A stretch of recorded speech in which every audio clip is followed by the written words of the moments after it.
I'm back, guys. I'm back, and I'm ready to cry. Not cry, I mean. Oh, I said I'd be back, and here I am. We're gonna play. It's called Trivia About You. Trivia About You, and it's a furry game. There's a demo, wemo. It's a demo. Oh my god, hi Death, how are you? That means you can collect first in chat if you wanted to, because it's a new stream. It's a new day, new stream, guys.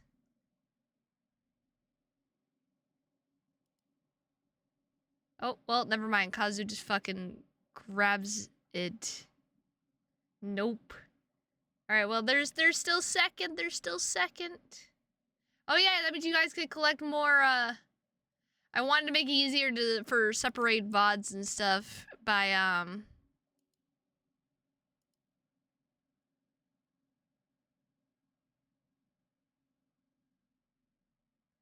for YouTube reasons.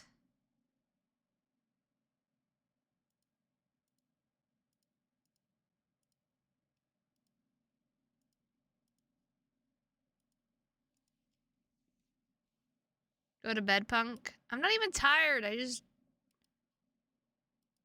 wanted to what the fuck is happening?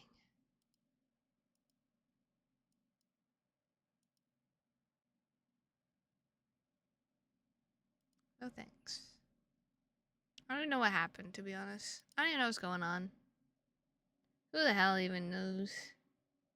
Anyway, there's still second that could be redeemed. You guys collected your daily plushies.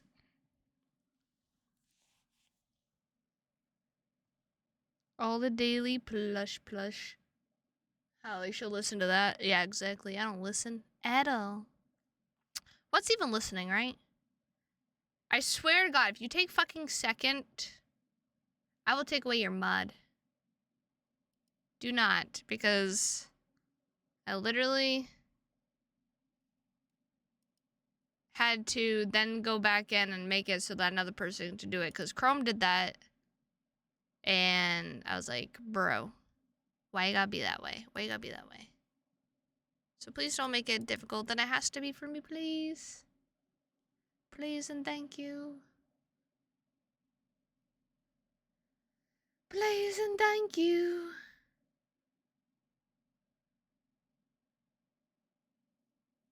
Blah. Blah, blah, blah, blah. Blah, blah, blah, blah, blah. Trivia about you. Oh. Oh, I like the thingy. Oh, it looks so cute already. Oh yeah, there is no flash with the, like I said, the only exclamation points there are for the chibi is Yippee and Cookie. Yippee!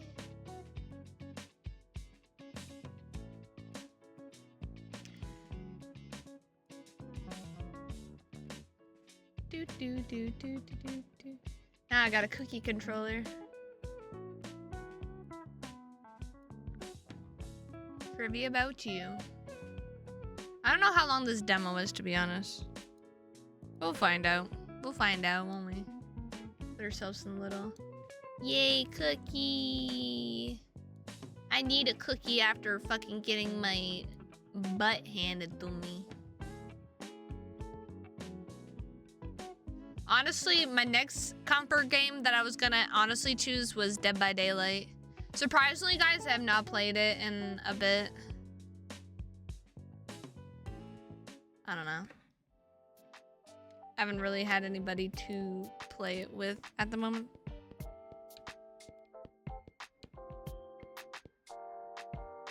Carrot's house. Oh, it's Carol's house. Sorry, I thought that was a T.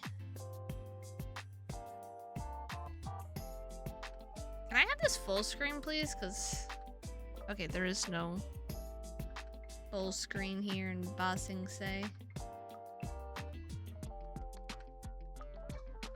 Carol's house. So this is where he Shut up, Selby. I thought it was a T. I'm just stupid. I thought it was gonna be like carrots. Carol's house. So this is where he bought me the plant. It's fine at first, but unfortunately it died in the end.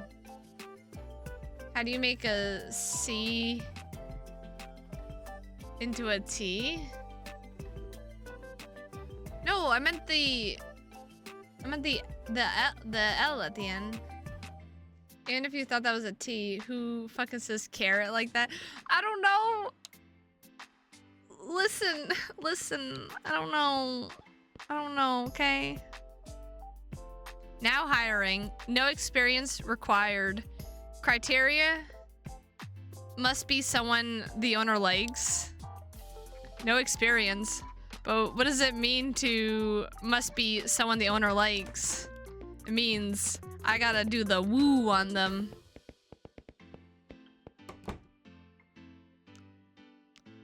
My plants are meant to be cared for, not for one-time photo prop. Go somewhere else. Don't bother asking, I'm not selling. No, you misunderstood. I wanted to ask you about the now hiring sign. Okay, step inside. Oh man, I don't know if I can put the woo on them. Okay, so I could use this to move. Interact. For a second, I worried Carol might use this to kick me out. Whoa, that cactus is huge. Little bike. Even the bike is green. Oh, sorry. It really is a plant shop, isn't it? Everything's green. We interact with the tree? No. You know what? Actually, I didn't want the job. Is the music okay for you guys? Like, can you hear everything just fine? Oh, that's how I walk faster, baby! A plant on the chair. Got it. Maybe anyone who used to sit here now got shooed away. It says Carol's house.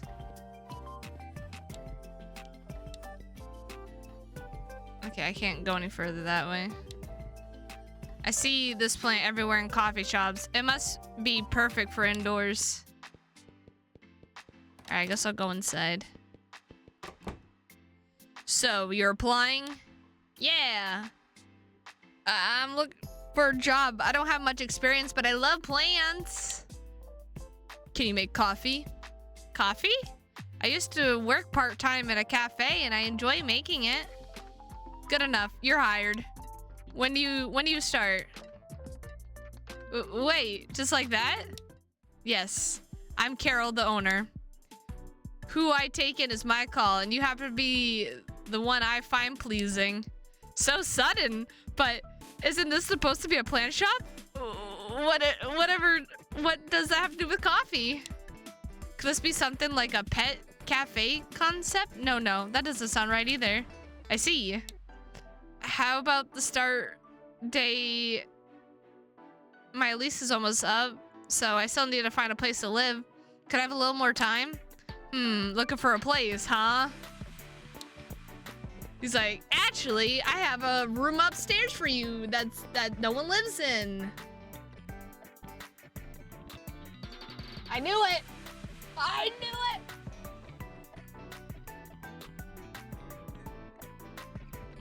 Why not take a look upstairs? There's a room upstairs available. Take it if you want. Rent comes out of your pay. As for your start date, I can wait till you're settled. What a nice boss. What a nice boss. Go ahead. Look around. If you have any questions, I'll be here. All right. All right, sir. I'll take a look. First, I get hired instantly, and now there's a free room upstairs. This is way too smooth. This is, yeah, exactly. Is this some kind of scam? Is it too rash to go up like this? Well, I don't see... If I don't see for myself, I'll never know. Might as well take a look first. Yeah, might as well go take a look. Maybe it's like a trashy room. Whoa, this place is nice. What the fuck?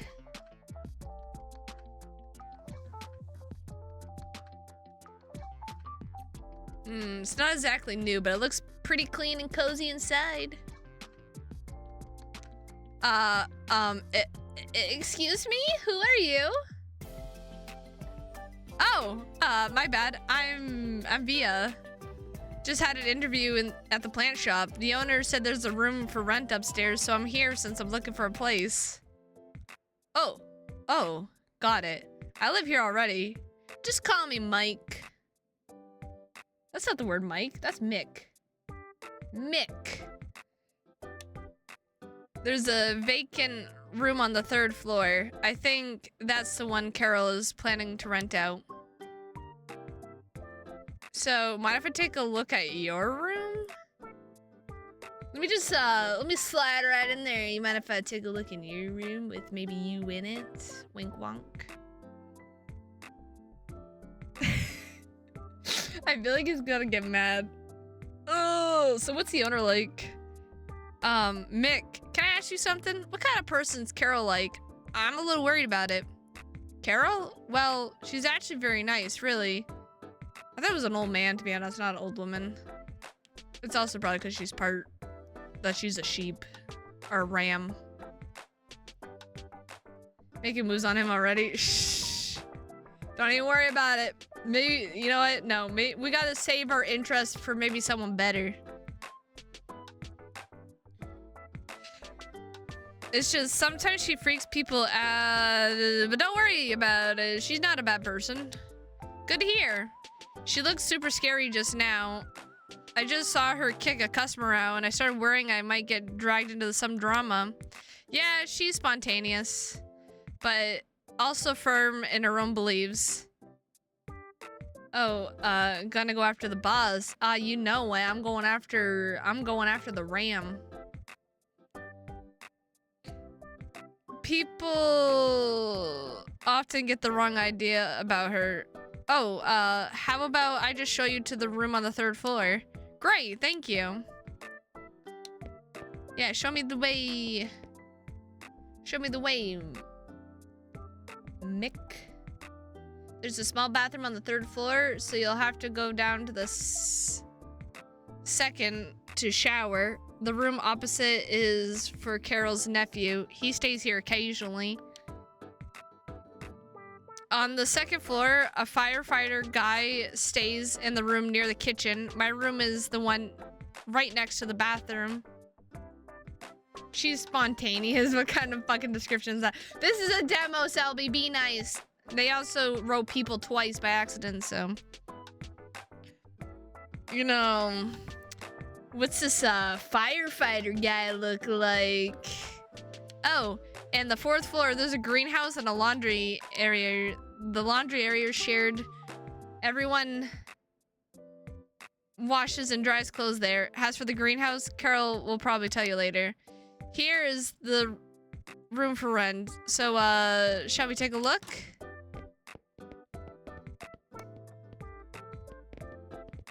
Love it. It's like a dorm room.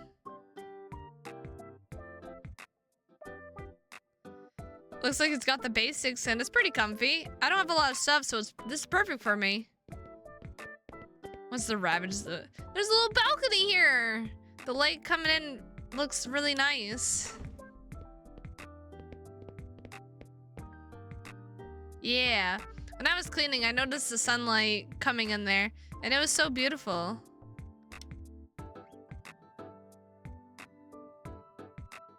Thanks, Mick. I think I'll move in. I look forward to getting along with you. Sure.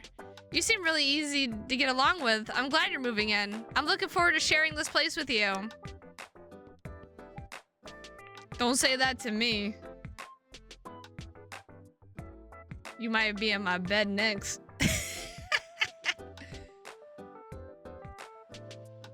What a weird day. Suddenly I have a job and a place to stay. Nothing's really gone my way for a while. Maybe I should just roll with whatever happens.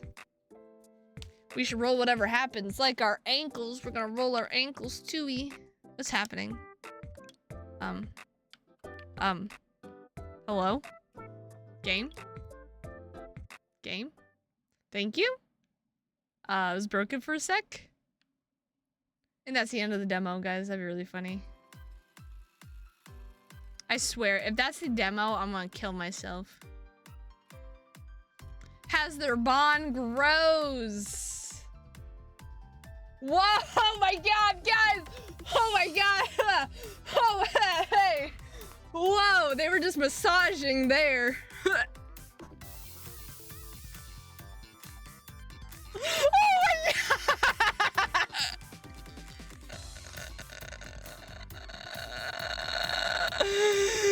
Oh my god! Oh my god!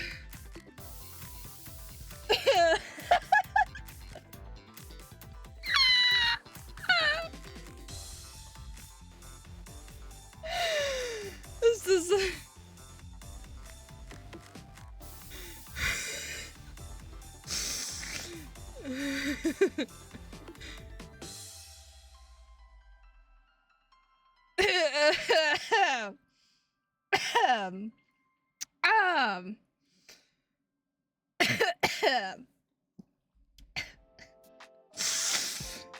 Woo! So, Woo!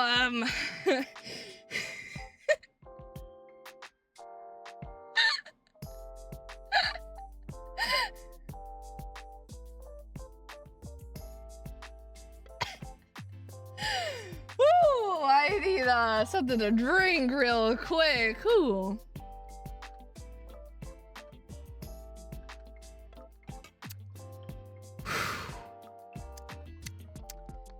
Nowhere did it say it was. Nowhere did it say sexual content, anything like that. Didn't say anything like that.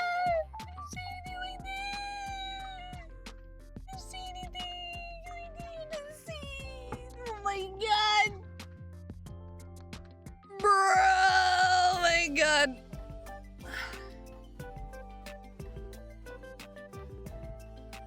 Oh, not really. I'm crying. Excuses. I swear to God.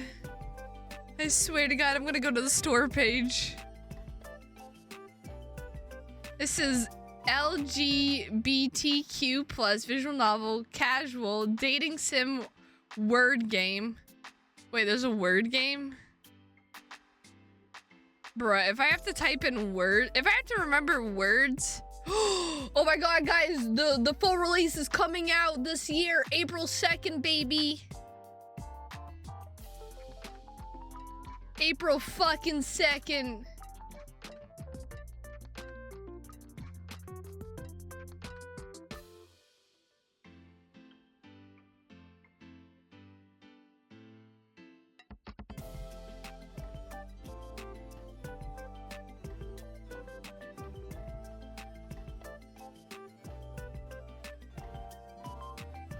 It's fine, guys. It's fine.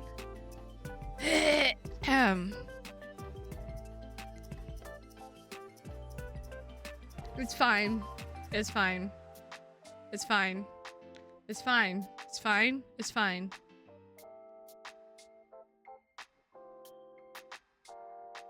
Pure would blush if she had to do that.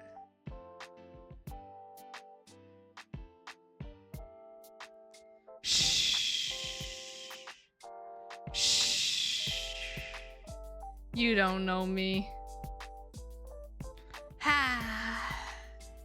Shut up. Finally done. I didn't even bring that much, so why did unpacking feel like it took forever? Oh man. Alright. Nice. I totally understand all of this.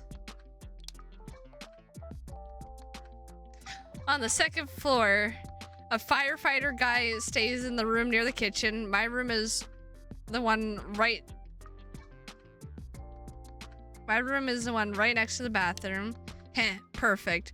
I could stick up some photos when I get some good shots later. Wait, wait. bro?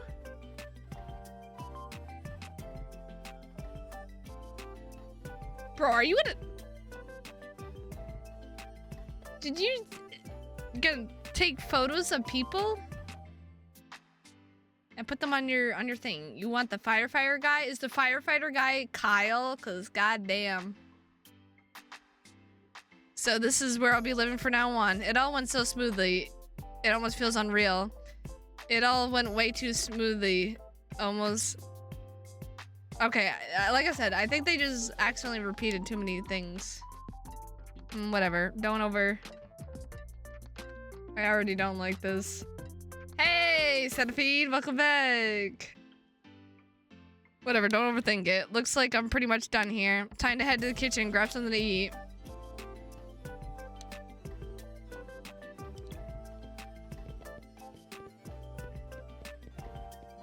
Yes, what we all need.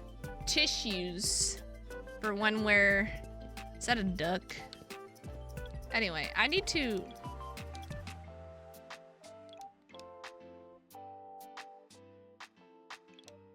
I need to full screen this fucking thing, otherwise it's gonna drive me absolutely bonkies. It's a furry dating game with literally... There's no scenes. Just a little longer. This is Kyle. Ah, you must be the new tent moving. Don't worry, guys. I'll be prepared.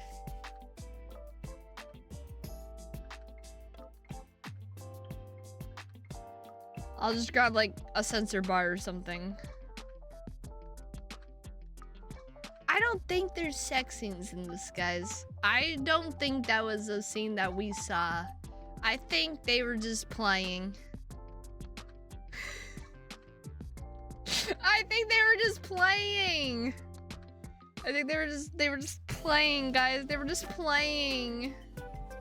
They were just playing. Should I not play this game then? I'll just we'll stream it on the Discord then. We'll stream it on the Discord if there actually is sex scenes.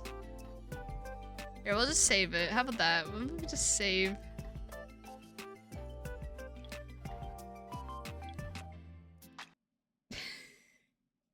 Now you guys have me worried. Now you guys have me worried. Hate it here. So you can either romance the Carol's grandson, Kyle, or Mick. It's similar to games I played before called A Date with Death. I remember A Date with Death. I literally bullied the shit out of it. Okay, you know what? I'm going to read this. Read this. You better tell me right now. Is there... This game contains limited alcohol use and mild non-sexual nudity is what it says. Non-sexual nudity, guys. Examples include characters drinking at parties and appearing shirtless in non-sexual contexts. Guys. They weren't! You're gonna love this clip. What clip? What did you fucking clip? Oh god. No, they weren't. No, they weren't. It's a non-sexual nudities and stuff. There's no Pierre. Don't even try that. Pierre's like one of those historians that says like John and Andrew were just good friends, and then a scientist finds a pound of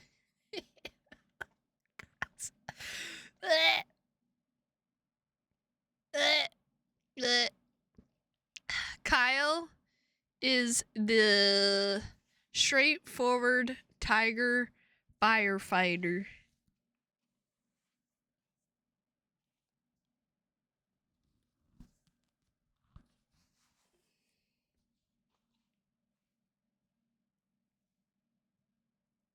Can I romance all of them and just have like one giant orgy? Or no, is that not allowed?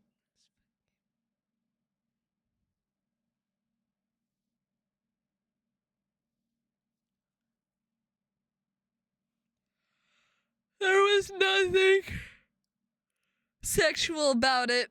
I said non-sexual, guys. Just get your fucking shit. Listen, look. I found the scene. They're giving a massage. It's a massage. It's a massage. I literally am looking at the thing right now. Look. I will. Actually, no. I don't want to get. Look.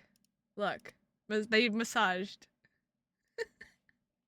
Massaging each other. Massaging his back. Giving him a nice massage on the back. No.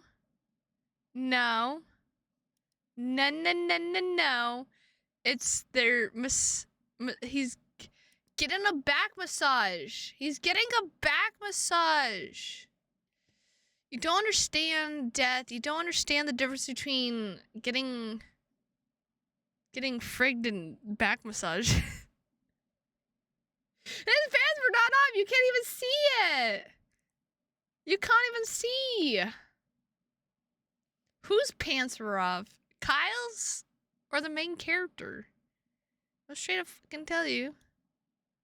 Listen, we'll play this game in the Discord, okay? We'll play this game in the Discord. We'll play something else since I have a lot of other demos, guys. I have a lot of other demo games that we can play. Like we could play Sounds of Shadow. We could play Post Mouse. We could play Let Me In. That's a demo.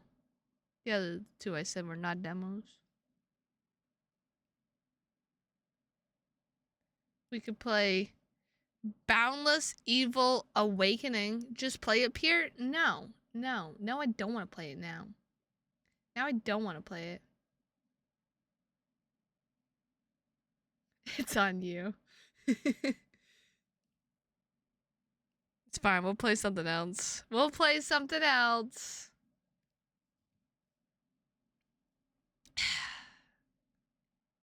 Now you have me paranoid. You have me paranoid. Now paranoid. I'll see what's on itch.io real quick. Knows.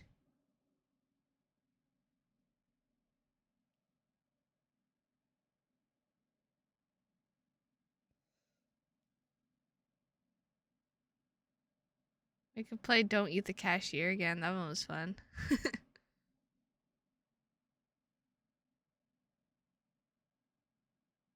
Prescription.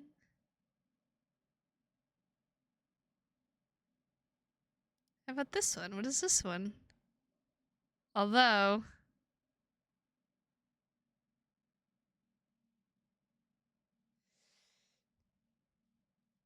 Is this 18 plus? Is there nudities? I can't speak Spanish! I think it's Spanish. Honestly, I don't even know. This one looks fine, guys. This is also... Ow, my head is starting to hurt. Owie.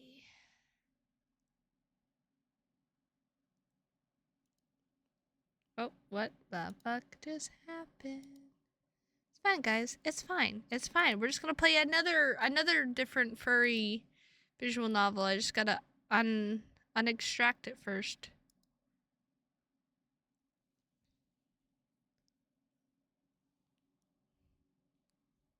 I don't think this is a demo. Then Selby doesn't be disappointed when it ends terribly. He's like, oh boy, we get a full thing. But I'm pretty sure this actually is a demo now I think about it. Who the fuck knows? I'm talking to myself at this point. Alright, anyway. Let's see. Is there a thing for this? If I could spell. Death? Chorus. That's not death, that's dawn.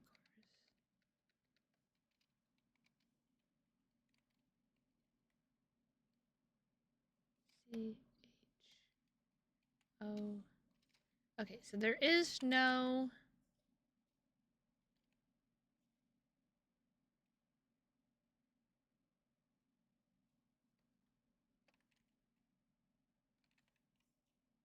games and demos. There. Bam. Done. Can I exit out of this?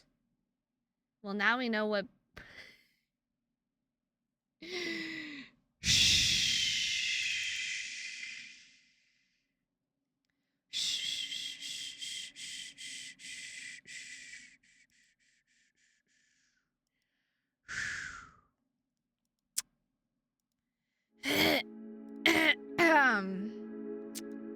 Listen here.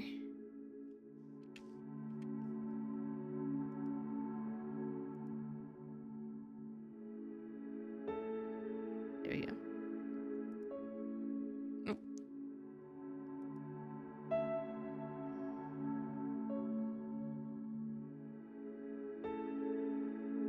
Turn down the music just slightly.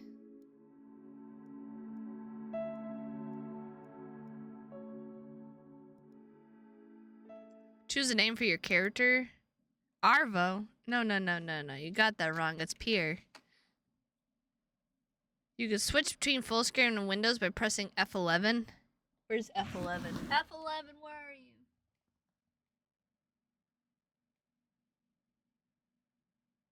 My keyboard is too fucked up. I can't see anything. There we go. F11. I did it, guys. I did it. I did it. Yay. We're ships at sea, drifting in all directions. The wind blows relentlessly, pulling us apart. One moment I share with you, the next we're almost strangers. Is genuine connection ever really possible? All I know is that I'd give all I have for just a moment of it. It's so pretty, guys. The world in standstill, blanketed in white. Everything in sight covered with snow. I stand at the window, observing. The forest stretching in front of me, the mountains beyond it, like paws reaching to the sky, the dance of snowflakes as they slowly cover everything in sight. There's an ocean somewhere out there, beyond the trees and the snowfall, surely visible from here on a good day, or at least it should be from a higher up the hill. Just a lull in the weather, and the view will open up. The vast sky, the town somewhere behind the trees, surrounded with water. But for now, the world is hidden, as we stay nestled in the warm inside. There's something mysterious about dark days like today, as if the earth wrapped itself with snow, covering it in shade to hide its secrets from our eyes. As the snow obscures the view, falling in cascades, I notice my striped snout reflected in the window pane. Tired, but smiling. I'm finally here. Pierre! Is Pierre here? Coach's voice resounds in the lobby, a notch louder than the constant chatter of students filling the space. Oh, here, Professor. Single room, correct? I nod, and Coach proceeds. That's not proceeds. Procures? A key? Oh, God. I told you it was gonna be another furry game, Death. I did say that. I did legit say that. Selby's about to be like, why do you read visual novels when you can't even fucking speak words?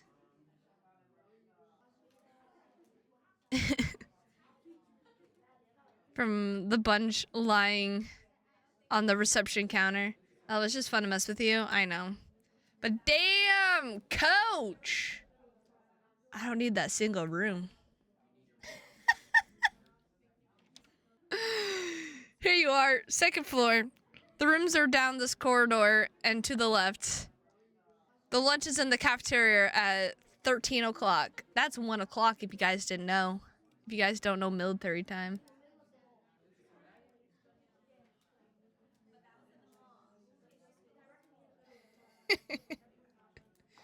Oh, God. Thank you, Professor. I smile, but he's already reading the next name from the list, looking around the room. Good. Guthrin? I've got your room key. I briskly step away to the side, holding the key with the number 17 written on the tag. Why do you know military time? So, the funny thing is, Death, when I worked at Panera, the clocks were all in military time. So I had to learn it. Like, it was not like 1 o'clock, 2 o'clock. It was like 13 o'clock, 20, 30 o'clock. And I'm like, so it took me a while to know military time.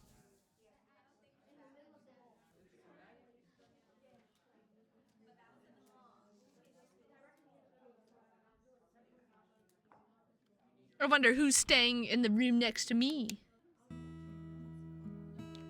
Oh, it's Miko. Miko was waiting for me at the entrance to the hallway, his own key already dangling from his paw as he's fidgeting with the key ring. Got it. Which room did you get? Room 17 on the first floor. I can't wait to see the view from up there. I hope he's not disappointed that I turned him down and asked for a single room. I like having a place I can retreat to on my own, and we might have resumed our friendship, but I don't think I'm ready to share a room with him again just yet. Oh, he's our ex? Oh, she drama. So wait, why did we break up with him? I want to know. I want to know the lore. I want to know the lores. The lore!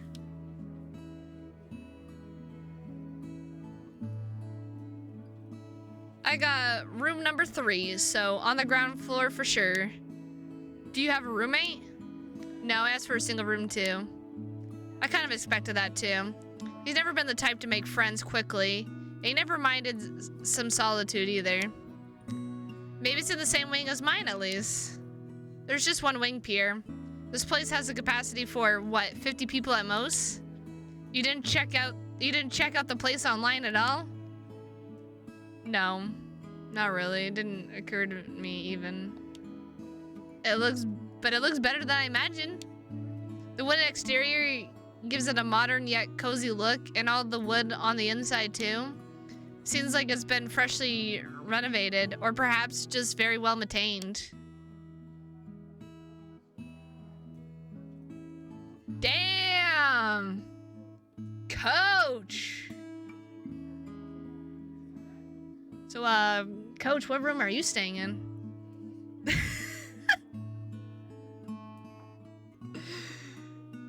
Oh my god, I can't contain myself, guys. Everyone who already got their key, please go to your rooms, unpack, and be in the cafeteria in 40 minutes. It's behind the door at the end of this corridor. Devin's voice once again cuts through the chatter, urgent and authoritative. We should go. That's just about enough time to unpack. Speak for yourself. I didn't pack my entire room. What do you even have in these?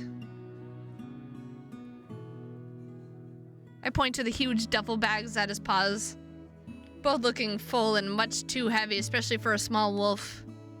Oh, just the stuff I thought I might need. My effect board, OP2, just one synth. Oh, and a groove box I got recently. Do you need help with these again? Well, I do appreciate that, honestly, if you don't mind. Sure thing, I'll come back for my stuff later. I left one of his bags with a groan.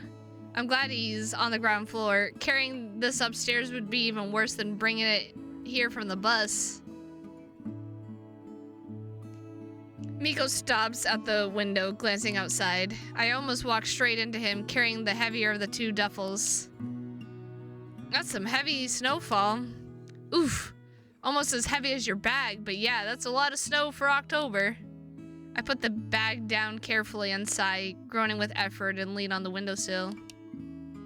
The child in me watches with rising excitement. The white fluff was covering the terrace behind the guest house, sticking to the window and forming into capes between the branches. I didn't expect to see snow this early in the year. But then again, we're so far up north, aren't we? Maybe that's the usual weather here. I was about to say, like, snow in October? Sometimes we get fucking snow in October. Bullshit.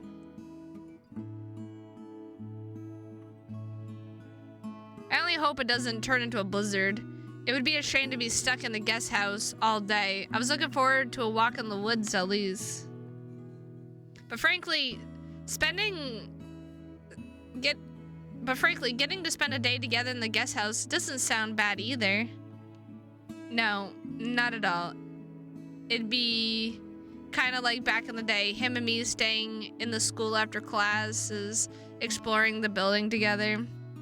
I take a moment to really look at Miko. He's beaming. No doubt he's just excited as I am to be here. I really miss that cheerful face of his. He hasn't changed that much since middle school. Still the same friendly wolf, just a bit more mature and stylish. We'll have to see if we'll actually be given any free time at all. The schedule might be completely packed. The view from here must really be fantastic when it's not snowing. Imagine if we arrived in time for the Northern Lights. We're above the Arctic Circle after all. All the photos I could take. I'm still puzzled though.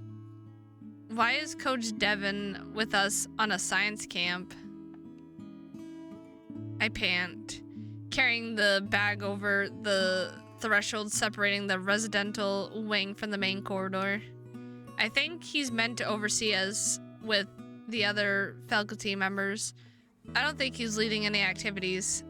That makes sense. All the professors are like over 60, and the drinking already started back on the bus ride. I didn't take part in that myself, opting instead to get myself as much sleep as I could, but the back of the bus sounded like they were having a good time. Do you know him? I have PE with him. I don't think he likes me much. He seems like a pretty strict guy. I hope he'll cut us some slack on this trip. With some luck, he won't remember me at all. I think I have missed like half his classes so far. He looks really young for a coach. Usually, they're middle-aged guys who look as if they've already given up.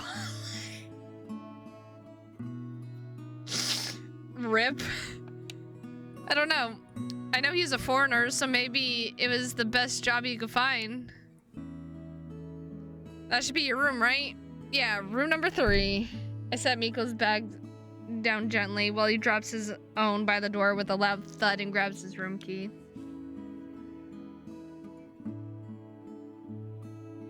Oh, Miko, is that your room? A raccoon appears next to us, suddenly empty-handed and beaming. He's right, they do look like they've given up. Do all PE teachers and coaches look like that, though? Although, I had a very weird, gym teacher, guys. My gym teacher actually got in trouble. My gym teacher got in trouble at school for being naughty. Guys, I have the weirdest... Well, not exactly. He had like a boner in class, like watching all the girls run around. And like made weird comments and stuff and all that, so... It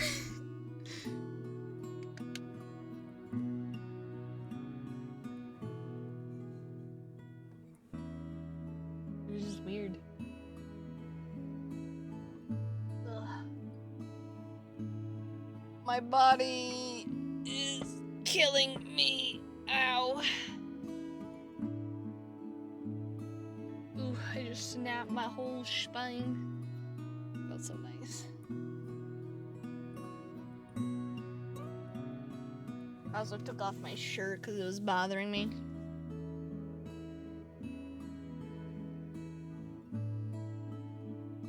Oh, Travis. Yes, we just got here. Cool, cool. And you're Pierre, Miko's friend. From back in middle school, even. Oh, that's you? It's cool to meet you.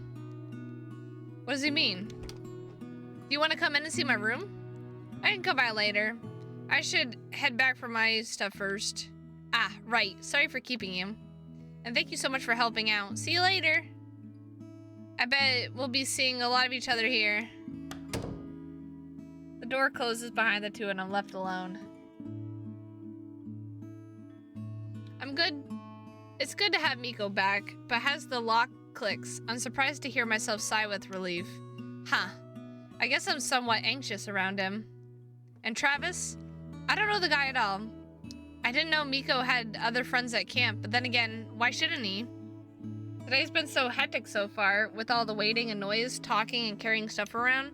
I'm already quite overwhelmed. And as people move to their rooms, it's finally calming down a bit. Oh, you're so cute. Hi. Hi.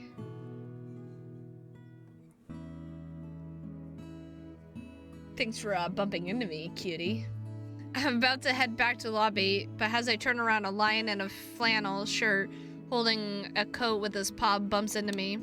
Like, just when I was happy to have a moment of quiet.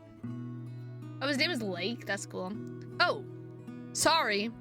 I didn't mean to walk into you. He takes a step back, smiling timidly. It's okay. I should be more careful. I didn't even hear you at all. No, it's my fault. I didn't mean to sneak up on you, but the carpets here are really thick. This whole place is so nice. It looks pretty fancy, and there's so much wood in here. I chuckle. That enthusiasm is contagious. He lifted up my mood instantly.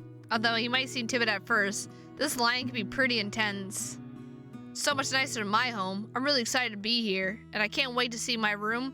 I hope it's as fancy as the rest of this place. Yeah, really intense. We've just arrived here and he's already bursting with energy. Yeah, I like it here too. It's really cozy. If the lobby and corridors... Yes, wood. So much wood!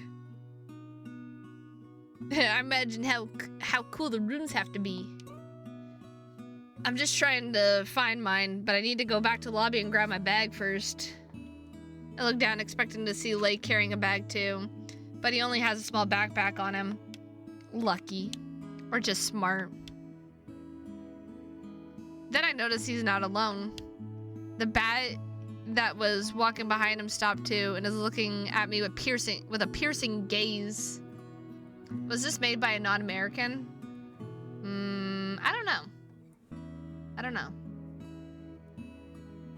know. Cold. No introductions? By the way, which room is yours? I got room number 17. How about you? I'm eyeing the bat, but they're staying silent and, like, oblivious. Number 12. I think that's upstairs. Oh, and it'd be cool if you visit me sometime. Feel free to knock whenever you feel like it. It'd be nice to pay him a visit. I'm sure he already has some fun ideas how to spend time at the camp. I have a feeling I'll end up there sooner or later. Oh, yeah, definitely soon. I mean, what? Sure thing, see you. See you later, Pierre. I make a stop at the window again, leaning on the sill. Oh, I really needed a moment of silence. What was with that bat? Are they not interested in making new friends? Or maybe Lake told them something bad about me? But why would he? I don't know. And it's puzzling. I grab my phone and write Lake a short message. Hey, who was that bat? Also puzzling was that Travis guy. I'm happy that Miko's making friends here, but he didn't react to me like that. But oh my god, I can't. But why didn't he react to me like that when I've never even heard of him? Ah, in my bag. I doubt anyone would take it since there's only like 40 of us here, all from the university, but it feels odd to leave it unattended like that for what, 5 minutes already? No time to admire the views. I should get to my room. Who's the deer? But hi, coach. How are you? How you doing? Is this okay, he is a student. He's a student. Okay, hold on. Let me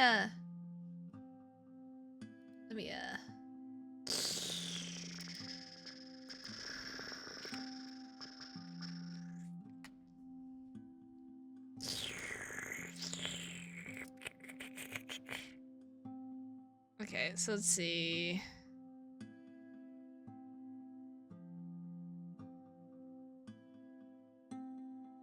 Wait, what?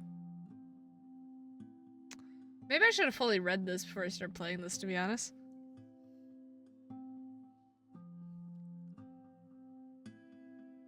This is a wholesome, non-linear romance visual novel set in the cold snow-clad of Norway. This game is in development. At the moment, none of the routes are finished, and all will have 5 days.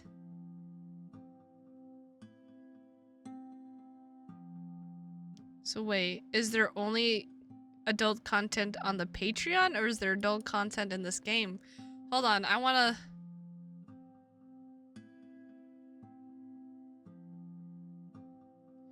Oh, you can download spicy to this.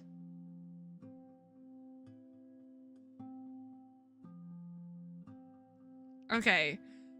It will no longer feature adult content. Instead, adult content is now available as a patch. Wait. Hold up.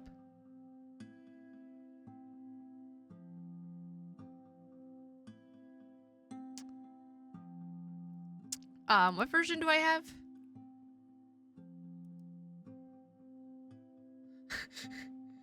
Wait, shut up. I want to make sure I didn't actually just download the fucking spicy one. I'm about to get fucking canceled on Twitch here.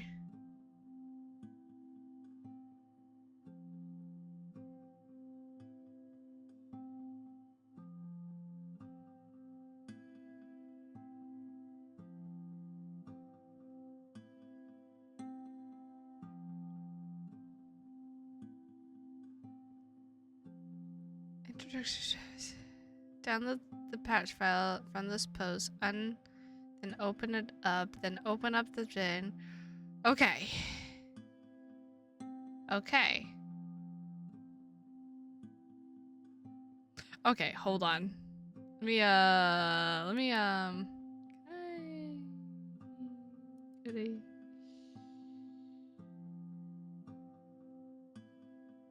Wait, Discord warning flashing lights? Let's turn off the flashing lights for y'all with epilepsy. Okay.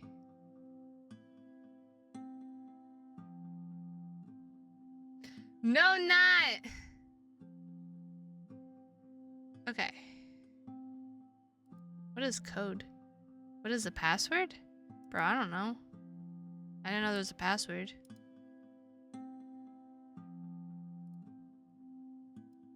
Can I exit out of this? I don't know what the password is. What's the password? I fucked it up, guys. I fucked it up. Okay, let me just,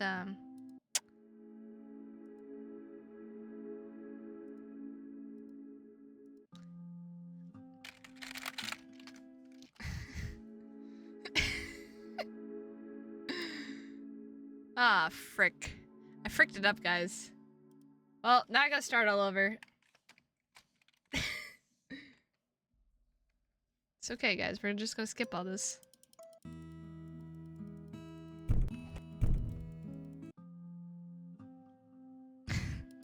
There we go, and then we'll just say...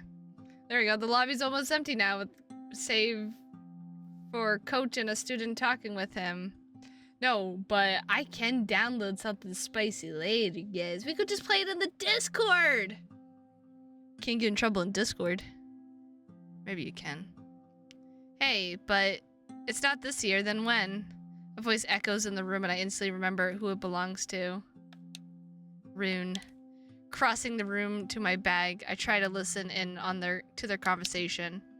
Well, it's your choice. It depends solely on what your priorities are. I want to play as many games as I can before the season ends. I'll talk with the professor about moving the classes to Friday. I could vouch for you, but most likely won't be necessary. He sat behind me on the bus. I even thought of turning around and introduce myself, but I lacked the courage. Now that I'm walking next to him, I could tell he's a whole head higher than me. And then there were his antlers on top of that. Oh, so I'm short! Of course! Why the fuck wouldn't I be? Damn it. Why do I have to always... I mean, technically you are a furry. Why am I always so short in these games? Why can't I have one game where I'm tall? Maybe I want to be tall. Though standing next to the coach, he looks less impressive than he would otherwise. That panther is huge. Tell me about it. He's huge, all right. He's huge. Pure tall sounds scary.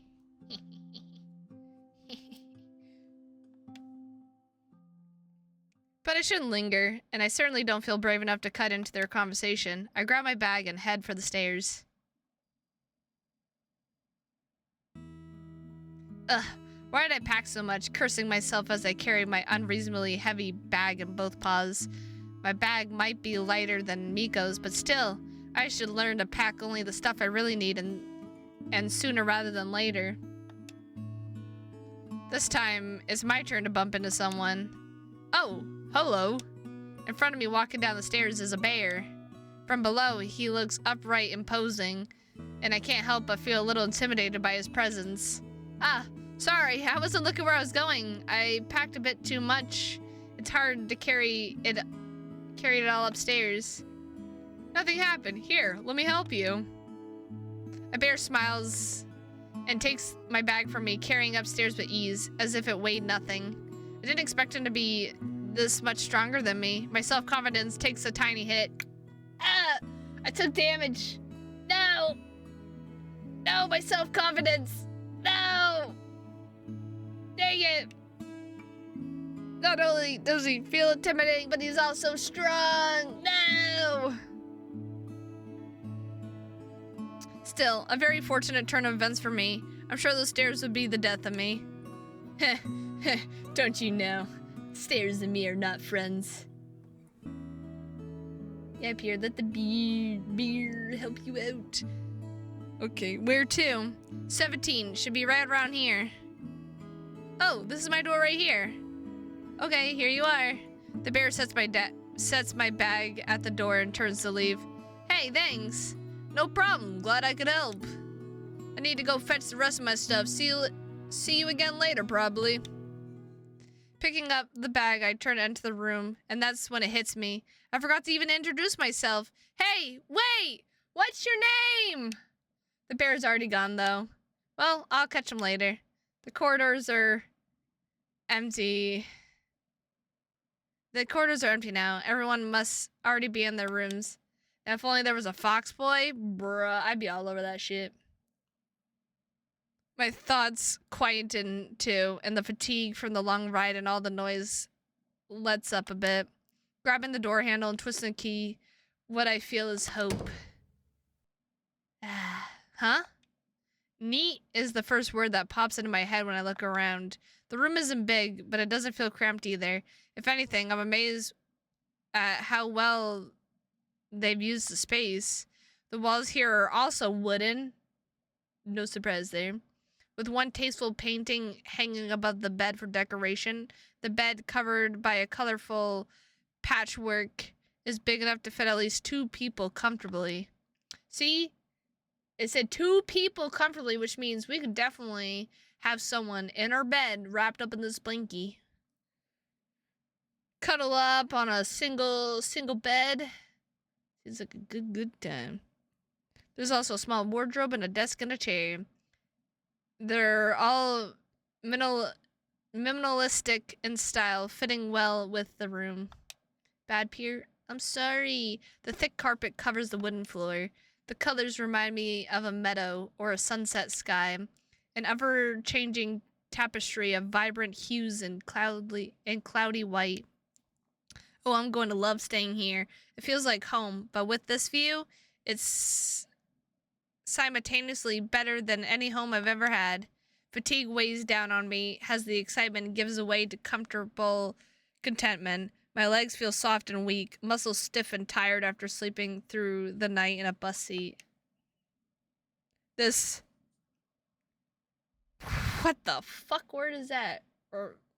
This Urzad's rest might be enough to get me through the day, but a nap would do me well. And I don't know if I'll have enough willpower to deny myself one. My limbs feel heavy, my eyelids droop as I lean down to pick up my bag. But first things first, I find my instant camera inside and hold it with pride. It's only for special occasions, but this certainly is one. Walking up to the window, I take a look outside. The guest house is surrounded by a forest.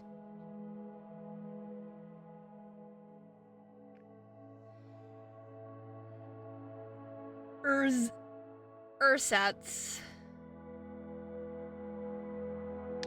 Made or used as a substitute, typically an inferior one for something else.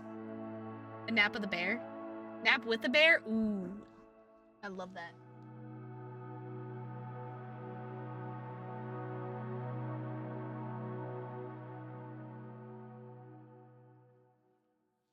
Nap on the bear? Yeah, you just lay on the bed and I lay on top of the bear.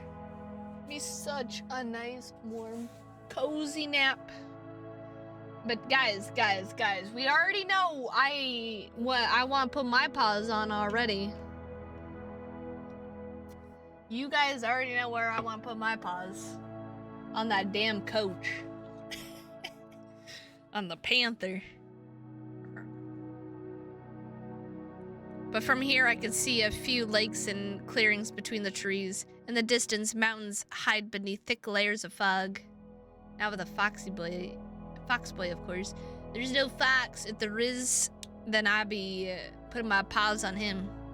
Soft white fluff is covering everything in sight, and it's starting to snow again. A blanket of gray clouds hang heavy above the land, casting shadows over everything. The snowflakes dance in the air before my eyes, blown around by the wind, blind and silent. I must have been subconsciously thinking about Lake since he bumped into me, because for some reason I started imagining how he would look with snowflakes in his mane. Bruh! Also Lake. I'd also take him as well. Honestly, Lake and Devin, the coach, you just take me. Take me away. Take me away. Standing outside and looking at the sky with his big dreamy eyes wide open, all white, the snow falls down and sets on his snout. This doesn't really fit him though. He'd probably run around catching the falling snowflakes instead.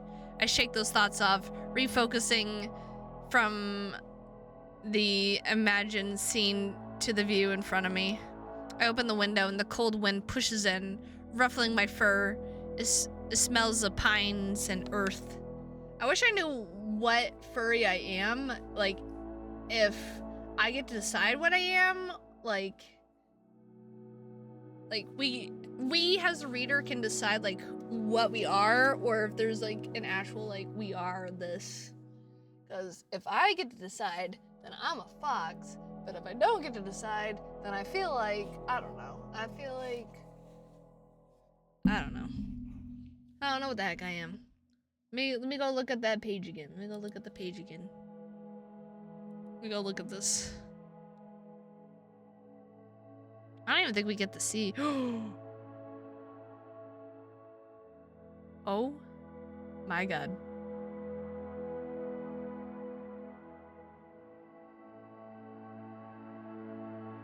Okay, I'm scrolling through the photos on this page and I'm dead.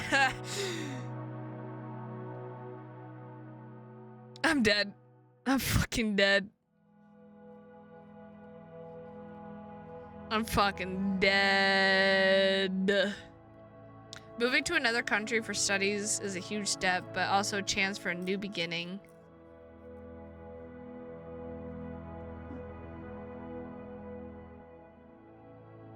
I didn't change the game. Oh my god. Wait. Is that us?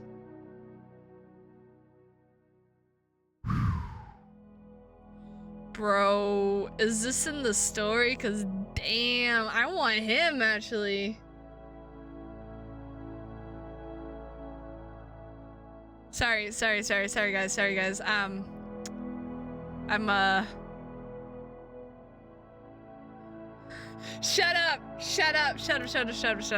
up. Hot damn. I think we're a tiger. I think we are a tiger. I don't know. Looking at this picture, it looks like we're a tiger. I think I'm gonna download that adult content later. I want to see it so bad. Oh my god. Okay, anyway. I turn on the camera and lean on the windowsill, creating a bipod with my arms. Show us the tiger. What, like my character or the one I just saw? You guys want to see it? Hold on. Let me, hold on, guys. I can't get out of here. Look. Sources. Bam. I'm like, yeah, give me that. Yes, give it to me. I'm like, look, hot damn.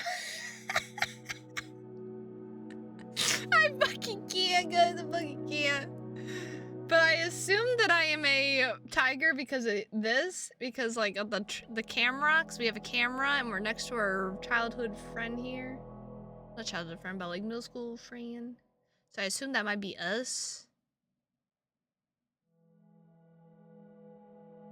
But honestly, I don't even know. I don't know, guys. I don't know.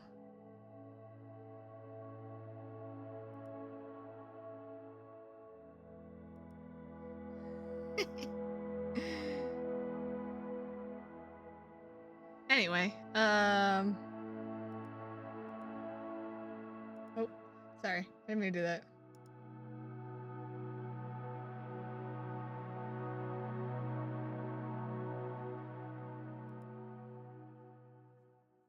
What? Selby? I don't even understand. I turn on the camera and lean on the windowsill. Yep. A quick look into the viewfinder to find the right frame.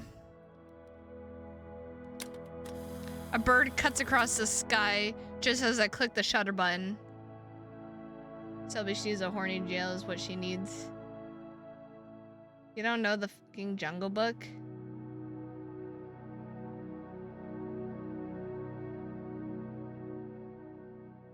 That's in the Jungle Book? I've only ever seen the Jungle Book like once in my entire fucking life. Is it the cartoon one, the Disney one?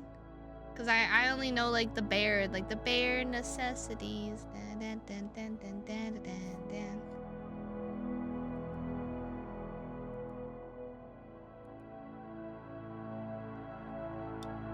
An eagle, and suddenly I recall something, a vague scene. How is that possible, period, you uncultured female? Is the fucking bad guy tiger? Oh, I know the tiger. I used to have a toy. I used to have like a little not action figure, like I guess action figure like tiger. That's tiger. Sorry, guys, that I don't know. It took me forever. That tiger looks like that tiger you just pointed out. It does? I don't see it. I don't see it. I don't see it, guys. Let me look it up. I'm gonna look it up. Let me look it up. Let me look it up. Jungle. That's not how you spell jungle. Jungle doesn't have a K in it. Jungle Book Tiger.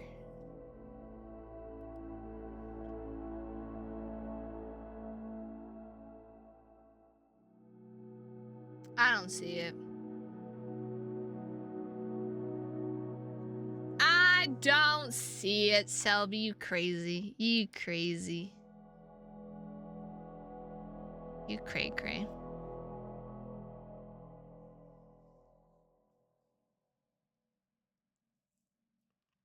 Doesn't look like him.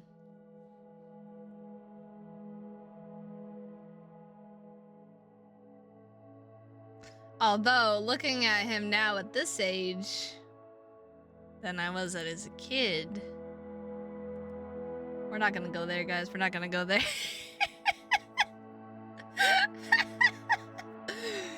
Watch the Jungle Book for a different reason, guys. I recall something, a vague scene. I swiftly closed the window. The air in the room is much chiller now, and my fur is all bristled from the unfriendly wind. But I have my photo, and I again grabbed the thread leading me back to a dream I had in the bus.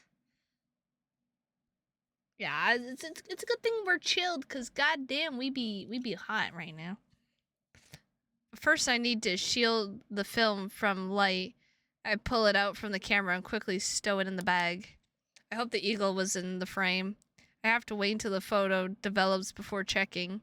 Eagles are rare, but here up north, spotting one is even rarer.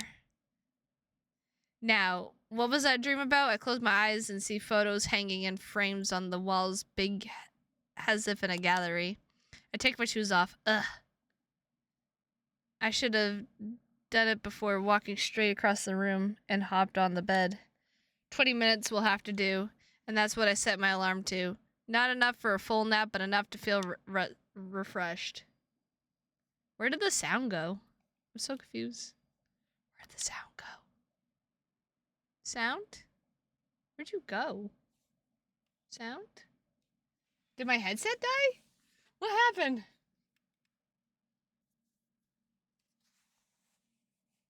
Hello?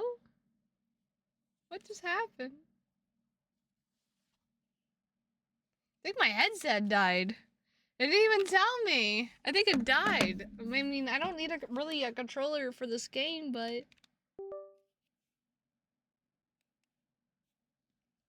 What the fuck?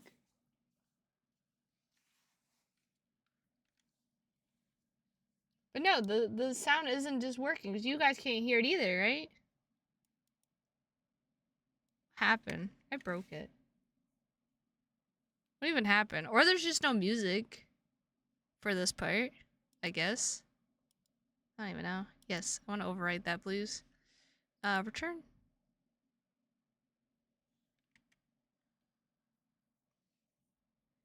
My head is on the pillow, and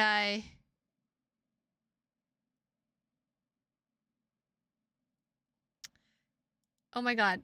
What is happening, guys? What the fuck is happening?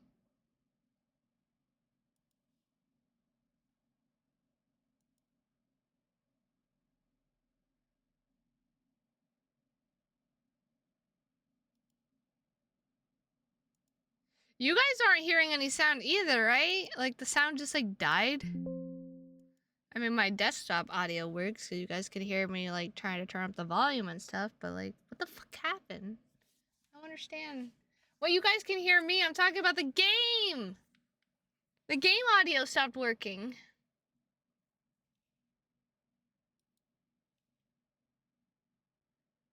There was ever sound? Yes!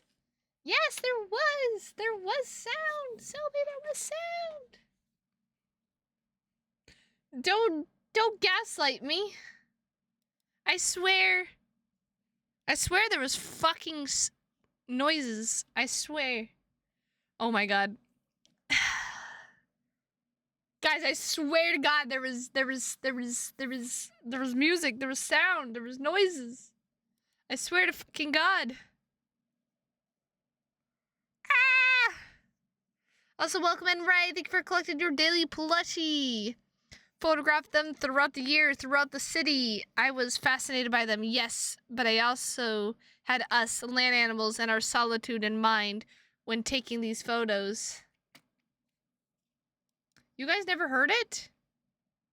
Well, now I hear nothing, so I'm confused. I'm confused. I'm saving, and I'm gonna restart it.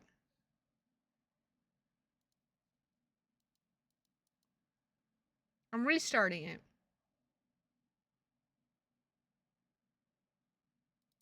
I swear. Oh my god.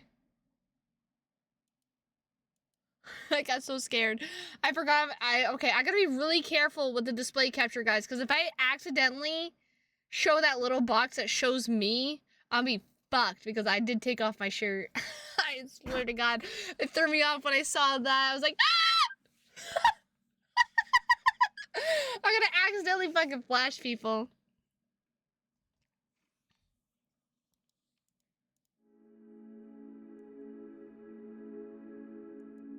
You guys are telling me that you do not hear this.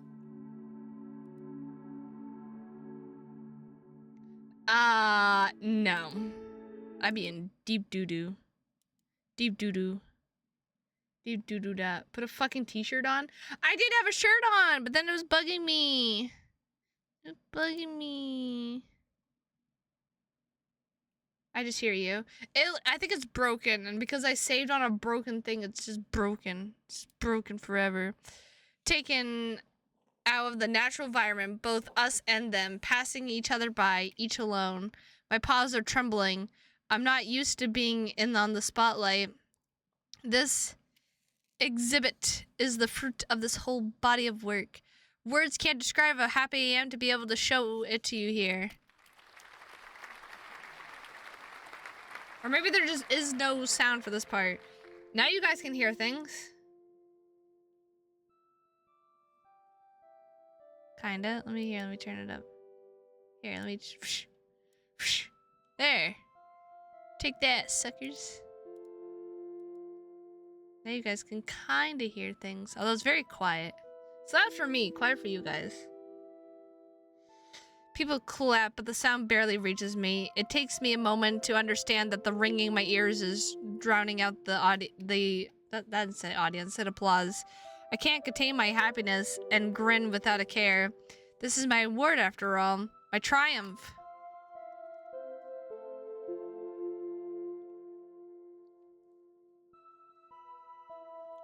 Someone puts a paw on my shoulder and leads me away from the crowd into the back rooms. Whoa, they take me to the back rooms, baby. Let's go. I'm just kidding. I need to calm myself. I need to fucking calm myself. I need to calm my goddamn self. I need to calm the animal inside me. Only now, away from the crowd, the realness of the situation breaks through to me.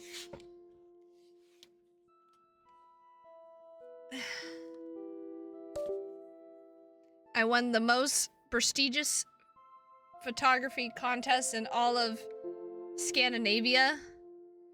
Did I even say that right, guys? Scandinavia. My photos made their way to an art gallery in Anselo. Where's Kazu when you need him? He's at work. I leaned against the wall, listening to my galloping heart. What does the future hold for me now? I let my thoughts wander far, imagining a career in International Geographic, my photo on the front cover of their magazine. I feel invincible. That is how you say it. Tell him to come home from lunch, then. Yeah, okay, he's gonna drive 2 hours home, and then drive 2 hours back. He won't be home until like 7 or 8. I feel invincible. There's nothing that's out of reach for me. That is something. You can be proud of yourself. That voice. I've heard it before. Rune? What are you? Never mind, yeah. Yeah, he can't exactly do that. He works pretty far. Those were some really good photos, Pierre. I think you deserve something special for this. Like what? What do you mean kind of something special? I want to turn towards him, but his heavy paw grabs my shoulder, holding me still, and I don't dare to move. What is happening? Something rattles under my back and then again. Turning around, I see that I'm leaning against the door. The deer grabs the handle and opens it, disappearing in the shadow inside. I step inside after him wordlessly. Why did I do like an angelic... No, what is happening? What is happening?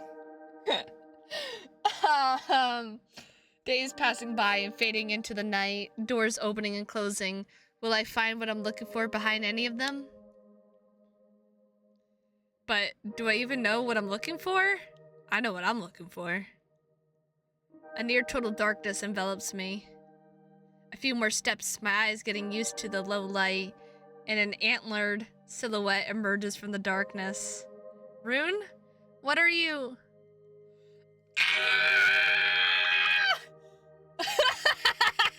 Oh my god! I have a tiger. It is confirmed, guys. It is. Suddenly, I feel the deer's wet nose press against mine as he leans in and kisses me gently. And in this kiss, I melt completely, my mind going blank, paws holding on to the...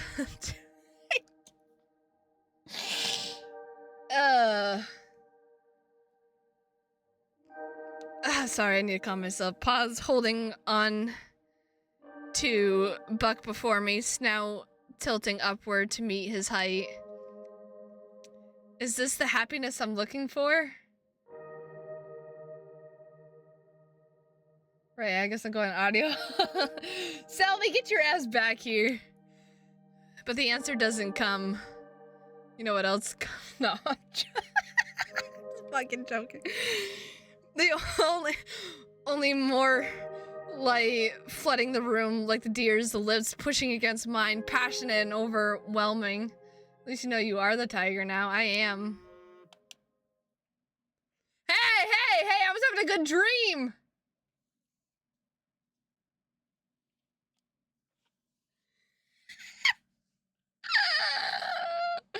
Oh, what terrible timing! Damn it, alarm clock! Damn it! Damn it, Frick! I wanted to finish my goddamn dream! I rub my sleepy eyes, threading the border between sleep and wakefulness, one paw on one side and one on the other. But the dreams dissolves, and I'm back here. I wonder, though, why Rune? He sat behind me in the bus, sure, but we never talked. I only know him from university. He's not even in my year. Oh, he's older. I see. Oh, so we're just...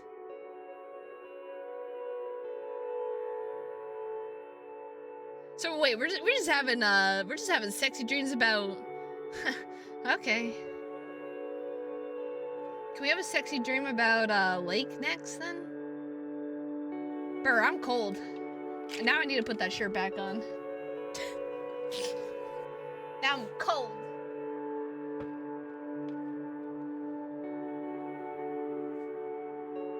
Now I'm cold. Now I got the chilies.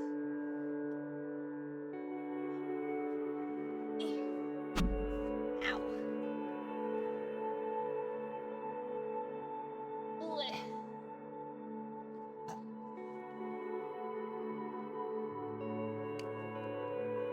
He must have left an impression on me, huh? Oh yeah, he definitely did, alright. A basketball player, tall and handsome.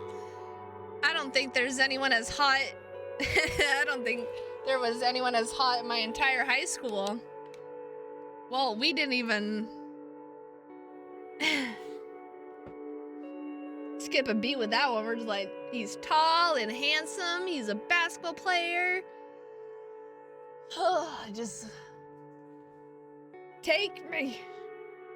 All right, so I'll take Rune, please, and Lake and Devin, and then later on when we meet that other tiger guy, let's just have an orgy right here, right now. Let's go. Well, let me at him. Man, that means I gotta choose what path I want. I don't know what path I want. I want all of them. I want all of them. I don't know who I want to pick first. Fuck. I don't know who I want. I don't know who the fuck I want. I don't know. Better not to dwell on dreams, though. I cherish the sweet scene before it evaporates from my mind completely. But for now, I should head down for lunch. Leaving the bed, I remember the photo I took before. I walk up to the table and take the photo out of the bag, carefully not to touch the surface. If I left paw prints on it, I'd never be able to get rid of them. The ominous sky fills most of the frame, outstretched above the fuzzy, dark green splotch of the forest beneath, all behind the swirl of snowflakes. Pure wants to be the train tracks of the station that is the school. But most importantly, the eagle was there, just inside the core of the frame, frozen mid-flight. I love it. You never know what you'll end up when taking an instant photo, or using any kind of film in general. But that's precisely what I love about it. When I know exactly what photo I want to take, I use my digital camera. But when I want to capture not a scene, but a mood or a feeling, something fleeting or delicate, I take out this one. Often I end up loving the most of these photos are the imperfections. The overexposed white spaces where something should be but isn't. The washed out blacks, just a blank space left for our imagination. Those photos seem alive in a way, and that's what I'm aiming for here. I want a reminder of this place and this moment for the future me. I checked my phone before heading out. Oh, a new message. Meet us at lunch, we're heading there.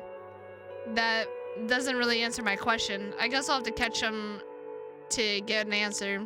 But at least it sounds like he wants me at his table. And Miko surely does too.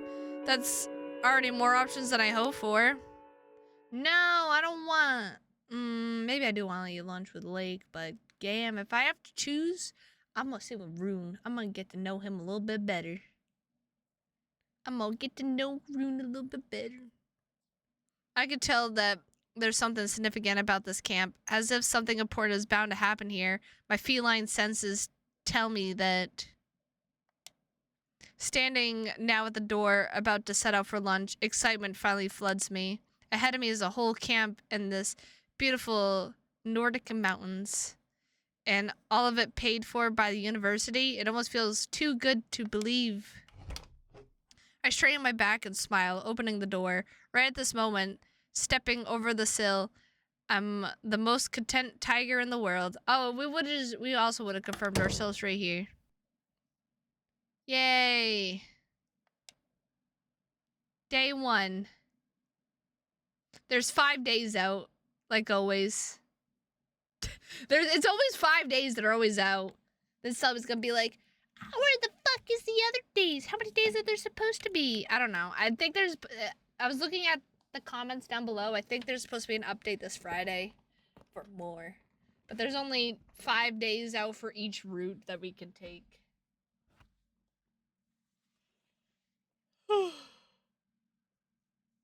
There was another furry game that I was playing. And... we took the raccoon route because... he was very muscular. And I was like, damn, take me. I should not be allowed to play furry games, guys. I shouldn't be allowed to play furry games. Day 1. The corridors are all empty. Everyone must have already gotten there. A quick glance at my watch tells me it's 13:31, so I'm only a minute late. But lunch is the last thing I want to be late to. I think we already know this. Yeah. I open the door and enter the cafeteria. Looks like I'm not the last one. Most of the tables are full, but some of the students I saw on the bus are not here yet. The cafeteria is spacious and pretty modern. Much better than what I would expect from a rural guest house. This place keeps on surprising me. Some plants are lined up against the southern wall with windows, and the lamps hanging from the ceiling light up the room. Light up the room. I see 2 tables with people I know. Miko is sitting at one at the end of the room with Travis and that bear I met earlier. And Lake is sitting at the table just next to the one together with Coach and Rune. Lake notices me first and waves to me enthusiastically. Bruh. I'm sitting with Lake because he's with Coach and Rune. I hesitate for a moment, but I walk up to the table where Luke, me, Lake, Rune, and Coach are sitting, and I sit down beside the lion. I don't see the bat with him, though. I feel a slight twig of guilt. I want to make some new friends, but I don't want Miko to feel like I'm pushing him aside. Now, fuck Miko. Fuck Miko. We don't care about him. Fuck that bitch. We don't care about that. We don't care about that. He's already moved on. Miko's got Travis. We don't need him. We don't fucking need him. What I need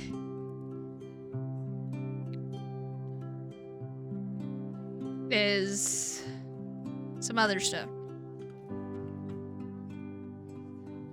We're not gonna fuck Miko. I go to the second table and I see you chatting with Travis the bear. Listening to their conversation. You're not supposed to stick your dick in. I do what I want. He certainly doesn't look lonely. Hey, Pierre. I didn't see you here, so I figured you'd be late and saved you a seat. Unpacked already? Oh, not yet. I just crashed on the bed and napped. But I managed to snap a photo I'm quite happy with. How about you?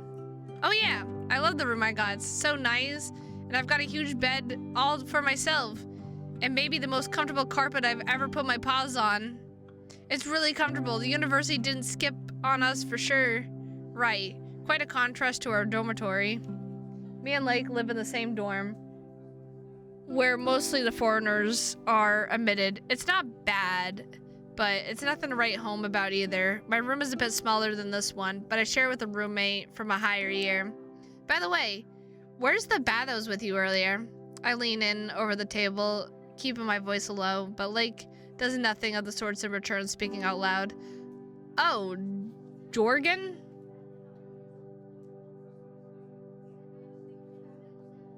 Does Pierre count as crazy? I am crazy. He's my roommate here and a good friend. He's studying astrophysics, and he's in my group. One of the best there, actually. Sometimes I feel stupid compared to him. Now what the fuck I say wrong? Like, in the last class we had, we finished everything an hour before me. And that's just usual for him. Way to pronounce that name is Jurgen? He told me that he'll be late. He needs to finish something. I don't know what. I start to tune out and just nod, mentally tired after the ride and the unpacking. Thankfully, I have no problems with falling asleep on the bus, but it's not exactly comfortable. I do like Lake a lot, but his enthusiasm can be exhausting at times. I shift my attention to the pair sitting across the table from us, Coach and Rune. They seem to know each other, which isn't a surprise. They're much more casual with each other than I thought they would be, though. Is there something going on between you two? Because... Can I be between you two? Sorry, I need to control myself. I'm still getting used to it. Hell, I don't even know if I ever will. You know, it's really funny hearing you talk like that about things completely normal to us. I had no idea our cultures are that different. Yeah, though in most cases, it only makes me more glad that I'm here instead of back there. Oh, just wait a few months more. You'll start missing home in no time. Pierre? What about the photo you mentioned? I open my mouth to reply, but I'm interrupted by the waiter putting plates with our meals on the table. Lake shifts his attention towards the plates, looking at them hungrily with his snout ajar, as if he hasn't seen food in a year. Ooh, that looks so nice. Before us was two sizable dishes, one with what looks like a root vegetable stew and the other with some sort of salad. There's also a basket of bread and a plate of sunshine buns, each of them wrapped in paper for convenience. Ooh, I love those. Soft and fluffy, smelling of cardamom and cinnamon. They become my go-to dessert after moving to Norway. Lake is first to the salad spoon and starts putting food on his plate. Incredible that someone this awful at cooking can be such a foodie. I remember our first meeting in the kitchen at the dormitory. He was trying to make himself spaghetti, and boy, it was a full-scale disaster. He cooked at least thrice the amount of pasta needed, ended up with a literal pot of spaghetti, and the sauce was everywhere, on the stove, on the walls, and on him too. It was a miracle he didn't set anything on fire. When he finishes, I extend my paw to take the spoon from him, but he shakes his head and starts filling my plate with food too. Don't bother. How much do you want? I think I can see Coach looking at us in the corner of my eye. Suddenly, I start to feel self-conscious. Maybe a bit more? Thanks. Oh, it smells good. Till now, I didn't realize how hungry I was. I grab a slice of rye bread and start eating the stew. It has a rich, earthy taste, and the turnips add a crunchy texture. It's flavored masterfully, not bland and not too strong, with a hint of thyme and smoked paprika. Oh, that's good. I needed that. Suddenly, I hear the doors of the cafeteria opening. I turn in their direction, and I see a figure clad of dark clothes entering the room. A black cat, I think? With his hair dyed and sporting some somewhat elegant clothing, he certainly stands out of the crowd. Time. Sorry. I'm an idiot, okay? They looked in our direction for a moment, but instead of joining us, he sits down at the table next to ours where Miko is sitting. After him, another person enters the room. Jurgen. I take a better look at him now. He's wearing a poncho and a scarf. A rather unusual look, but it works on him. I don't think I've seen anyone wearing a poncho in Norway yet. But now that I think of it, they would work very well here in this climate. I'm really only surprised that he seems more of the artsy type of person, not someone that I would normally associate with Lake. Jurgen, come over here, we're already eating. Jurgen joins us in silence, sitting down and pouring himself some juice from a pitcher. Not a poncho. Well, they say it's a poncho, it's a poncho. Try some stew, it's really good. Wait, I'll put some on your plate too. Lake does as he says while Jurgen is sipping on his juice. What a weird pair. Two complete opposites. An extroverted volcano of energy and a stoic introvert. Finished everything you had to? I wouldn't be here otherwise, would I?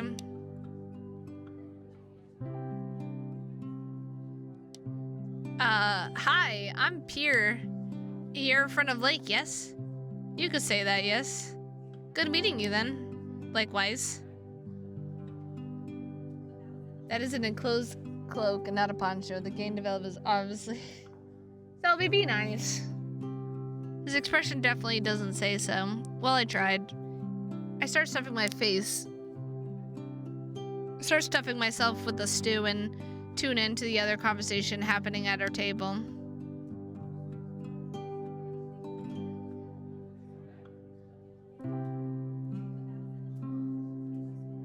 See, we're too focused on them and their conversations and anything around us, really. A traditional lunch in Norway is much, much more modest, but it's nice to have something like this from time to time. The usual lunch is just sandwiches, right? Yes, usually we just have 2 or 3 open sandwiches with hummus or something else, but it's always a pain. Oh, it's always plain, sorry. I don't know Rune, and he doesn't know me, but if I ever want to even talk with him, this is the best chance I have. On the other paw, I'm already discussing something with Lake. I hope he won't mind. We gotta take our chances, guys. We gotta take our hit. Sorry. Why just sandwiches? I think something warm during the day would be better suited for the climate. Rune turns to me, looking somewhat surprised by the sudden intrusion into their conversation. It's fast and convenient. Eating lunch at work for us is almost a mechanical act. It's not meant to be something indulgent, but rather an occasion for a quick break or some substance for the afternoon to keep you productive. A warm meal would make you sleepy and lazy instead, and that's not what lunch is about for us. We call it mapaki, which simply means packed lunch, like a bento box, but it's just bread and fish paste or cheese. The Kleinben? What? So, I take it that you're not from around here. I don't think we met yet. No, I'm Pure, a freshman here. I moved here from Finland to study I can't even say it now. Cognitive science. I feel like that's not right. Cognitive? I don't know anymore. I glance at the coach. He acknowledges marked Park A. But quickly. Park A. I glance at the coach. He acknowledges my presence, nodding, and I mutter a quiet, awkward, "Hello, Professor. A pleasure to meet you. I'm Rune, and I study neuroscience." Guys, I do not want to tell you what word I saw that, because it was not neuroscience. The word I saw. That was not what I saw. That is not what I fucking saw. And now I don't want to tell you guys what word I actually thought it said. His smile is confident and seems genuine. Like he's really happy to meet me, not just saying it out of curiosity. I haven't heard him talk before today. I almost imagine him having a husky, quick, commanding voice with a short attack. No, Selby, I don't wanna know. But it's actually rather smooth, deep, and resonant, like a folded velour cloth. I would like to take a better look at him, but his gaze is piercing right through me. Oh, he can keep piercing his gaze at me. Keep looking at me, sir. Keep looking at me. Besides, his lively eyes are mesmerizing. I could just sit and stare at them instead and still be happy. And how do you like it here? Oh, it's not that different. Norway is beautiful, of course, with all the mountains and fjords. But our way of living is fairly similar. Our languages have nothing in common, though. It will take me much more than these 4 months I've been living here to be able to hold a conversation in Norwegian. The fact that we can't even agree on one national standard doesn't make it any easier, I imagine. That was confusing at first, yeah, to learn that you don't speak just one language. Did you just fucking say I said, if you...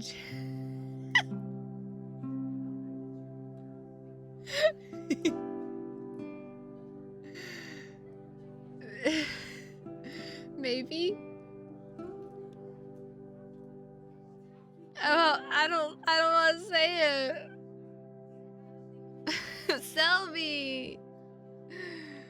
Selby! Selby!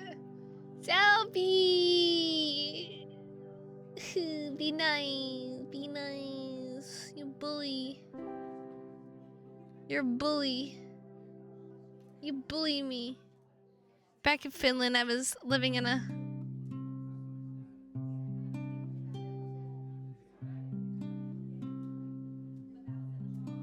Yay.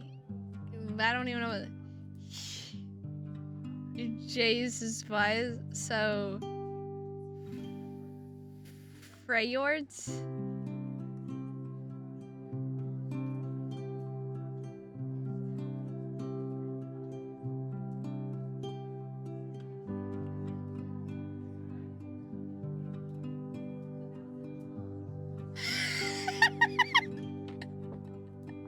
Oh God. You know what? I hate it here.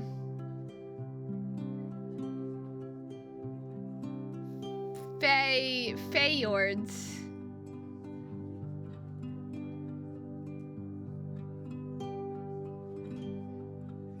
Fey? F?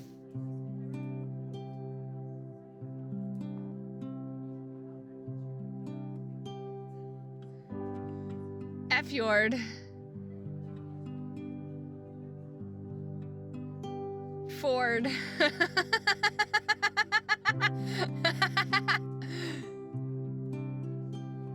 I give up.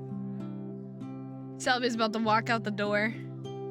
Back in Finland, I was living in a small town, and here, I don't know.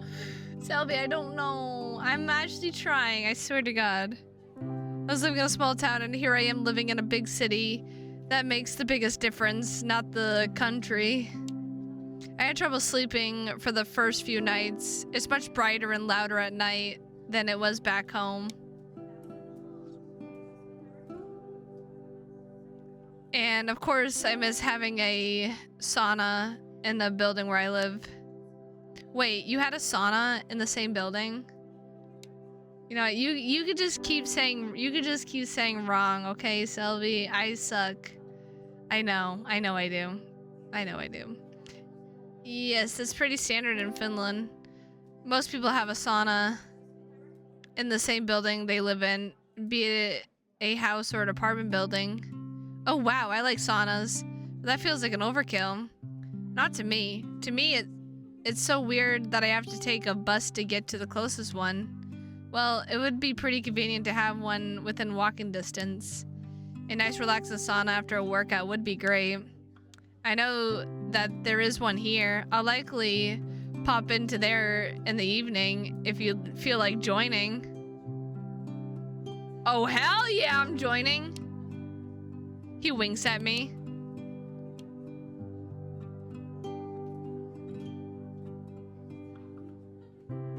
I laugh nervously, blushing. I think my heart just skipped a beat. Meanwhile, Coach finishes eating and Coach finished eating and stood up, grunting to get everyone's attention. Attention, everyone! I have a few important things to say. The cafeteria goes silent in an instant. Everyone turns in Coach's direction, who is standing next to a seat. Welcome to the first day of our winter science camp. Can furred animals ever see blush? Can furred animals even see blush? I don't know. Maybe? Their fur would just be a darker shade of red, so probably. Ahead of us is a week full of activities, lectures, and practical classes, and some leisure time as well.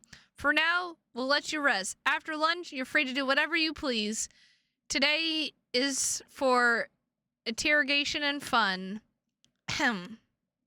Devin takes a note out of his pocket and starts reading from it.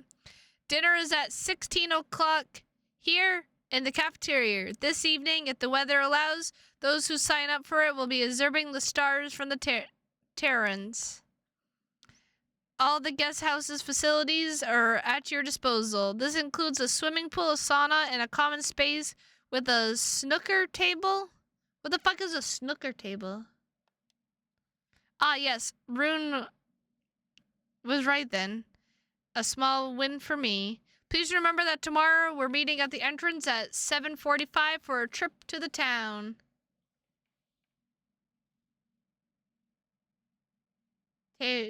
Terrence?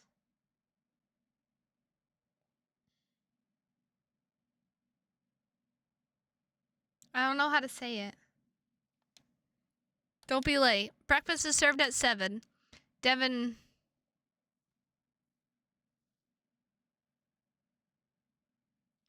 Billards? Is that like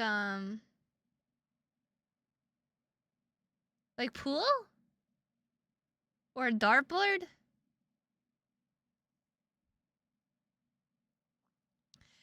Devin folds the paper back and hides in his pocket, looking around the room at all the students. You're all adults, so you're free to leave the guest house. Just please don't do anything foolish. We teachers hold full responsibility for all of you, and will therefore have to handle any situation that comes up. Yeah, so don't go don't go to any strip clubs or anything like that. If you need anything, you come find me in room number 2. In the event of emergency, I am the first person you are to contact. I see that most of you have finished already. That's all for now. You're free to go. Coach sits down again, turning towards Rune. I'm gonna hit the pool soon, but after that lunch, I need some rest first. Okay, sure. I'll join you there in a while. Just, what is it between these two? I'm curious, but it's not like I could just ask. Maybe if I stick closer to them, I'll find out. Leaving the speculations for later, I get up, my plate already empty, and address Lake directly. Okay, see you in a while. Sure, take care.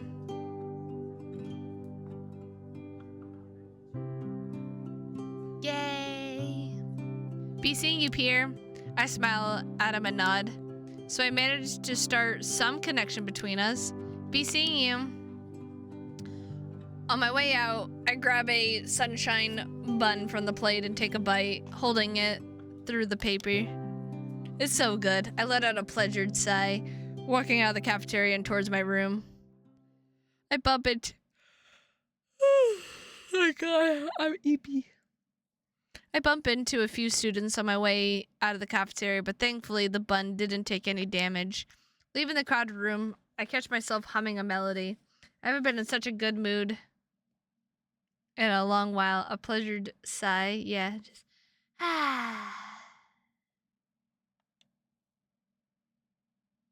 I've got every reason to be. The air here is clean and pleasant, even inside the guest house. I have nothing to worry about. No classes, no assignments, no groceries to be bought, nor cleaning to be done. It's so peaceful here. And I feel this strange energy building up inside me. The excitement for what's to come that threatens to explode.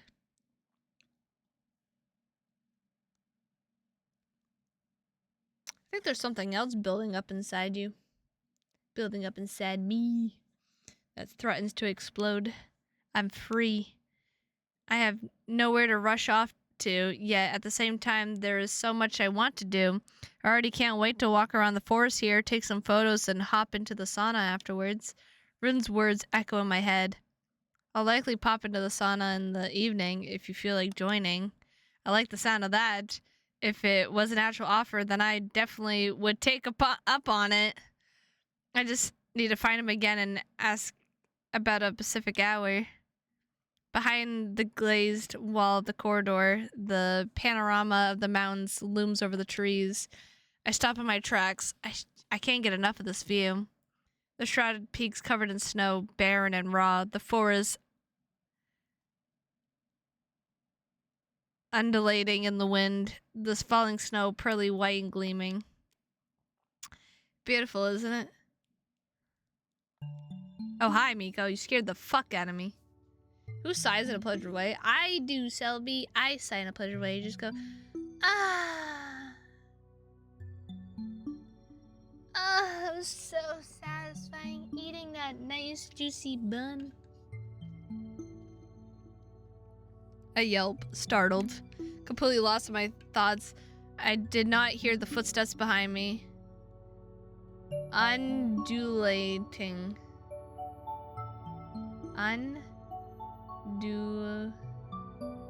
Dilating. I have no clue.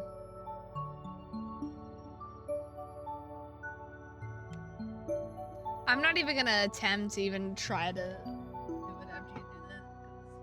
I don't understand things. Ah, sorry, I didn't mean to startle you. I just saw you standing here and looking. So, said it right the first time, said it wrong the second time.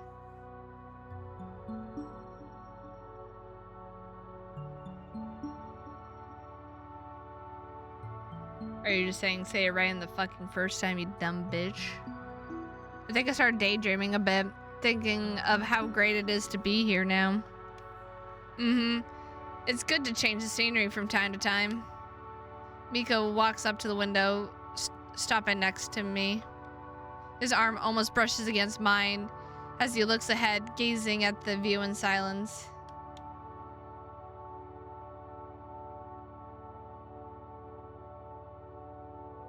His tail touches mine for a brief moment, and he sways it to the other side immediately, moving a half step away from me.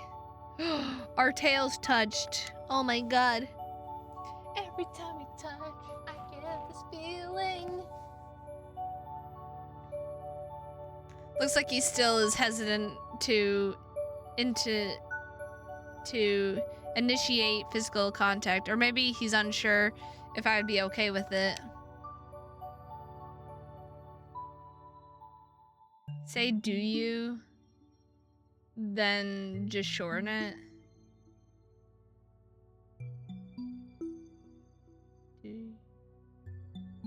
I don't even know.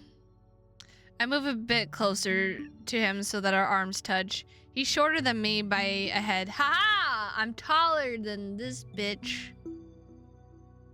So we can't bump shoulders, but I hope he understands the gesture. A subtle smile appears on his snout. Hey, good to see you two getting along well.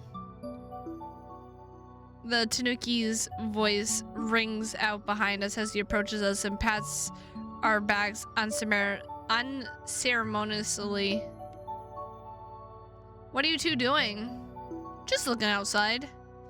Really depressing, isn't it? I'm starting to miss the sun already. What? You don't like the snow? It's fun for a while, but I'd rather be on a beach now and catch some sun on my fur. The closest beach likely isn't that far from here, but the part about sun might be problematic. Is that what you moved for Norway for? No, not really. I like Vikings a lot. Cold, a little bit less. Vikings? I'm about to tell him I haven't met any Vikings yet when he continues. Yes, like in Thor. I like the movie a lot. Like in what? Travis. Or, you know, never mind. Anyway, I better be going. I want to rest a bit after lunch. Have a nice rest. I'll be in my room then in any case if you were to look for me. Feel free to drop by. I nod and turn around, continue to my room.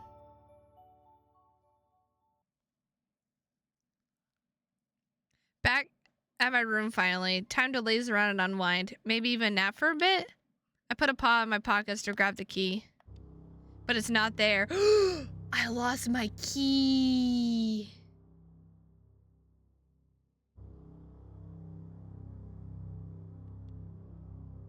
I wiggle my paw inside the pocket, but it's empty.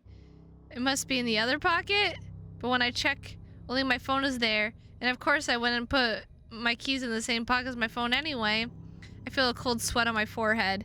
And now we're in my possession. I already lost the key.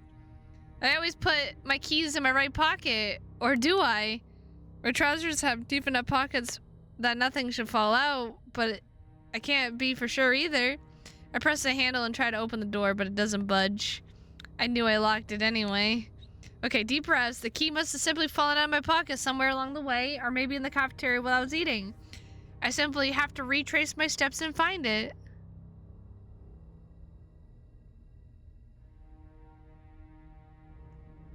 What does it mean, or do I? He's gaslighting himself is what's happening.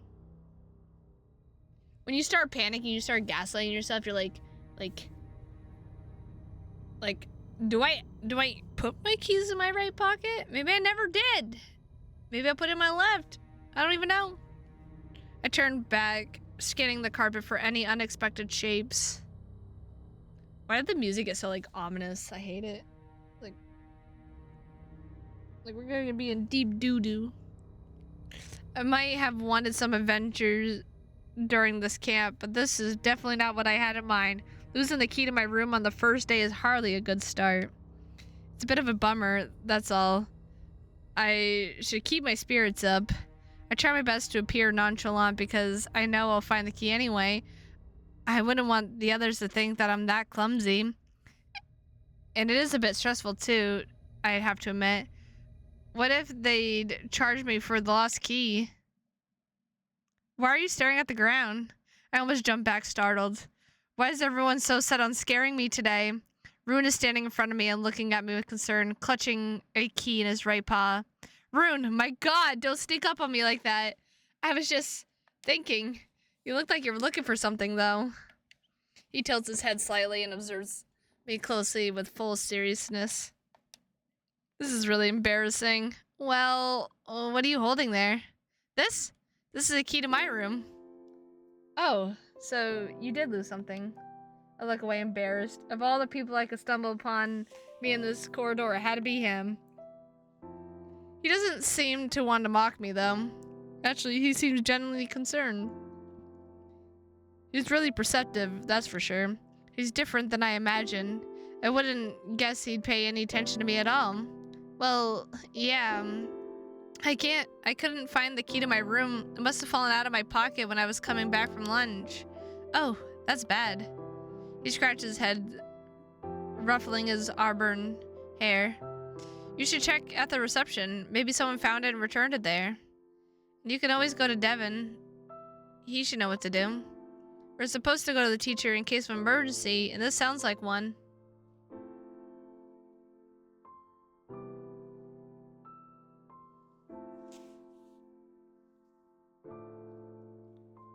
Auburn?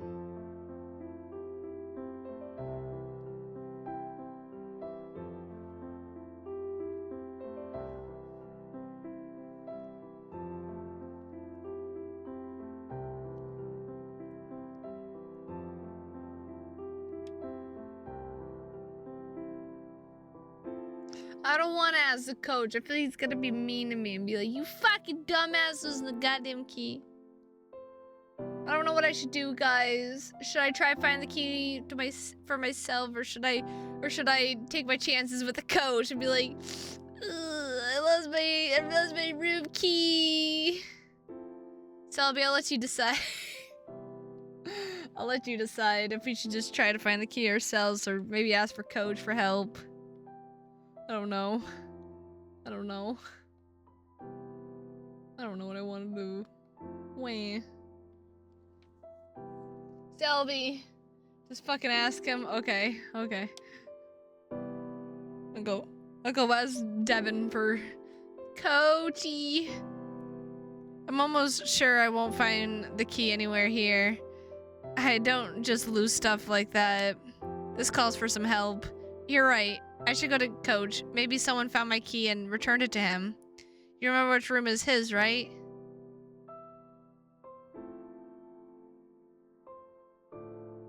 It was... Ah, shit. Ah, fuck, guys. I don't remember. What room did he say it was either 2 or 3? I can't remember. It wasn't definitely not 13. Hold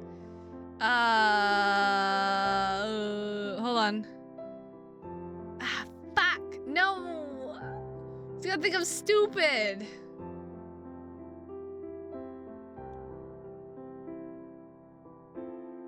Rune smirks triumphantly. You should pay more attention to what your teachers say. Devin is in room number 2. He is right, unfortunately. I should be paying more attention.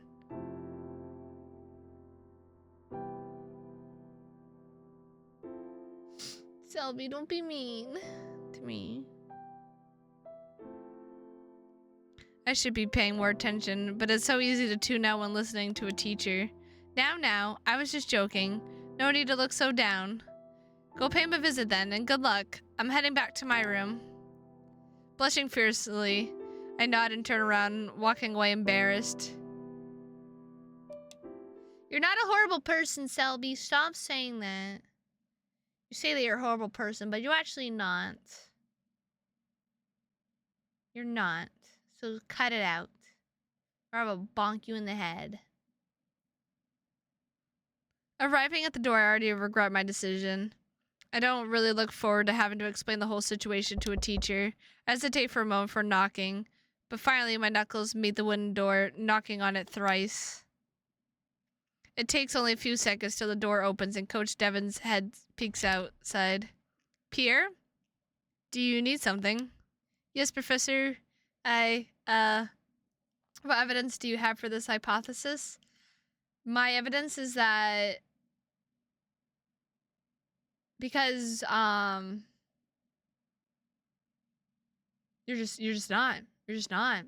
I don't believe it. I don't believe it, Selby. I do not believe that you are a horrible person. That is my evidence, because my gut is telling me that you are not a horrible person. That you are nice. You're a nice being. You just try to act like a bully. You try to be a bully. You try to make people hate you so that you I don't know.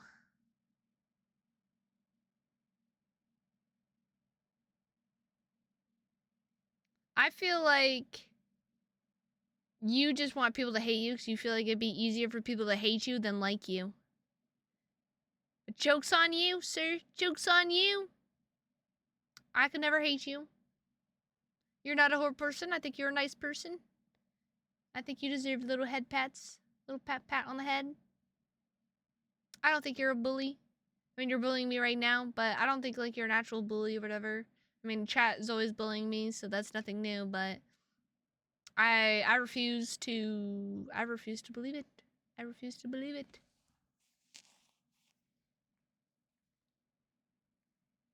Selby, I think you and me could be best friends. I think that we could be friends. Being hated is indeed very easy. Yeah, you'd rather be hated than loved. Or liked. But Selby, listen here. We could definitely be best bros. We could be homies. It makes people leave you alone. Well, I'm not gonna leave you alone, sir. I'm not gonna leave you alone. Yes, Professor, can I come inside? Can I come inside first, please? I don't want to talk out here in the hallway. Can I just like go inside your room? Because that's all I ever wanted was to go inside your room. Coach Devin's eyes open wider. He glances sideways into the corridor before taking a step back and open the door fully. Come in. His room smells like him. It's the first thing I notice. I didn't even pay attention to his scent before, but now it's hard not to. Oh my god. Really though.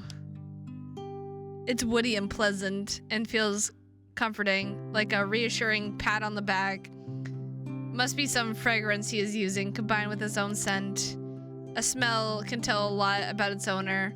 One thing that's immediate immediately apparent about Coach Devon is that he keeps himself well groomed.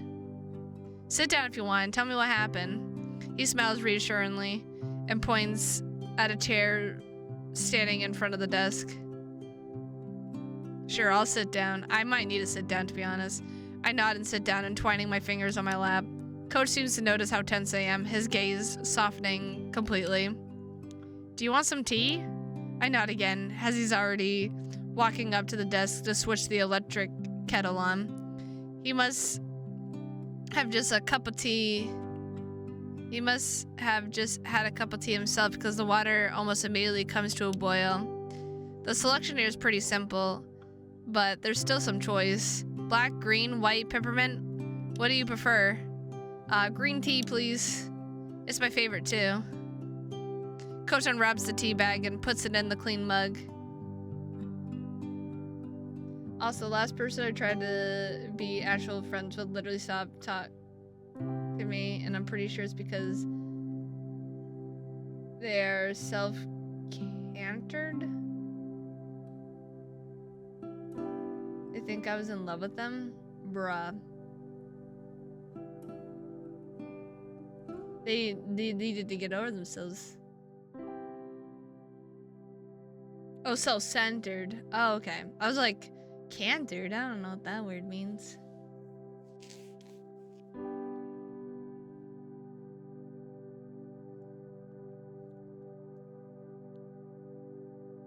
Well, Sully, we can be friends. You don't have to worry about that.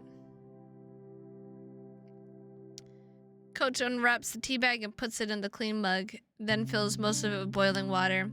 The paper label attached to the tea bag has a motivational quote written on it. Find your inner balance. As he prepares the tea, I take a curious look at the room. It's a bit bigger than mine, and it has 2 beds instead of 1, but somehow it feels different on a deeper level. Maybe because of his scent, as if it was somehow infused with his personality already. The carpet has a different pattern, the painting is also different, and some of the coach's private belongings, along with the second mug, are lying on the desk. Among them is something I for sure did not expect to see: a Discman, a portable CD player was the most popular in the 90s. My mother used to have one. Curious, an obsolete piece of gear, but it must be really important to him if he brought it here with him. I wonder what music does he like?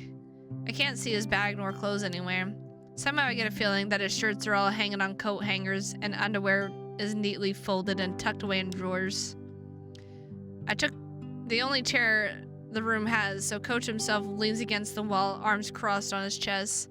Deciding it should be okay by now to at least try it, I take the cup gratefully, blowing on the surface of the liquid first. Pleasant fragrance of the tea fills my nose. I take a sip. The tea isn't bitter at all. So, Pierre, what happened? Lost the key to my room. Oh. I closed the door when I was leaving for lunch, put it in my pocket, but when I returned, I couldn't find it anywhere on me. I started retracing my steps, but then I thought I should come nad info. I'm having a stroke. Nad inform you maybe, and ask if someone else haven't found it already. I see. Not yet, no. At least nobody brought the key to me. Did you go anywhere else before or after lunch? No, I went straight from and to my room. It's supposed to say and inform. Okay, I'm literally having a stroke, trying to read this and my brain's not registering. So the key most likely fell in your pocket in the cafeteria. Devin shakes his head. Let's go look for it then. And if it's not there, we'll go to the reception and ask there. Did you finish your tea yet? I finished the rest of the tea in 2 big gulps standing up. I feel much more confident now. It really did help. Or maybe it was just Coach Devin. I was so nervous coming here, but he turned out to be attentive and warm as a person.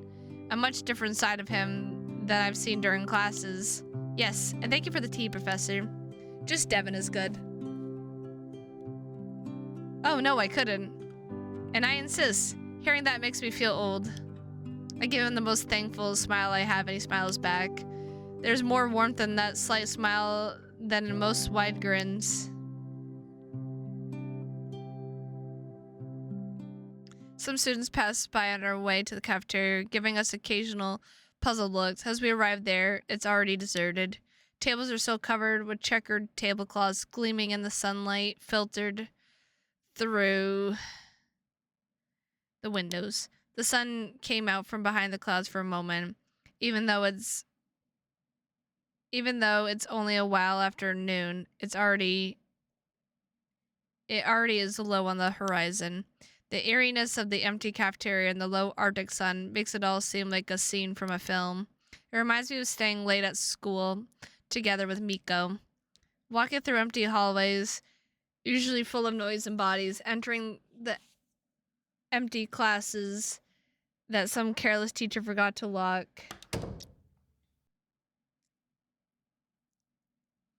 The sound of a door closing behind me snaps me out of my daze. Meanwhile, Devin is already standing in the middle of the room looking around. Which tables was ours? This one, I think. This place certainly looks different now. Yeah, I'm sure it was this one. We both scan the floor looking for the key. Devin then goes to look around the plans as someone could kick the key there unknowingly, but it's not here. We should head to the reception. Maybe someone already brought the key there. Come on, let's go. Maybe someone has my key and they're gonna blackmail me. They're gonna blackmail my ass.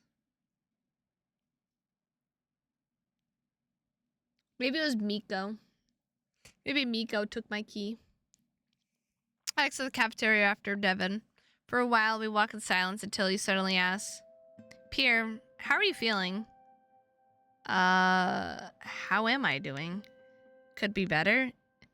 I'd feel nicer if I could go back to my room right now. Though, also, looking beyond that, the situation isn't so bad. If not for the lost key, I never get to walk around the place chatting with my coach. I would never have found out that he's actually a nice person.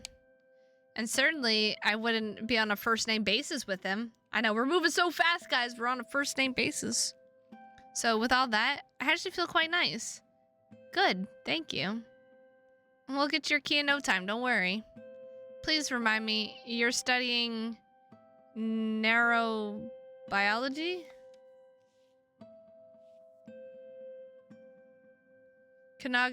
Cognitive science, actually. It's related, but quite a bit broader.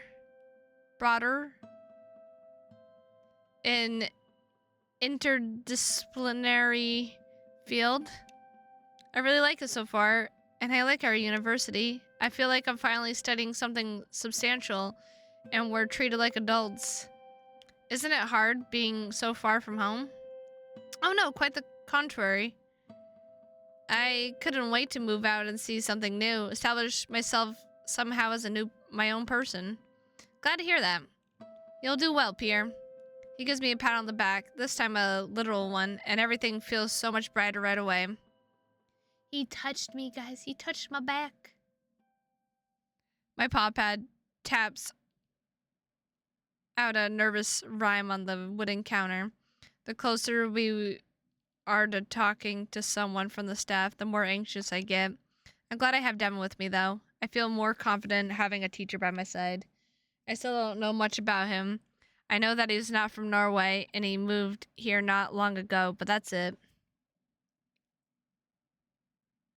Now that I think about it, he's the only one who's asked me questions this whole time. Wouldn't it be rude for me to ask a teacher about his private life, though?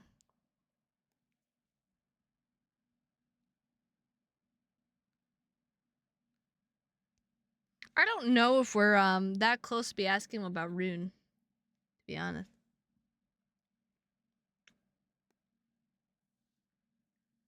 I am curious, but I feel like he's not gonna tell me. Let me ask him about his country. Devin, can I ask you where you're from? I know that you moved here recently. He keeps silent for a while, and I start to worry if this was a good idea after all, but it finally answers. He's from Ohio! What the fuck? That's true. I was born in Ohio in the US. I moved here earlier this year. I'm not very familiar with the United States geography, but I do know Ohio. What do I remember about it though? Not much really. How about the Discman? Devin, that device on your table in your room. Was that a Discman? That's not something you see often anymore. Oh, yes. What do you mean, what the fuck? Beer's wearing a tank top. So that just automatically means he's from fucking Ohio?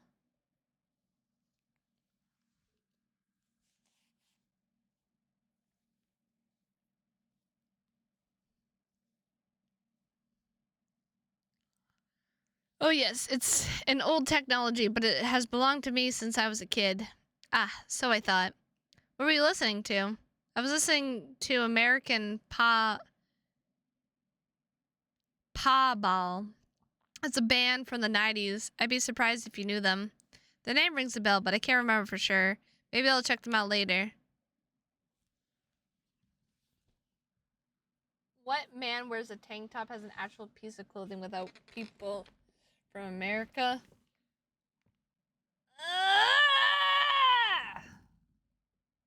Without being from America? I don't fucking know.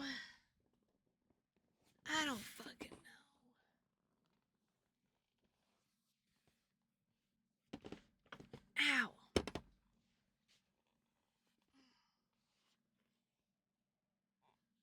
Maybe just wearing a tank top just cuz. Doesn't mean he's from America. I mean, we just got confirmed that he's fucking American, but...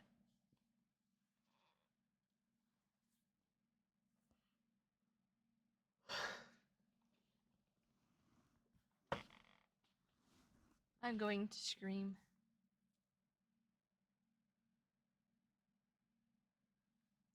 I'm going to scream and shout and let it all out.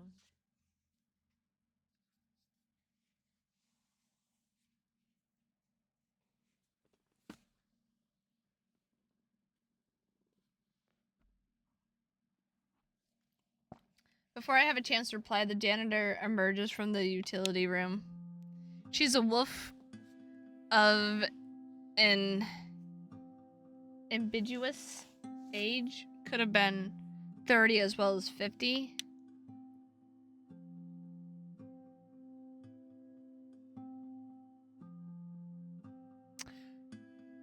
What?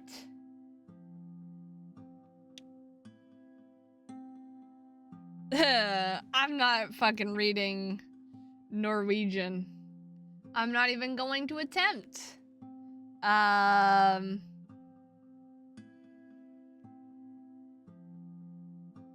Yeah, I've lost the key to my room. Of course. Of course what?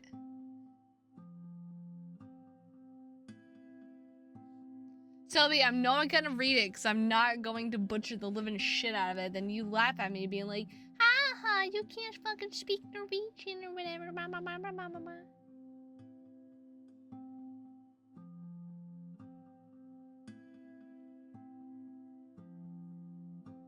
Maybe she only speaks Norwegian.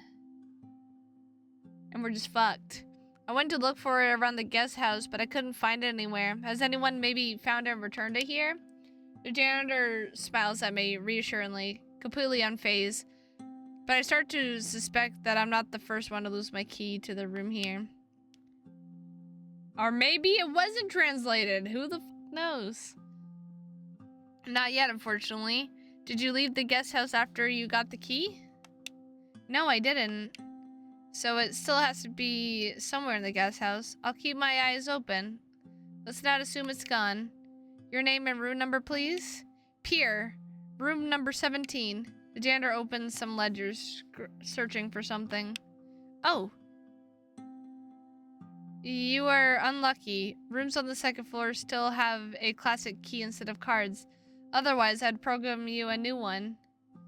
I thought the whole point was that you spoke Norwegian and it was all translated. That is fair enough. That is fair enough.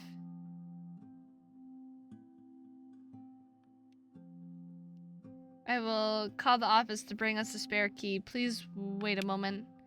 She takes an old flip phone out of her pocket and dials a number. Someone on the other side of the line picks it up quickly. A muffled voice escapes from the small speaker. The janitor puts the phone to her ear and starts to explain the situation. I switch my attention from her to Devin. He's leaning against the wall and looking out the window thinking. He's helped me a lot today. Even though I often skipped the classes and had little respect for him, I feel guilty now. I will be a good student from now on, I promise. I will now go to all your classes. I feel bad, Devin. I feel bad. I hated PE, but... He turns his head in my direction. For a moment, our eyes meet, and quickly averts his gaze, though. Ah! I don't know what it says. Blocked? I switch my attention back to the janitor, sensing troubles. The janitor speaks with an urgent tone, too fast for me to understand her, besides some single words. Wait, why didn't you have any respect for him? Because we don't like teachers. We don't like PE teachers. We don't like doing physical we missed all of his classes and stuff. She ends the conversation with a simple had and put down the phone with a sigh. There's a blizzard above the town now, and they're not sure when anyone could reach us. They're working on unblocking the roads, but the traffic is paralyzed. My sincerest apologies. They will come here as soon as they can, and in the meantime, I will look for your key. Can you leave me your phone number so that I can call you when we find it? What a dumb reason, I know. Sure. I mechanically write down the number on a sticky note she shoves in front of me. It all feels so surreal that my pod doesn't really feel like mine moving by itself. It is possible that for today, you'll have to move into another room. We don't have any single rooms left, unfortunately, but I can show you which rooms have a bed still available. But maybe one of your friends still have a free bed in their room? You could ask them, but otherwise, I could find something for you. So you're gonna have to share your room with Big Black. With Devin? I think Devin and Rune are sharing rooms, so. She gives me an apologetic smile and points to a small basket on the counter filled with sweets. Maybe you want some?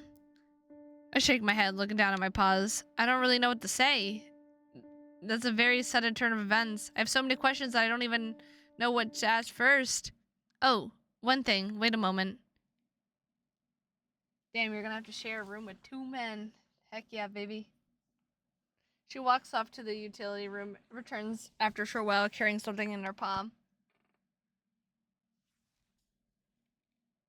Here's a bathroom kit for you. We always keep a spare few for those who forgot to bring their toothbrushes and soap with them. She passes me the kit, all packed inside a cloth pouch. Once again, my sincerest apologies. Is there anything else I could do for you now? I shake my head. If you have any questions or problems, please come back to me and we will try to sort it out.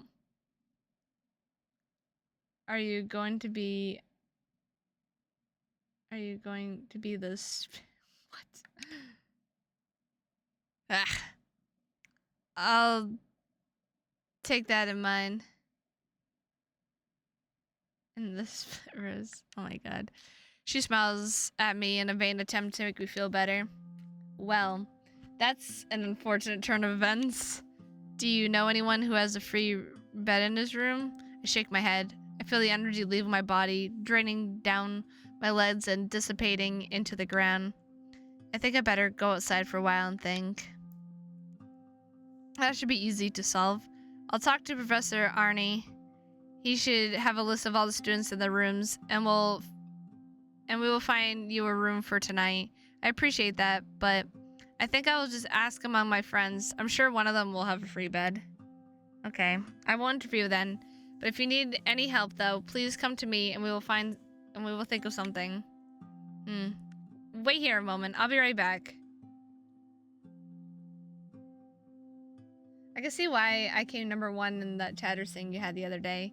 Because you're always here, Selby. Because you're my number 1 chatter, my number 1 supporter.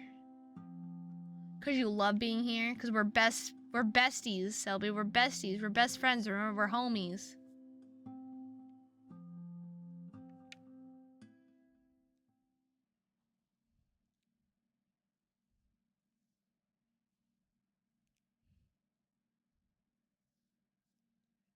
Devin sprints off somewhere, leaving me here in the empty lobby. Looking for something to do, I notice a clock on the wall.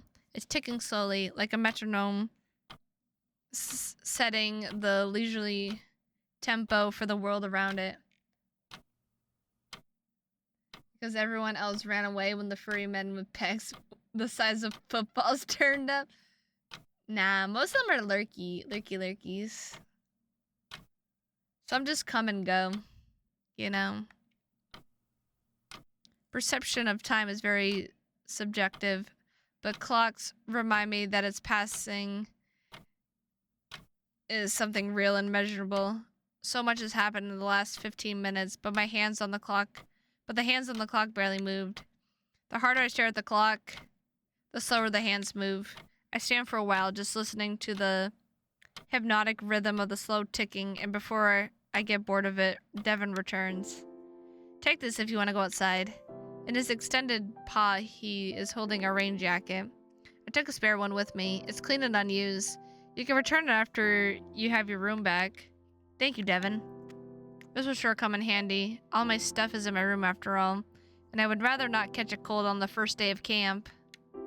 If you need anything, and I'm not in my room, it means I'm likely at the pool. Don't worry about the jacket, though. You can leave it here in the lobby if you won't need it. I put it on. Although it is a bit too big, it feels comfortable. It's not very warm, but it should guard me from the wind and snow. Devin gives me a wide smile. It's so weird seeing him cheerful. I'm much more used to seeing his stern side he shows during his lessons. Now something makes me think that he might be a very different person than I thought. Thank you again, Professor. I promise to take care of it. I turn around and go through the entrance door, leaving the warm, cozy guest house. A wave of cold Arctic air hits me as I exit the building, making me shiver. It's still snowing relentlessly. Chill wind blows through the tree branches like a harpist pulling strings in constant glissandos? I walk through the parking lot into the woods, leaving a trail of deep paw prints in the fresh snow behind me. I inhale deeply. The air is perfectly clean and full of smells, pines, and wet moss, snow, and needle-covered paths. I grew up surrounded by forests, and I always loved exploring them. Some of the smells here don't seem familiar, but I still feel at home here. The only thing I hear is the sound of the snow crunching under my paws and the slight whisper of the wind. It feels good to be here. Living in the city, it is easy to forget how nice it is to be surrounded by nature. I take out the instant camera I still have with me from my bag, turn it on, and holding it with my extended arms, I point the lenses at my snout. Now I have to wait for it to develop. I stash it quickly in the bag together with the camera and close it. I close my eyes and listen to the wind. I silence my thoughts and switch my attention to my surroundings. Deep breaths now, in and out, slowly. I stand still. The wind rustles the branches, blowing off the slowly accumulating snow from them. Right now the forest is still, but everything around me is brimming with life.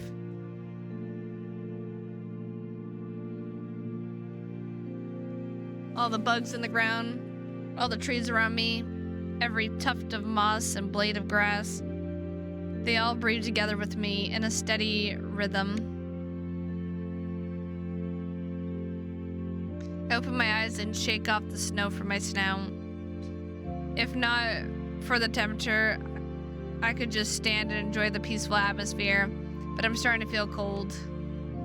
It's still nowhere as cold as it gets in Finland in winter, but the humidity is much higher in the vast sea, just a kilometer or two from here. This chill wind is much more biting than what I'm used to. Okay, let's see how the photo came out. Oh my god, we're so cute! It's quite nice. It might be my favorite photo of myself yet. Oh my god! Shivering in the cold, I decide to keep moving. I feel warmer if I don't just stand in one place. Walking among the trees calm me down, though. I feel much better now. I shake off the rest of the snow that accumulated during the short walk on my hair and turn around. Walking back to the guest house. Good thing I got the jacket from Devin. I would feel much colder without it.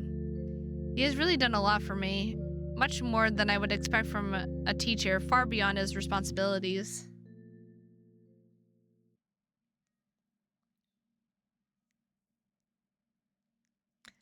Back to the warm inside. I walk up to one of the sofas standing in the lobby and flop onto it unceremoniously. What should I do now? I took some books I wanted to read with me, but of course I left them in my room. And now it hits me that I will not be able to use anything I left there, including my other camera, the books I have taken, my headphones, or even fresh underwear. Okay, I'm going to bed. Night, both of you. Night, Dev! Have a good night. Sleep tight, and don't the gerbils bite your little toesies. Thank you always for being here. I appreciate yous. I appreciate yous. This is a long visual novel. Like, this is only day 1. There are 5 days out. Hashtag free the gerbils. No, no, no, no, no, no, no. No. There is no freeing the gerbils. They're evil. Evil, death, evil. We can't let them be released. At least, it's only for today. In the corner of my eye, I catch some movement on the other side of the lobby. Turning my head in that direction, I finally notice someone sitting there on the other sofa. It's him, guys. It's him.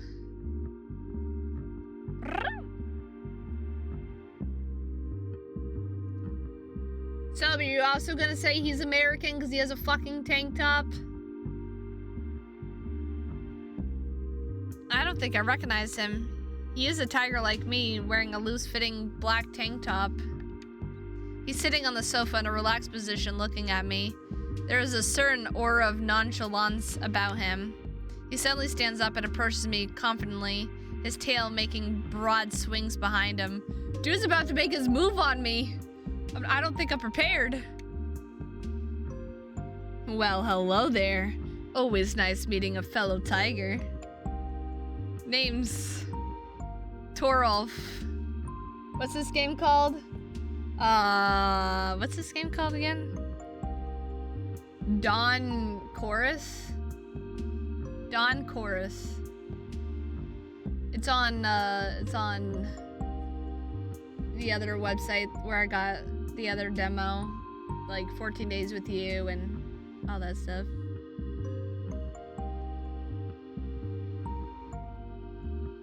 And you? I sit up before replying, feeling strangely vulnerable under his gaze. I'm Pure. It's nice meeting you too. Torolf points to the sofa, points to the spot on the sofa beside me. May I? Oh my god! Relations to other characters like friends with benefits.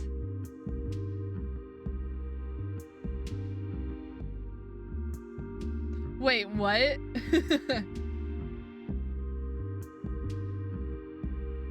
Oh, I'm gonna have to agree. Yeah, you. Oh, hey! Whoa, don't get closer to. I mean, do, but geez, slow down a little bit, my boy. We just a baby. Before I have a chance to reply, he sits down beside me, taking a relaxed position again. Wow, he really is forward. So, tell me about yourself. What do you study? I'm from Finland. I moved here this year. I'm studying cognitive science. Oh, a freshman. How cute. A shame we're not in the same department. I nod meekly, somewhat at a loss of words. A shame, yeah. So, what are you studying? Experimental biology. But that's not really interesting. Better tell me where I can find you, actually. What the fuck?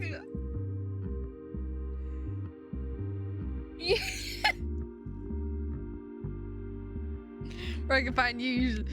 Oh, on the campus, I guess? I live in the dormitory, so I spend most of my time on the university ground. I live further away from the city center. I have my own flat. Hey, you could come visit me sometime. Sir, we just met. You already invited me to your goddamn house. You're cute, you know. Though, you have a weird sense of fashion. He winks at me. Am I being flirted with? Dude sees a guy exactly like him is like, wanna fuck? Exactly. Like, am I being flirted with? I don't think anyone has ever flirted with me before, let alone this openly. It feels, I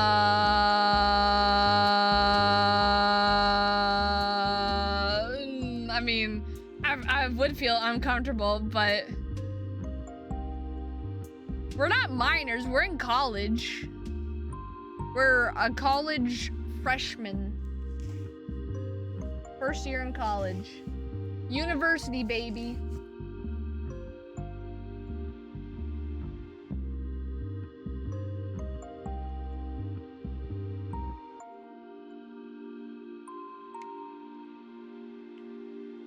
I don't even know how to respond to him, so instead I just stare at him.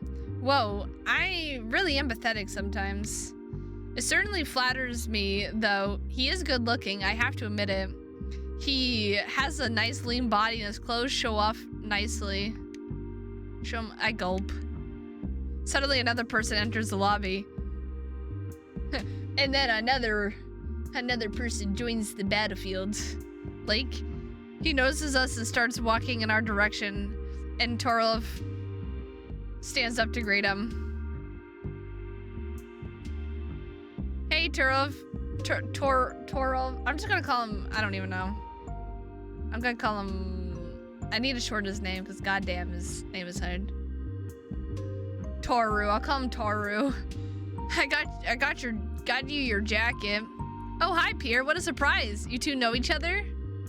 Now we do. We just met and chatted for a bit. Thank you, Lake. You're really invaluable.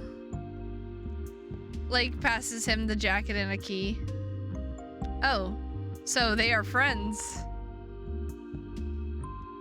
Good enough friends that Toru sent Lake to fetch him his jacket. His name is 2 syllables. How is that hard? It's too hard. Too hard, Selby. Frankly, I don't know much about Lake's friends. When I was visiting him, he was always either alone or with his roommate. I'm kind of surprised to see him being friends with this tiger, though. He looks older than Lake for sure. Must be a senior already. How did Lake get to know him?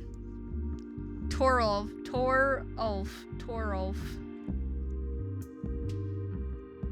We were just going outside for a walk together, but I left my jacket in my room. It's been nice talking with you, Pierre. I'll catch you later, okay? Sure. Have a nice walk, you two. Thank you, Pierre. See you later. Now they're gonna go fuck in the woods. They leave through the entrance door and I'm left alone in the lobby. Whew. I leaned back on the sofa and relaxed finally. I didn't even notice I got so tense. That was really something else. Tolf, what an interesting guy. He didn't really tell me much about himself, did he? Just that he studies experimental biology and has his own flat, and that he finds me cute. I blush again. Well, he is handsome too. He told me he will catch me later, so I should expect to meet him again? I hope it won't be as awkward as our pretty one-sided conversation now was. I closed my eyes and let my thoughts wander. Maybe I could read an ebook or something. No, I don't feel like reading right now. A bit too much has happened in the last hour. So until the end of the day, I have to find another room to stay in. I could always ask Miko. He for sure would agree. Things are still a bit weird between us, though, especially after the 3-year gap in our relationship. I still have the whole day to ask others. I've already managed to make some new friends here. It could be a good occasion to befriend someone closer. Yeah. I don't have to make any decisions now. I will leave that for the evening. But what should I do now?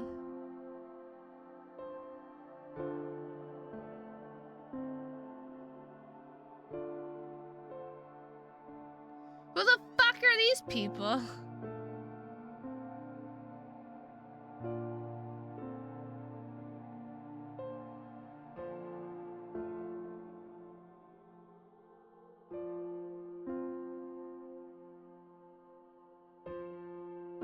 Who's Klaus? Who's that? I know these guys. Let's go meet someone new, I guess. I might have just been on a walk, but I don't feel like sitting in the guest house all day. It's good to be outside. It's good to be outside the city again, and I want to make the best of that time. Of course, I'm not going to just sit indoors. I won't let some snow and mild cold stop me. Yeah, I'm going back out there. Damn, it's cold. A particularly strong gust of wind makes me shiver uncontrollably. Good thing I got a jacket from Devon, otherwise I would freeze here. Once again, I direct my step towards the nearby forest. Maybe Klaus is the bear. For now, I better stay on the path. Falling snow makes it much easier to get lost in the deep forest. Walking idly. Pitch, that is blizzard. Enjoying this moment of quiet, I suddenly hear rustling somewhere behind me. Oh, nope, that is Klaus, the black cat. Turning around, I see a figure in a black jacket walking my direction. He's not looking at me, instead his gaze is fixed somewhere in the distance. Let's keep silent. He simply passes me without saying a word, not even acknowledging my presence, as if I would be just another tree. Suddenly he stops, turns around and looks at me. Hey, do I know you? Not yet, I don't believe so. What are you doing here? Me? I'm on a walk. Aren't you too? Oh, my God. I didn't mean to, Sorry, I accidentally went backwards. Name's Pierre, by the way. Studying cognitive science. Here, it's midnight for me and 1 a.m. for you. Go to bed. You can't tell me what to do.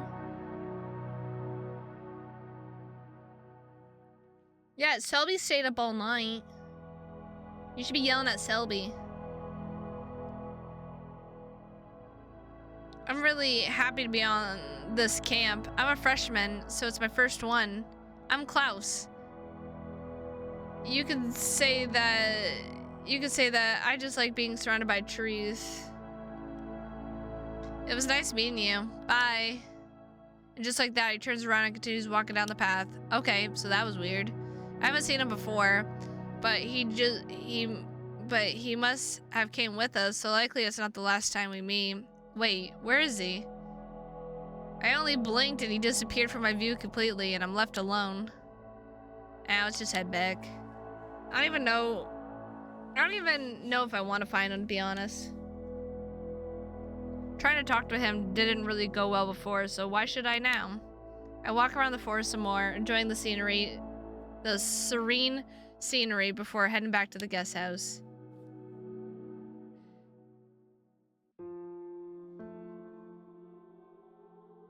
Ooh, ooh, ooh, ooh, ooh. Heck yeah! Time moves so slowly here. Nothing here changes. Since I returned to the guest house, no one else has passed through here. No one entered, no one left. The gray clouds behind the window barely moved, and it had already stopped snowing. If not for the constant ticking of the clock, one could think that even the time stood still here. I find it really comforting. If the time doesn't move, then I don't have to either. For the first time in God knows how long, I feel like I have all the time in the world. My thoughts are a blanket I wrap myself in. They flow gently like a calm river, coming in waves, leaving no traces behind them. Sudden pause starts break me out of my trance-like state. Was I just falling asleep? I look at the entrance and see Torov standing there in the glazed corridor looking outside. Against the backdrop of the gray sky, he looks pretty dramatic, like a figure from Caspar David Baked Rich painting.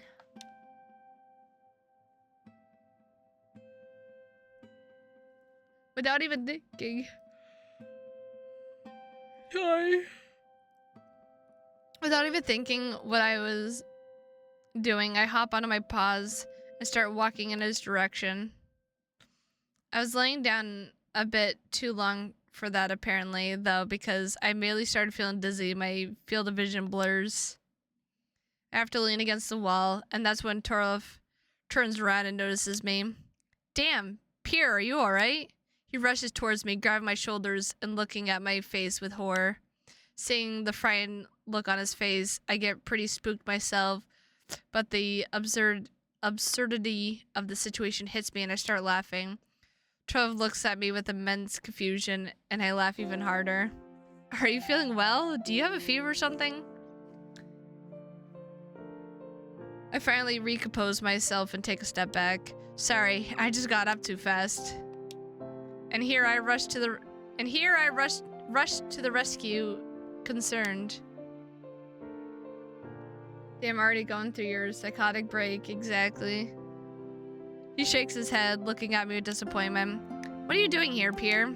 Well, I don't really have anything to do, so I was just relaxed on the couch before I saw you there. He looks at me suspiciously. Unacceptable. How about we find something to do together then? Whoa. What do you have in mind? Actually, not much, but I'm sure we could find something. Well, that's disappointing. Hey, sorry I don't have some great plan prepared. I didn't think I needed to come here with one. We could always just sit here in the lobby. Wouldn't it be better to go sit in a room? Actually, why are you sitting here instead of your room? Oh wait, I know. I wanted to go check out the common space. You want to tag along? I'm glad you didn't wait for me to answer because I don't really feel like explaining it all again. Common space? What do you want to do there?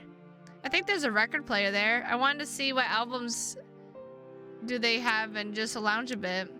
That should be fun enough with the company of a cute tiger like you. A record player? Huh, I haven't seen one in a long time. I haven't noticed it there, but then I only peeked in the common space before. Good idea, why not? Great. Let me lead the way then. When do we get to go to the sauna? I want to go to the sauna. Is that... Oh, guys, I see foxes on the wall! I love it. Sorry, I got excited. I saw foxes. Anyway, we moved to the common space. I went past it a few times before, but never paid much attention to it. It's divided into two parts, with the snooker table in a separate room and a few armchair chairs and couches arranged around a table on the other. There's also record players standing there in the corner. It's definitely an old one that fits the room very well, adding a lot of charm to it. There is also a fireplace that certainly adds to its coziness. It's obvious that a lot of attention was put into designing this space. I like it here. He sits down on the sofa and points wordlessly to a space next to him. Clearly expected me to sit there. Sure, I'll sit next to him. I take a spot next to him reluctantly. We're so close to each other that I'm almost snuggled against him. He has been nothing but nice to me, but it still feels a bit weird. It's the second time we're seeing each other and I barely know him. It feels like our friendship progresses much faster on his part than on mine. It's quite hot in the room with the burning fireplace, but I especially feel it now sitting next to Torov. I take my sweater off and throw it on the armrest before turning back to the tiger. Torov, tell me something about yourself. So far I only know that what you study and where you live, but it doesn't really say anything about you as a person. Torov nods and lifts his finger in a stopping gesture. Sure, but first let's play some music. We gotta set the mood, baby. We gotta set the mood. Some of the albums are already scattered on the table with the record player, and 12 leans in to take a better look at them. They have some good ones here. Do you have any preferences? Oh, they have the new Nimble Foxes album. I was listening to it a lot lately. I have an idea, though. Let's pick something neither of us knows. Fine by me. Maybe this one? He picks one of the albums. It has a white cover with a tiger sitting on an orca-shaped rock among flowers looking at the sunset.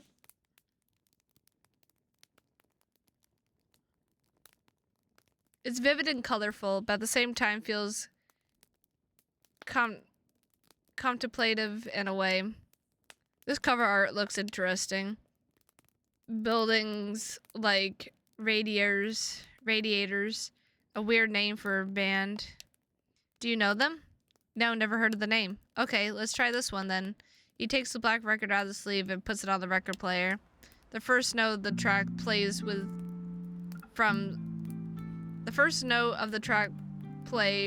from small wooden speakers standing on both sides of the player. Soft acoustic guitar that fits the space well. Record players have their charm. I haven't seen one in a long while. There was one trendy jazz cafe in Helsinki that had one. I've been there twice. That was the last time, probably. I've heard people likening the vinyls to analog photography, but I think the comparison misses the point. With analog photography, the focus is on medium and its limitations, and the end result is usually visible different from digital photography, but it's not really the case with analog records. I don't agree that they sound vastly different unless the record is scratched or dirty, but with vinyls the focus is on the ritual itself. Admiring the album cover, taking the record out of the sleeve, cleaning it first properly, and dropping the needle and observing how the vinyl record resolves on the plate. It's much more observing than just playing a song on Stripify. So, what would you like to know? Maybe tell me why you chose to study experimental biology. Oh, that's a complicated story. So I'll start by saying that I first got a bachelor's degree in computer science and worked a few years as a web developer. I got the first job when I was still studying, but when I got my degree, I was offered a better position elsewhere. I accepted it, of course. Everything was going well. I was earning more than I ever hoped for, while doing less than I thought I would have to. But I'm not one to ever stay in one place. After the second year there, I started to feel bored of it all. It was never a thrilling job, but for a while I liked what I was doing. I couldn't see myself doing the same thing for the rest of my life though. After 2 years of working, I've had enough money saved to quit and just live off the savings for a long while. I don't know if you've ever heard of the term mini retirement, but that's pretty much what I did. I retired, just not permanently. So I found myself having a lot of time to think some stuff through and decided what I wanted to do with my life. And I understood what I wanted to do something more substantial. I wanted to be at the frontier of science. I wanted to work on something groundbreaking, something actually meaningful. So after some research, I decided to go with experimental biology. That's pretty much it. Not very interesting, was it? Wow, that's a lot of new facts. I thought maybe you're maybe a year or two older than me, but that would mean you're 24? 27, actually. I finished my studies, worked for 2 more years, traveled around the world for a year, and then ended up here. You traveled around the world? Where were you?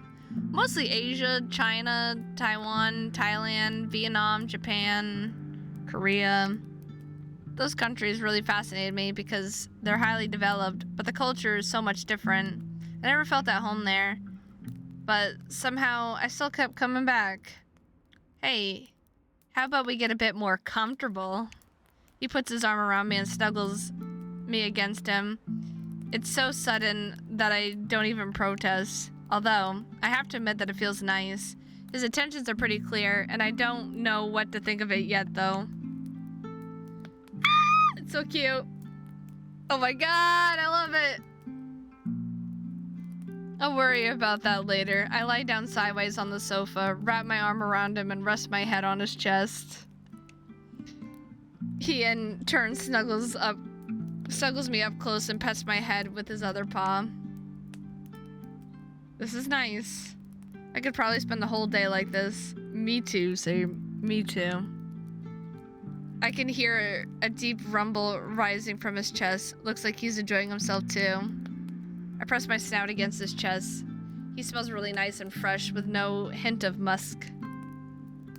He certainly takes care of himself and it shows. My paw runs along his side slowly, exploring his body.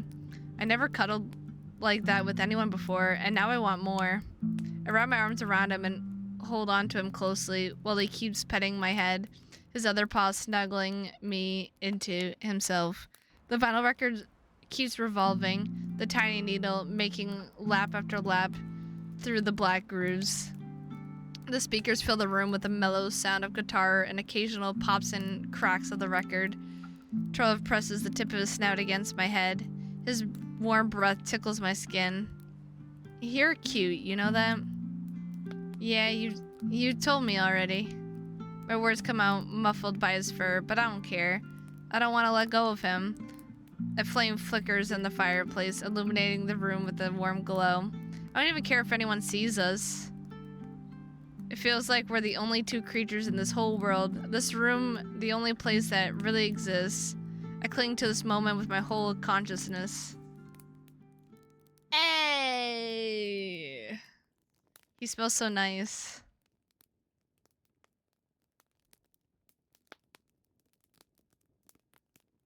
I open my eyes. There is a wooden ceiling high above me. I look around disoriented. I'm in the common space. The wood in the fireplace still burning, and the evening sun pours through the windows. I must have slept for only a few minutes. Slowly, I start to remember why I'm here. Looks like Torlov is already gone. I stand up, stretching out and yawning. I really needed that nap. I feel much more rested and energized now. My sweater is still laying on the armrest. I pick it up and put it back on. The vinyl is still revolving on the record player, even though the album has ended. Looks like it's a fully manual model. I lift the tone arm and put the record back in its sleeve. Then I leave the common space and start walking back to the lobby to stretch my legs. I wonder where Torov went. I never asked him about his room number. I won't even know where to look for him, though I'm sure we're going to bump into each other again soon. Heck yeah, baby.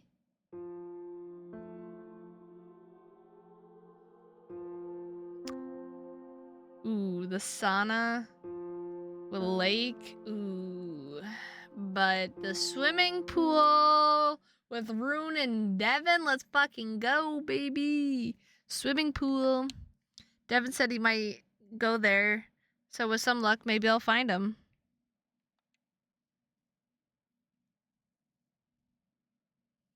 I haven't been in one in ages.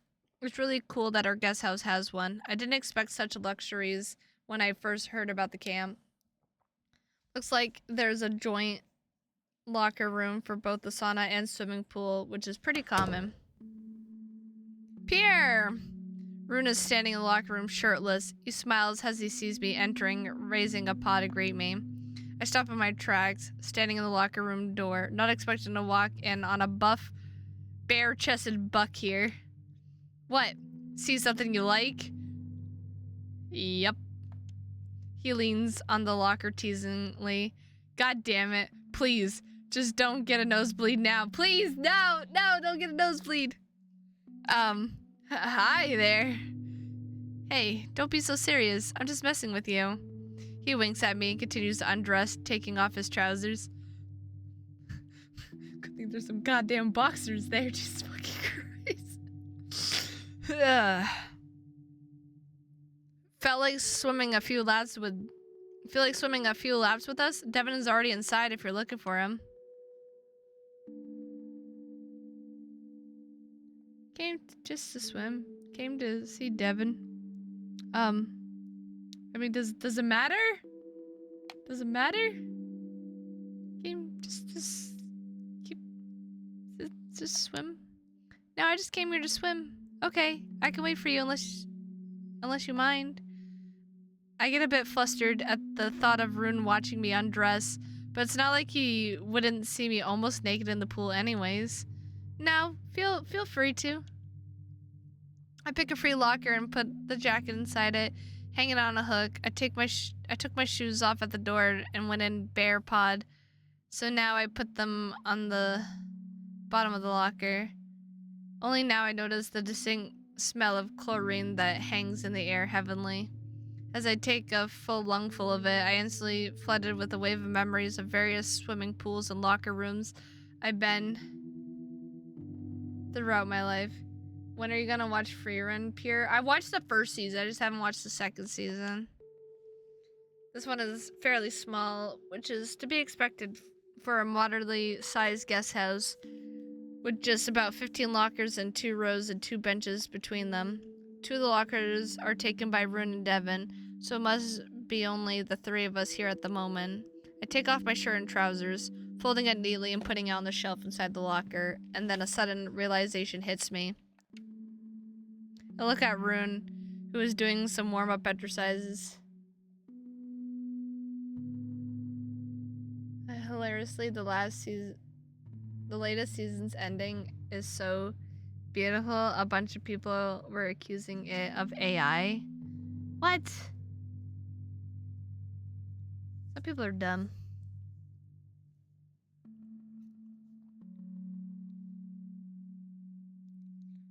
I look at Rune, who is doing some warm-up exercises, changed into swimwear already. He knows me looking and turns in my direction. What's up? I don't have any swimming shorts.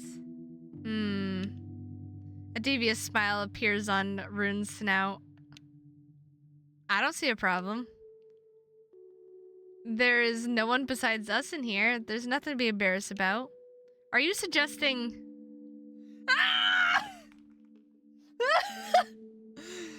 Rune winks at me, grinning. Well, why not? Well, it's good to do something crazy once in a while, and as Rune said, there's no one besides us here now anyway, so no one will probably come so soon before dinner.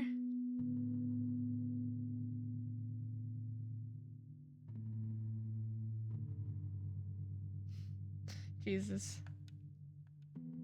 Oh, what the hell? I take off my underwear and throw it in the locker on top of the rest of my clothes. A lot more idiot murders. Murdering them. For us Finns, nudity is not something uncomfortable or weird. In fact, it's a normal part of our lives. I'm not sure if it's the same for Norwegians, but the fact that Rune even proposed that now would suggest so. I closed the locker, leaving the key inside the lock. Okay, ready now? Let's go. I'm nervous now because now I'm naked. I'm naked. I'm gonna be swimming with Rune and Devin naked in the pool. I'm gonna be nervous. I nod and follow him to the showers. Why are we in the showers? I thought we were going swimming.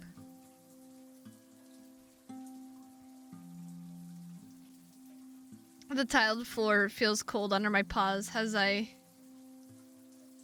don't have any swimming trunks because we don't have our room key, Selby. We're still locked out of our room. This is still fucking day one. We've done so much on fucking day one. This is still day one. We don't have our key to our room yet. The tile floor feels cold under my paws, so I hasten my steps to match those of Rune. There are no separate stalls, just one row of shower heads extending from the wall. We take two adjacent showers. In those countries, it's normal to wash grime off before going into the pool. I guess that makes sense. I press the button, water starts pouring onto me. Ah, it's cold. Next to me, Rune starts showering too, rubbing liquid soap into his thick pelt. Sorry, I gotta take another sneak peek real quick. You're just going in, cock out, flapping around. Yep. Hold on, I gotta take another sneak peek at Rune real quick.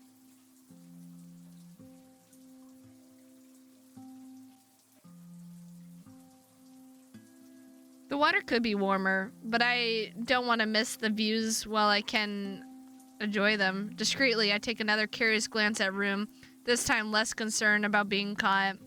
There's nothing inappropriate in admiring such a physique anyway, is there?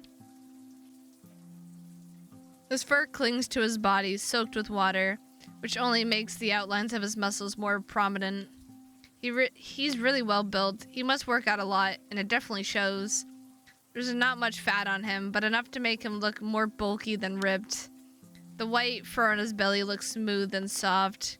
I look up at his snout. I don't know how old he is, but he looks as if he was not much older than me. His antlers give him a distinguished look. I wonder how it would be to have a pair. I for sure would have to give up wearing sweaters. Rune turns towards me and our eyes meet for a split second. And we both look away. Not that I ever would, not that I ever will, but if for any reason I was blackmailed into playing this game, I would play it like a... Why would you do that, Selby? Why would you do that?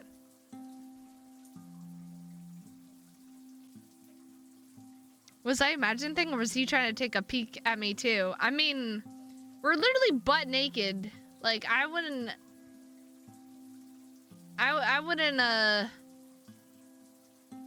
mind, cause like, it's all out there. He's all out there. Like, he's like, damn. Hey, were you just checking me out? So I was caught. Hey, don't get all flustered again. It's flattering. Yeah, you do look great. I wish I had your build. I'm all skin and bones myself. Imagine a homophobe playing a gay furry game. They'd just be like, they just play it and they're like, what the fuck? What is this? Got a bit lucky with my jeans, but I put a lot of work into myself too. Thanks, Pierre. And you look good too, you know? You're lean, not scrawny. You don't need to be ripped to be sexy. You're a handsome tiger. I blush under my fur. It feels nice to get a compliment from someone like Rune. Although, when you're blushing like that, I should rather say cute. I can feel my cheeks getting even hotter. I think I preferred handsome. We both finish showering and step out of the showers. My fur feels heavy with all the water it soaked up under the shower. but I don't bother doing anything with it. I'm jumping into the pool in a moment anyway. I leave the showers, leaving a trail of wet paw steps behind me. The swimming pool looks fairly normal aside from maybe the lighting. 2 rows of lamps hang on the ceiling above the water, reflected in the glossy tiles. The wall opposite the entrance is made entirely of windows, giving a view of the surroundings. The pool is fairly small, as hotel pools usually are, but it seems long enough to build up some speed before swimming the whole length. As Rune said, Devin is already here, standing near the windows and looking at the mountains visible in the distance. He turns around and notices us approaching. Hi there, Devin. Hello, and Pierre? You didn't forget anything, did you? He's blushing! Oh my god! Listen, I didn't have any shorts, but no! You know you're naked. Oh, right. Oh, shit! Oh, right. Even if Rune is... I can't even say that word anymore. Scandinavian. Devin isn't. I heard that nudity is a much bigger deal in the US than in Europe in general. Well, too late now. Sorry, Professor. I lost my key to my room, as you know. All my stuff is locked in there, along with my... Just say Nordic? Okay. With my swimwear. I forgot about that completely when I came here and started changing. It only hit me when I started undressing. When I was already undressing. I was there with him and suggested he could go skinny dipping. I see no harm in it. The whole guest house is ours, and it's unlikely that anyone else would come here before dinner. Hey, it's not a big problem for me if it's not a problem for you. And Rune.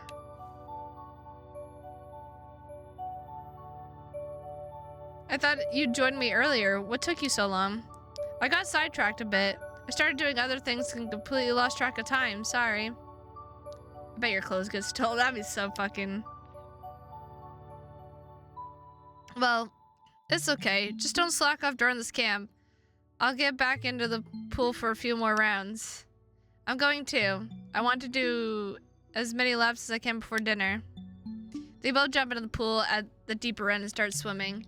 It looks like Devin is slightly faster than Rune, but then again, Rune only did a few warm-up exercises in the locker room while Devin was already here for a while. Having antlers is definitely a disadvantage too. It's funny seeing Rune fully submerged with only his antlers sticking out of the water in front of him. Despite those setbacks, they finished the first 2 legs almost at the same time. I head towards the ladder to join them. I lean against the wall, panting loudly. I haven't been in a swimming pool for so long that I forgot how tiring it is. Sadly, I was no match for the other two. For every length that I swam, they easily did 2 or more.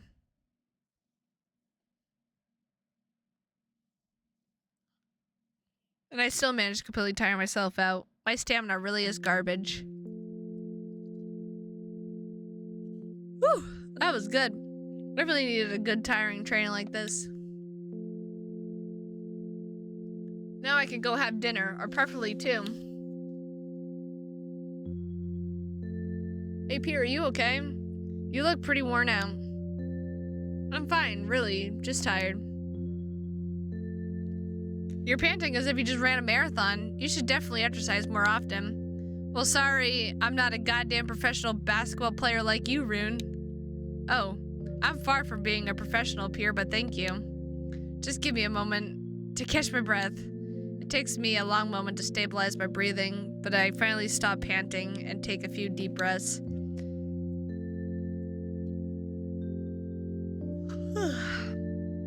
Swimming looks deceptively easy. I thought I could just swim a few laps without any breaks, but now I feel like my lungs are on fire. You must be really out of shape then. Oh, I know. How about we come here every day for the duration of the camp to exercise? You'll be swimming like a champ in no time. I will think about it. I don't know if I'm ready to go through this again anytime soon. No pressure, but I'm definitely coming for you tomorrow morning to drag you here. I groan and roll my eyes. I wouldn't mind spending some more time with him, though, and maybe it would be a good opportunity for that. And with such motivation, I might really work on my stamina. Okay, let's go back to the change room and stop making Devin uneasy with your shameless nudity. I actually forgot that I'm butt naked right now. Great. Hey, don't feel self-conscious all of a sudden. You heard Devin. It's fine. Now come on, let's head back. Dinner should be served soon. We walk back to the shower together. Devin joins us as we're leaving the swimming pool. We three enter the showers and start washing all the chlorine-heavy water from our bodies. The water in the shower is no warmer than it was before. I'm surprised they're all looking at you on the eye, exactly.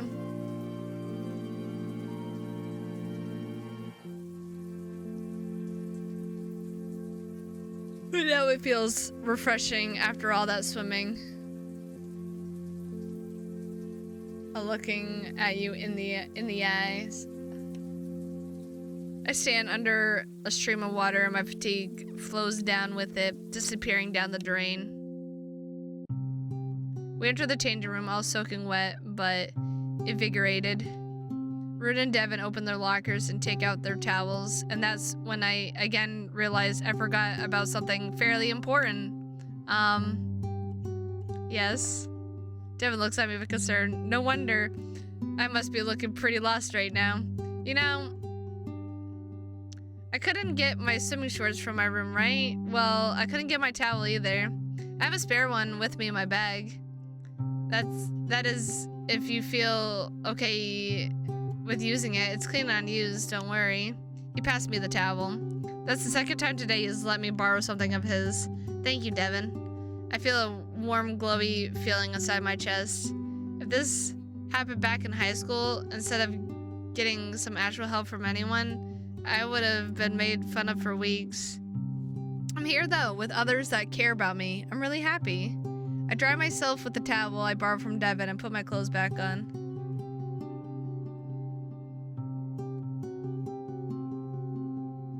By the time I'm done, Rune and Devin are still changing into their clothes. So I say bye to them and leave the locker room. The cafeteria is still half empty when the three of us enter. Maybe we're too early? I take my phone out and check the time. It's just a few minutes past 16 o'clock, so the rest should arrive soon. The afternoon light fills the room with golden glow, giving it a more relaxed atmosphere. Much different than the energetic mood that seemed to permeate the room during lunch. The voices in the cafeteria seem to be quieter too. So, we have not asked anyone about a spare room or anything. Like, we're getting close to the end of day one. I might call it after day one because, goddamn, it's like 2 in the morning and I'm getting eepy. The voices in the cafeteria seem to be quieter too, and I'm also, my throat is starting to die.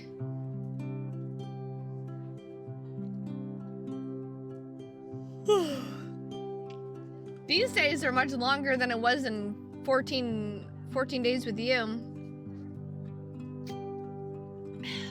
Like, we're three, I mean, regardless, we did start with a different game and then stop because you guys were convinced that it had sexual content, and then we ended up switching to this one, but still. I feel like this has been such a long day one. Jesus fucking Christ.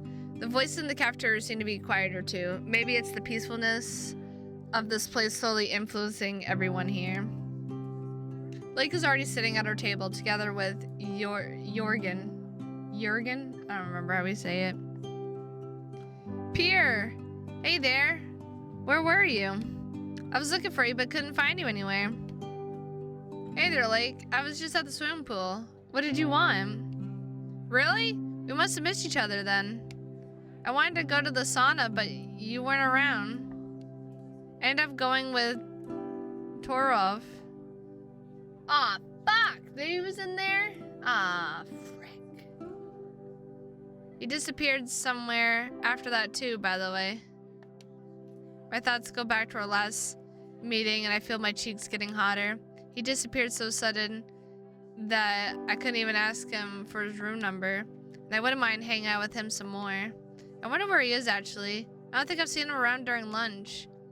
But then I really wasn't looking for him. He probably was just sitting at the other table. The three of us sit down around the table, the sound of chairs scratching against the wooden floor reverberating through the room. I look in the direction of the table beside ours where Miko sat during lunch. He is sitting there again, leaning on his paw and looking somewhere outside the window with a wistful look on his snout. I wonder what they're going to serve for dinner. That lunch was so good. I expect something like that in some trendy lunch bar downtown, not here.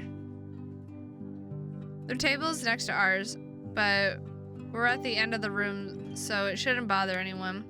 Yes, the dishes are simple, but the quality of everything was high. The variety was also nice. I expected just one dish, or even simple sandwiches. Colored me pleasantly surprised.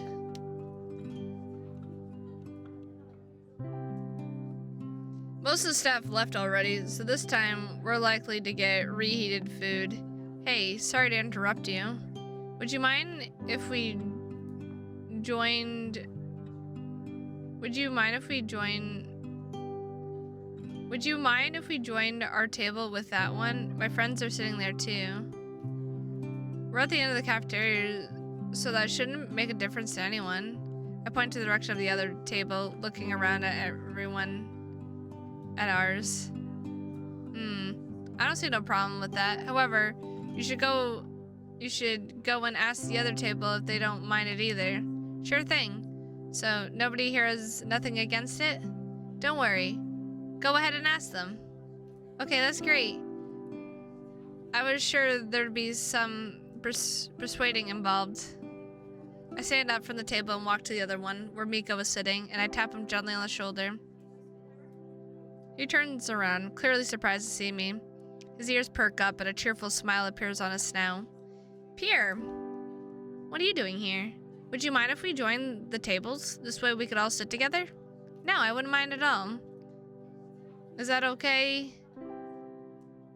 I don't even know what his name is. I'm gonna call him BJ. I wouldn't want to speak for anyone else here. Oh. Why wouldn't I? That would be cool, actually. I nod. Wow. This really was very easy. I return to my table and wave to Devin, trying to get his attention. They see no problem with it either. We can go ahead. Devin simply nods in response and stands up. Okay, everyone, help me move the table. We all stand up, lift the table, and join it with the other one. Hello there. I hope you don't mind us joining. Of course not. We were just talking about the facilities here. Were any of you in the swimming pool or sauna here yet? Yeah, we just visited the pool with Devin. It's fine, not very big, but enough to get some speed. Oh, and there's quite a view from there. By the way, I don't think I've introduced myself yet. I'm Bjorn. I'm just calling him BJ. And I study neuroscience, currently at the second year. I was sure he was much older than me. Oh, good idea. How about we all introduce ourselves? I don't know most of you yet. I'm Rune, currently in the 4th year of my studies, neuroscience. Apart from that, I also play basketball and have a few other hobbies that I try to cultivate whenever I have time. I'm Travis, studying neuroscience too, but I'm in my 1st year. I moved to Norway from the US, but I'm half American, half Japanese. I like anime and JRPG games, Japanese and Korean cuisine, and Vikings. Oh, and some good tea from time to time. Green tea is so nice. True. Japanese sencha is my reason to live. I'm more of a fan of matcha. I always start my day with one, but I wouldn't say no to a cup of sencha. I'm Miko. I study marine biology with a specialization in crustaceans. I'm a freshman and I moved here from Finland, just like Pierre here. I make music in my free time. I'm Pierre, as Miko just said. I moved here from Finland. I study cognitive science. And in my free time, I dabble in photography, both digital and analog. So I'm Lake, and like Miko and Pierre, I moved here from Finland.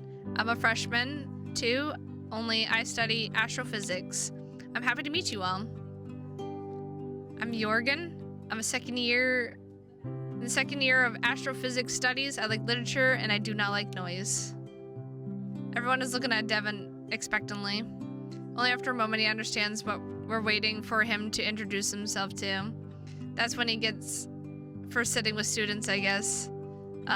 So I'm Devin. I believe you all know me. I'm a coach at our university and I'm here to supervise you. I moved here from the US less than a year ago. So I'm still slowly adapting to the life here. He's suddenly interrupted by the lady from the reception who came to our dinner. She greets us and starts putting plates of food down on the table. First, there's some soup, pea-colored and creamy, smelling of marjoram, and thyme. Then a few dishes filled with various stuff, mashed potatoes sprinkled with dill, whole baked carrots and veggie balls in a jug of sauce. And finally, she puts down 2 platters full of pancake, thin Norwegian pancakes topped with some dark blue jam and various fruits. Oh, are those blueberries? I love blueberries. Just don't eat them all. There's 8 of us here, Rune. Shush, you know I'm not like that. Oh, and it's artsoppa, Swedish pea soup, and veggie balls. Looks like we're having a Swedish dinner today. That's some strong yoki restaurant vibes. I've never been to one. Are they good? The food here looks delicious for sure. Well, they're not as good as this place, but they're more bang for your buck. What buck? Oh, I mean the US dollar. That's a figure of speech. Ha, okay. I used to go to I don't even know. A lot back when I was in high school. I grab my books and go there to study, take advantage of the unlimited coffee refill they have there. You were going to Yoki to study? Those are words I never expected to hear from anybody. It's nice to have someone nearby. We had maybe one in the whole state. Oh, by the way, Pierre, any luck with the key? I gulped loudly, swallowing a huge chunk of carrot and started coughing. I didn't tell most of them about the key yet, and didn't really intend to. I don't really want to talk about my failures or misfortunes. Oh, no luck there yet, unfortunately. Maybe the janitor will find eventually. I'll keep my eyes open too. Huh? What about your key, Pierre? Did you lose it somewhere? Yeah, after lunch it disappeared somewhere. Why? Did you by chance find a key laying somewhere? No, unfortunately. Did they give you a spare one? No, they asked me to move to another room for today. It's not that bad then. Good they have some spare rooms. No, they didn't have any. They asked me to move into someone else's room. Oh. And where are you staying? I don't know yet. Everyone goes silent for a moment. If you don't find one, please come to me and we'll think of something together, okay? And for now, let's hope that the key will be found before the end of the day. Thank you. I know I have some options, but I don't want to say it out loud yet. The mood quietly brightens and the light-hearted conversations continue as everyone goes back to eating. Lake acts shy at first, overwhelmed by the amount of new people, but warms up to them quickly and amuses everyone with stories from the dormitory, like the one about his roommate boiling sausages in an electric kettle. BJ Moore manages to snatch some extra pancakes that Jorgen and Devin didn't want, while Rune ends up eating most of the blueberries despite his earlier words. Miko stays silent for most of the dinner, but I make some effort to include him in the conversation too. Travis tells us a bit about Japan. Jorgen talks about a gathering in the nearest city that apparently is a must-see, and Devin tells us a bit about how life in the US looks like. It's really great to be here with everyone. There's one person missing though. I look around searching for Torov. I finally see him on a table near the entrance. He's sitting with a few others, but it looks like he keeps to himself, eating pancakes in silence. For a moment I consider waving to him, but he's not looking my direction anyway. I wonder how he's doing.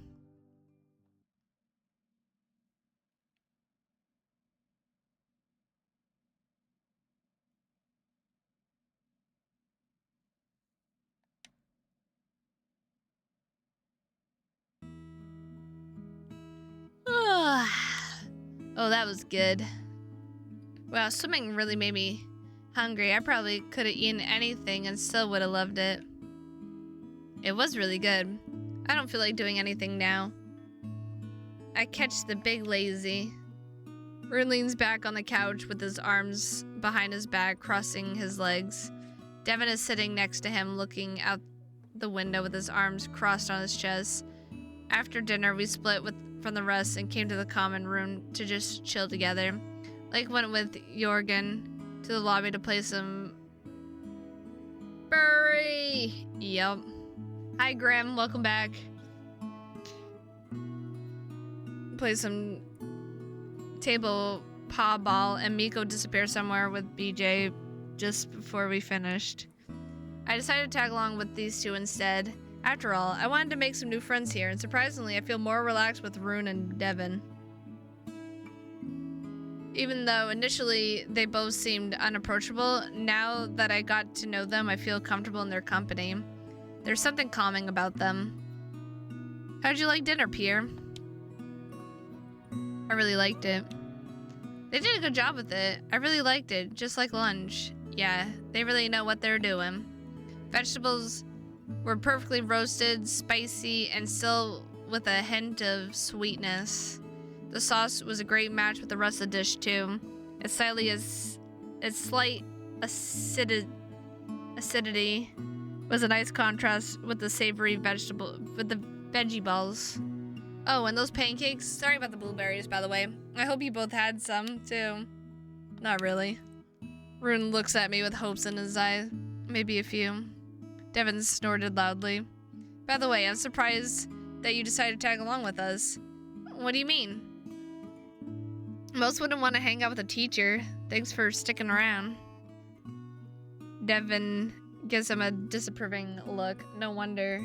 That was pretty blunt. To be honest, I didn't give it much thought before. If Devin feels comfortable with us, then why should I feel weird about it? How did you two become friends? When I moved to Norway, I didn't know anyone here. Not even one person. With just one bag of personal belongings, I rented a small flat in the city center and started looking for a job and education. I thought that moving here from outside Europe would be harder. They allowed you to stay just like that? I had it easy with the relocation since my mother was Norwegian. Here, citizenship is determined by the nationality of the parents, so I was born with a dual citizenship. You managed to fix your audio for your capture card. Just need to sort out chat and alerts, and you'd be good to roll when you get your mic. Nice, nice. I do have family here, but on one of the islands pretty far north.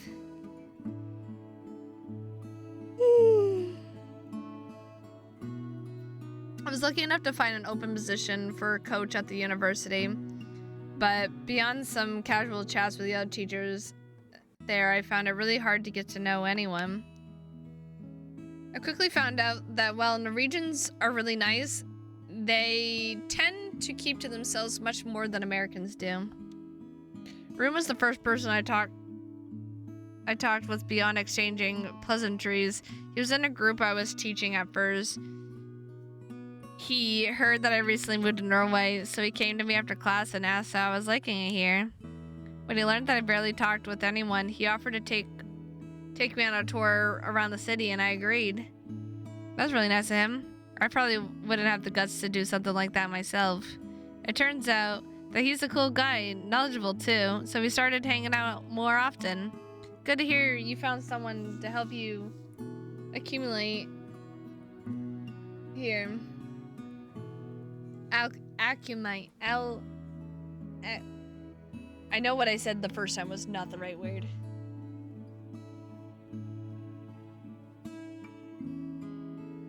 I know it helps a lot. Meeting new people as a student is relatively easy. We're basically forced to spend a huge part of our time together and have to form bonds to get through our studies. And yet, I still have problems with that after moving here from Finland, which isn't even that different from Norway. I can imagine that for a foreigner from the US, it must have been much harder. How did it go for you? You moved from another country too. Did you have any friends here already? No, I wanted to get out of my hometown, out of my country, and start anew. In the end, it turned out that Miko got admitted to the same university. He was my middle school friend. We haven't talked much since then, though. After moving here, I was mostly busy studying. I made some friends along the way, though. Lake, for example. We lived in the same dormitory. I met him in the kitchen once, and it turned out that we had a lot in common. In any case, I'm doing good. Don't worry. That's good. You know, I really admire you both. It takes a lot of courage to leave everything behind and move abroad completely alone. In my case, there wasn't much to leave behind. My life has gone much better since I moved here. I still haven't settled down. Maybe go and meet my neighbors. Maybe find some clubs I could join or something like that. You two can't imagine how hard it is to make friends nearing to your 30s. Oh, I know. How hard it is to make friends. You know, I'm really happy you're here with me. What's this? Are you getting sentimental? I had to wait more than a month until I seen you smile. You must be in a really good mood. Maybe I am.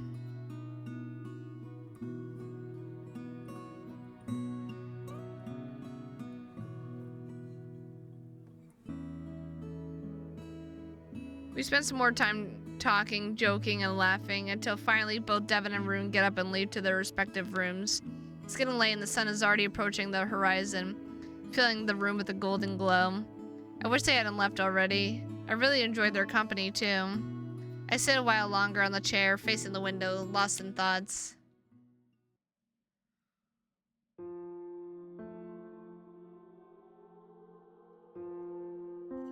Ooh, Lake or Rune? I mean, wait, we could just go to Rune's room.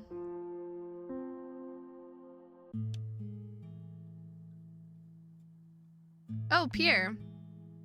Did I space out again? I turn around and see Rune approaching me. What are you up to? Just walking around, looking to see if anything's going on. Same as me then. I stayed for a bit in my room, but I got bored quickly. I didn't come to a camp to sit in my room by myself. That I could do anytime. Even if the rooms here are really nice. Yeah. Although I wish I could enjoy mine. Oh, yeah. You don't really have yours for now. You can visit me sometime if you want. I'd much rather sit with you than alone. That's really nice of you, Rune. Well, if there's nothing better to do, we could go there now if you want. Beats standing here anyway, doesn't it? I didn't really have any other plans, so lead the way. Rune turns around and starts walking towards the residential part of the guest house. I follow him quietly, looking at his short but fluffy tail swing beside him in a rhythm of his steps. It's almost hypnotizing. Here we are. I take out my phone and save the room number to a quick note. Okay, come in. Rune opens the door, which he apparently left unlocked, and lets me into the room.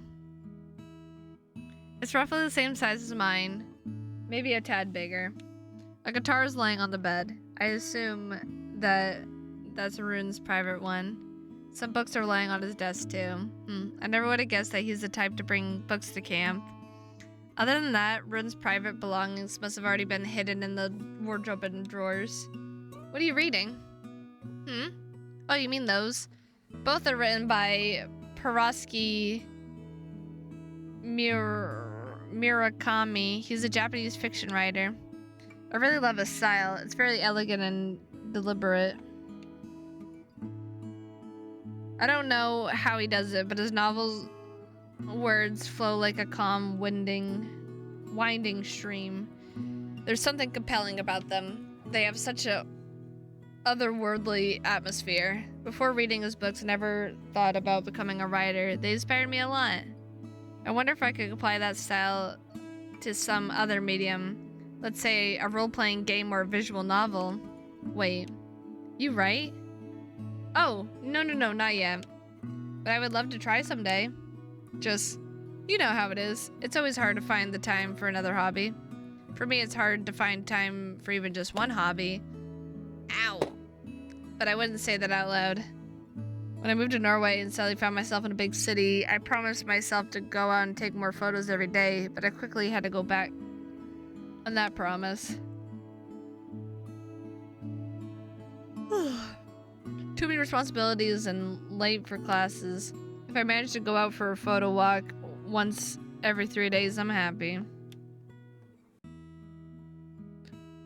I would never guess you're the type of person who plays visual novels either. Rune turns his head sideways. For a moment, I thought I saw him blush, but Rune blushing? Come on. Sometimes. I haven't played many though. I just think the medium itself is interesting. For example, I like the idea of providing your own soundtrack to the scenes. That's not really something you can do with books. Visual novel, when done right, can be much more immersive too. I've tried some, but none really stuck with me. They were mostly horrors though, and that's not my favorite genre for sure. And you play the guitar too? I had no idea. Well, there's not much to speak of, sadly. I can play a bunch of chords and I know a few songs, that's pretty much it. I nod. I don't know if he's just being humble though.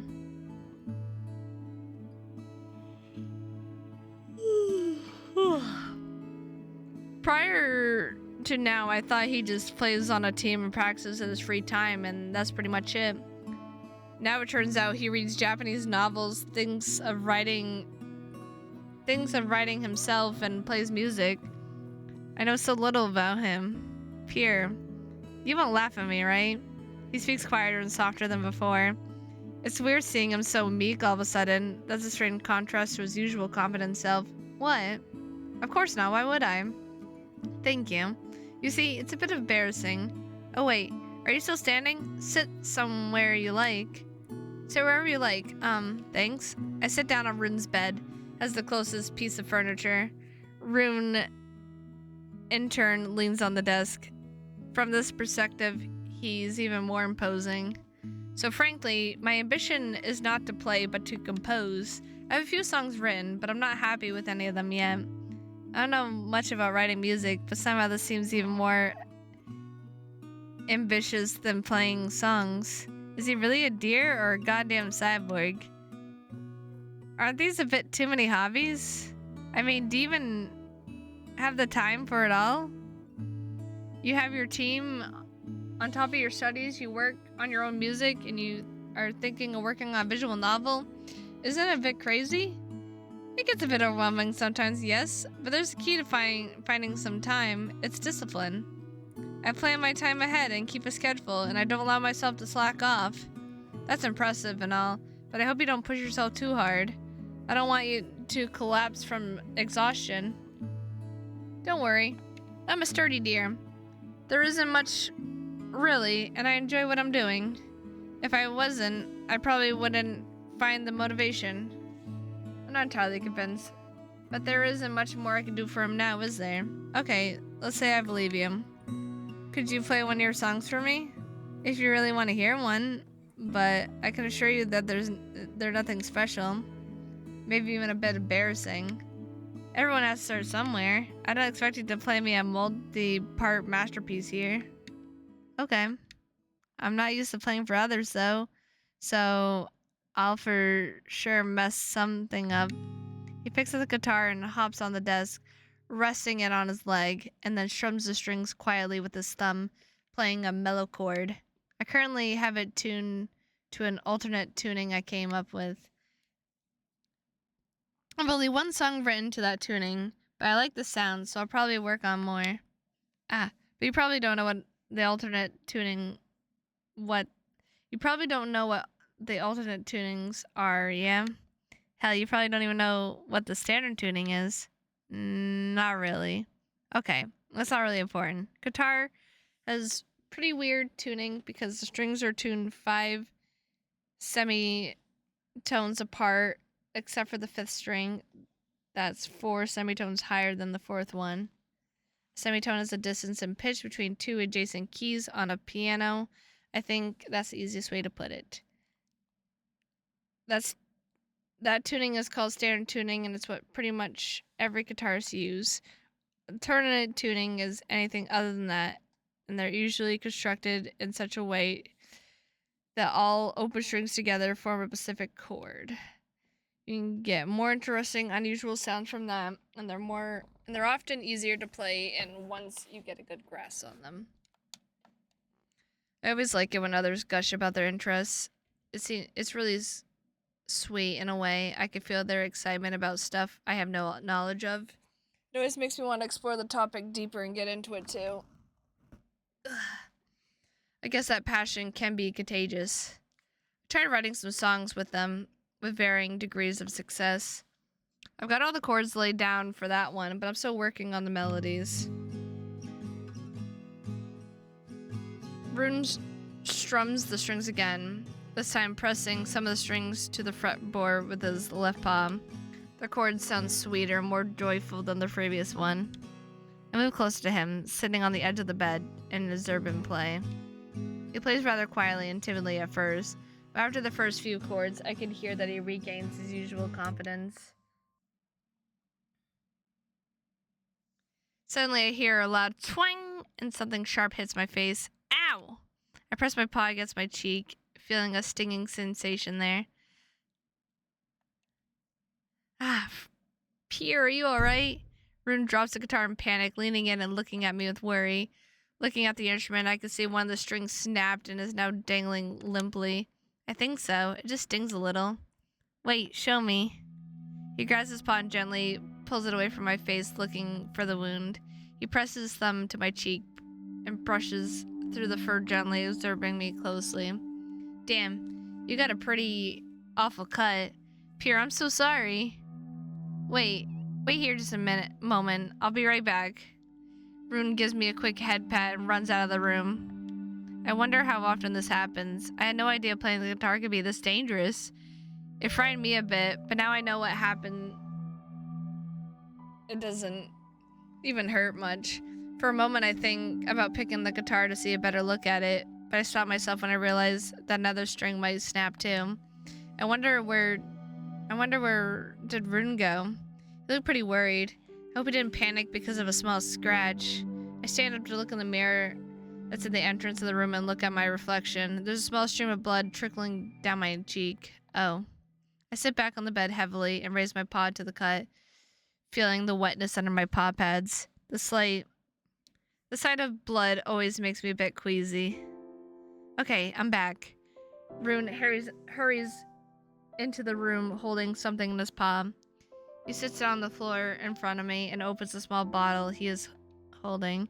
It's hydrogen peroxide. The cut doesn't look bad, but there was some blood and strings aren't exactly the cleanest thing ever. Aren't you overreacting a little bit? Definitely not. I don't want you to get an infection. Now lean back and don't move. Not wanting to argue, I do as he says, raising my head and looking up at the ceiling.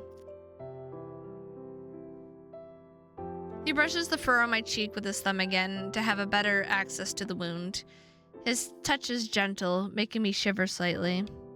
He cleans the wound with hydrogen peroxide and a tissue skillfully.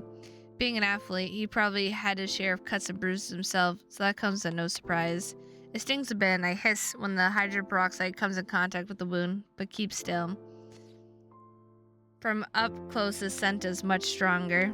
He smells really nice. The cologne he is wearing mixes with his natural scent, woody and inviting, with a hint of jasmine and some blueberries. If someone this morning would tell me I'd end up in his room talking with him casually, I'd laugh at them.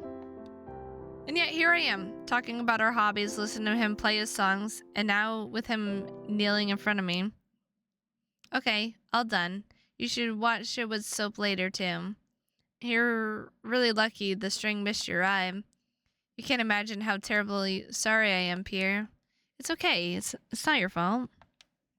By the way, how often does this happen? I never thought that playing the guitar might be such a dangerous activity.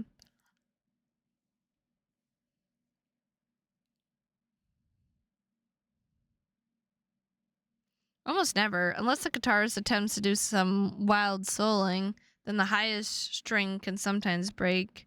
It's my fault for playing in a weird tuning. I must have tuned the string too high, and it couldn't withstand the tension. I think I'll go back to playing in standard tuning for a while now.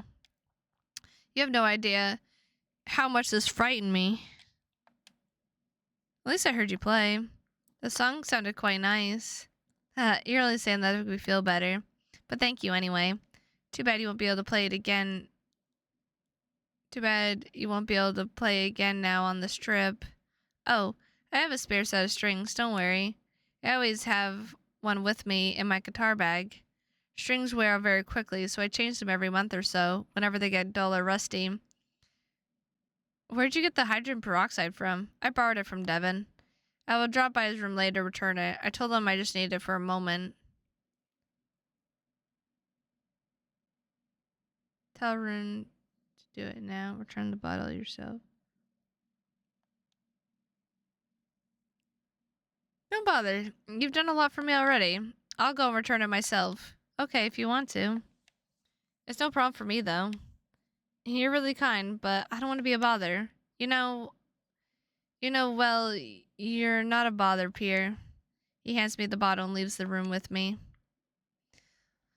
I'll go to the common space now. You can join me there later if you want. Sure. I'll see you later. Pierre, good to see you again. Hi, Devin. I'm just returning the hydrogen peroxide that Rune borrowed. So Rune fetched the hydrogen peroxide for you?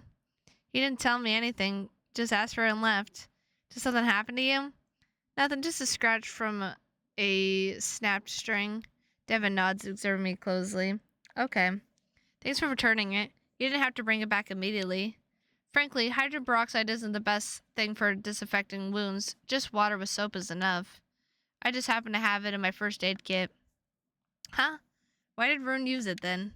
Maybe he wanted to make sure that I actually disinfected it instead of brushing it off? That sounds possible. No problem. I was passing by anyway. See you later then. See you.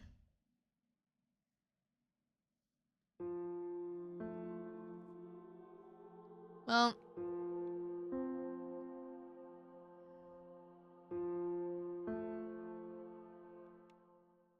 I guess we could just go back to the locker room. Looks like there's no one here. I decided to check out the locker room to see if anyone was in the swimming pool or the sauna, but it doesn't look like it. Where is everyone?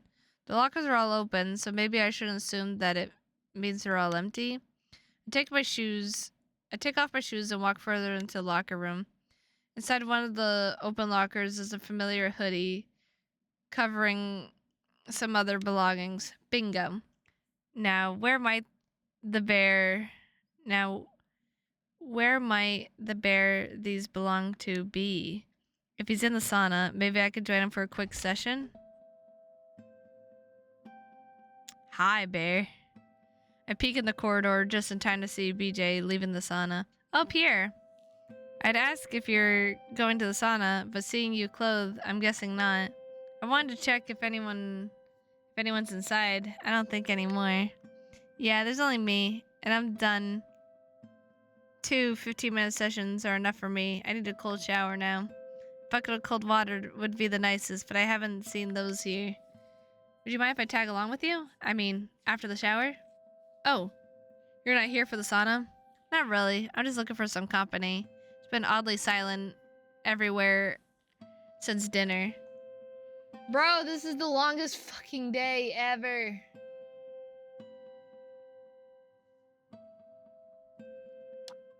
Time passing by so fucking slow.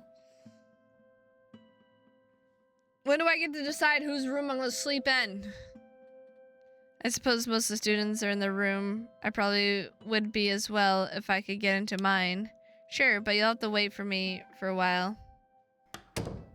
We walk back to the locker room, me fully dressed but shoeless. BJ wearing only a towel around his waist, all drenched in sweat and panting. You don't have to wait for me here. I might take a while to cool down. Here is fine. I like locker rooms. Well, your call. The bear leaves to the showers and I sit on the bench, taking out my phone to check the notifications. I sent a message to Miko a while ago, but he hasn't replied yet. He's probably back in his room working on something or taking a nap. I write a quick text to Lake, asking if anything's happening anywhere, and open the web browser. A few minutes pass and BJ's still in the shower. I wonder how thick his pelt is. Can't be very thick if he's wearing hoodies indoors. Probably not thicker than mine, unless he just prefers very warm temperatures. Now I think about it, I don't think I've seen the bear up close before. We've had a few in our town, but I've never had any in my class. He's not really my type though. He's a cool guy, but a bulky build isn't like his is not my thing. We didn't talk that much today, but he seems like a cool guy. He might be a bit of a quiet type, but something tells me we get along nicely. If I had my room back, maybe I'd talk him into visiting me. Talking in a more private environment always feels more personal. Suddenly my phone lights up, a notification appearing on the screen. I don't know, I'm with Jorgen in our room. We might go out in like 15 minutes. 15 minutes isn't that much. Maybe we could still do something together before stargazing. He leaves the shower with a towel wrapped around his waist, water dripping from his body. Huh? So you did wait. There's a sweet note in his voice, appreciative and grateful. I could tell he thought I'd leave. I said I would. He starts to dry himself with a towel, and I turn the other way to give him some more privacy. You had any plans for after the sauna? Not really. I thought I'd go rest in my room for a while. I don't mind company though. Or if you'd like to stick around, we could pay Travis a visit. He has some multiplayer games with him. Okay, I'm ready. I nod and stand up, leaving the locker room with him. Walking out into the corridor, we walk straight into a familiar deer. Rune? Shh. Shh. Listen. We stand quietly listening in. Do I hear a piano? Definitely. And it sounds like an acoustic one. I had no idea there was one here. That's neat. Oh yeah. There's one in the common room. I wonder who's playing it. Only one way to find out. Are you two coming with me? Sure. Live music is definitely a treat. Pierre? I like the idea. And I might have an idea who's sitting behind the piano. Indeed, it's Miko who's sitting behind the piano. He notices entering the room and starts playing, turning in our direction. Why'd you stop playing? Hey. Oh, hello there. I had no idea you could play the piano too, Miko. He was quite good at it, even. I remember staying with him after class and listening to him play on the school piano back when we were in middle school. I learned it as a kid, and I'm glad knowing your way around the keyboard helped you a lot with composing, no matter the genre. We heard someone playing the piano in here and came to listen. I hope you don't mind an audience. I don't, although don't expect too much from me. I haven't played the real acoustic thing in a long time. He touches the keyboard with such affection that for a moment I can't help but feel jealous. Would you like me to play something? Sure. Oop. What did that say? Maybe this one? Miko turns towards the piano and lifts both his delicate paws, wiggling his fingers for a moment before putting them down on the keyboard. Everyone goes silent in an instant, leaving only the crackling from the fireplace resounding in the room. Miko begins playing the piece, soft piano notes reverberating around the room. He strokes the keys gently, but with confidence. The three of us sit in silence, not wanting to distract him, but also enchanted by the music. I don't think he would notice anything anyway, completely engrossed in the playing. There's a genuine smile on his muzzle, and he closes his eyes from time to time, his tail swaying from side to side with the rhythm of the piece. It looks like he's playing with his whole body, not just his paws. The music is delicate and calm, like a meadow brushed by a gentle autumn breeze. It makes me feel like I'm floating around the ground, or being carried away by a gentle stream. He's touching something deep within me that I haven't felt for a long time. His paws move elegantly in wide swipes across the keys. It takes some effort, and he has to slow down in some parts, but from the looks on his snout, it's clear that he's having a lot of fun. He looks really happy when he plays. Yeah, I remember that from the times we were in middle school together. He always looked genuinely happy when he was playing an instrument. Right now, in his smile, I could see the boy he was back then, getting lost in the music, forgetting the world around him. Suddenly, I hear steps somewhere behind me. Turning around, I see Torov entering the room, holding a banana in his paw. He raises his other paw to greet us, but doesn't say anything. Instead, he walks up to a free armchair and sits down quietly, listening to Miko play. His steps feel deliberate and balanced. I hadn't noticed it before, but he walks in a really elegant way. Meanwhile, Miko finishes playing the piece. That was really nice, Miko. Miko turns towards him, surprised. Hi, did we meet before? I believe not. Lake mentioned you. I know you're Pierre's friend. I'm Torov. It's a pleasure to meet you. A pleasure for me as well. That was something, Miko, really. Aw, thanks. I can't help but envy him. I myself struggle with playing anything on the piano, and there wasn't any fun for me. When I was listening to him play, I always felt inadequate. He started a bit earlier than me, and that was enough to discourage me. Miko used to tell me that pushing through is the first phase of playing anything. He used to tell me that pushing through the first phase of playing anything is a huge effort, but for me it seemed like I would never get out of that phase.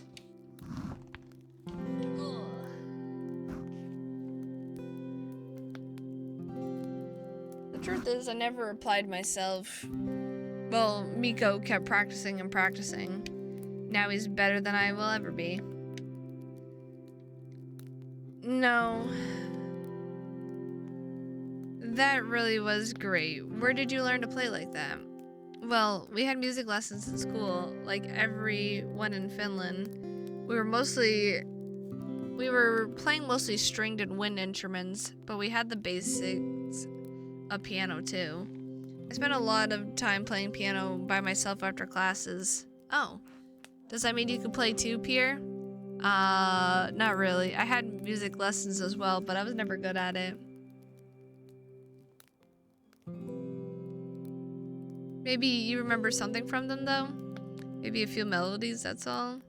Would you like to play too? Oh, I don't know. I haven't played in a long time, and I was never good to begin with. Oh, come on. I'm sure you're better than you think. We won't make fun of you, don't worry. He has worry written all over his face. I don't know if it's a good idea, Arun. I'm gonna... I'll embarrass myself, guys. I'll embarrass myself. Here we go. Well, I could try. I have no idea what I'm doing. Why is it always so hard for me to refuse when others ask me politely? The excited look on Arun's face was too much for me. I couldn't let him down. Even though I know in the end, I inevitably will. Miko stands up from the piano and moves onto the closest armchair. I reluctantly walk over and sit down where he sat a second ago in front of the instrument. Oh boy.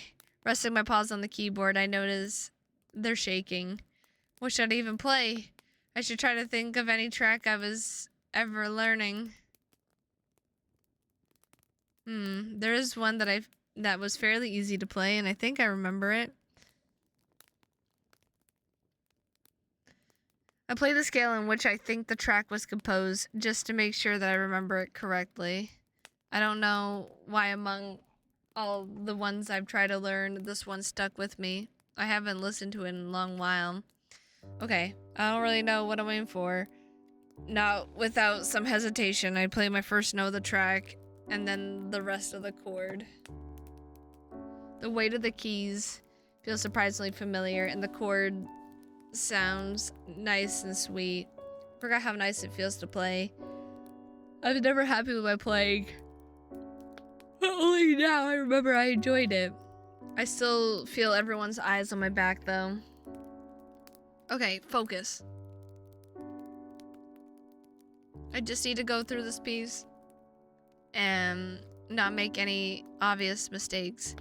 Desynchronizing left and right paw is just as hard as I remember. People often don't realize that and think that playing slow piano pieces is easy, but that's definitely not true. Okay, that's all I remember. I turn around to face the rest and see them all looking straight at me. See, that wasn't that bad. Yeah, sure. Pierre, hey, I really mean it. Cheer up. You look like you're gonna cry. That was cool, Pierre. Really gave me chills. I really love Digcraft music. I'm glad you played that one. BJ. Miko gives me a disappointed look and shakes his head. Okay, that's quite funny. What's wrong? That's not Digcraft music. That's a masterpiece from the 19th century. Oh. I was sure that was Norway from the soundtrack. Would fit the occasion. I haven't played the game in quite a while though. I always loved the music from it. It invokes so many memories now.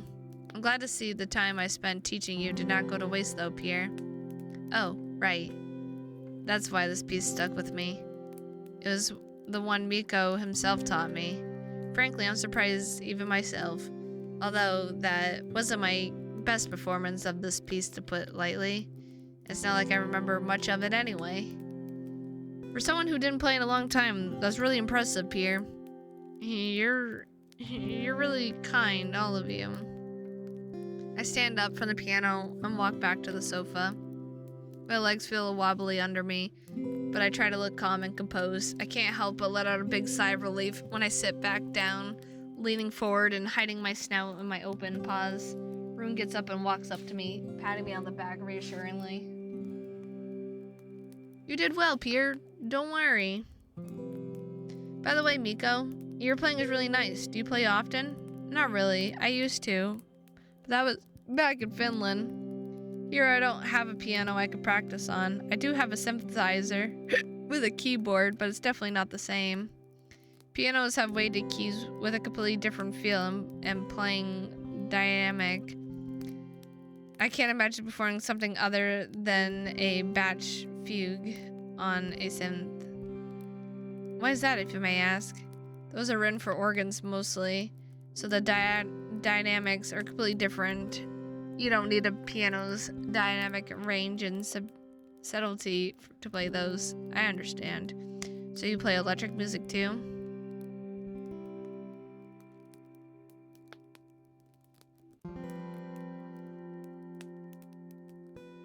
actually composed his own stuff, and he's quite good at it too. He played me some of his tracks earlier today. They were all good.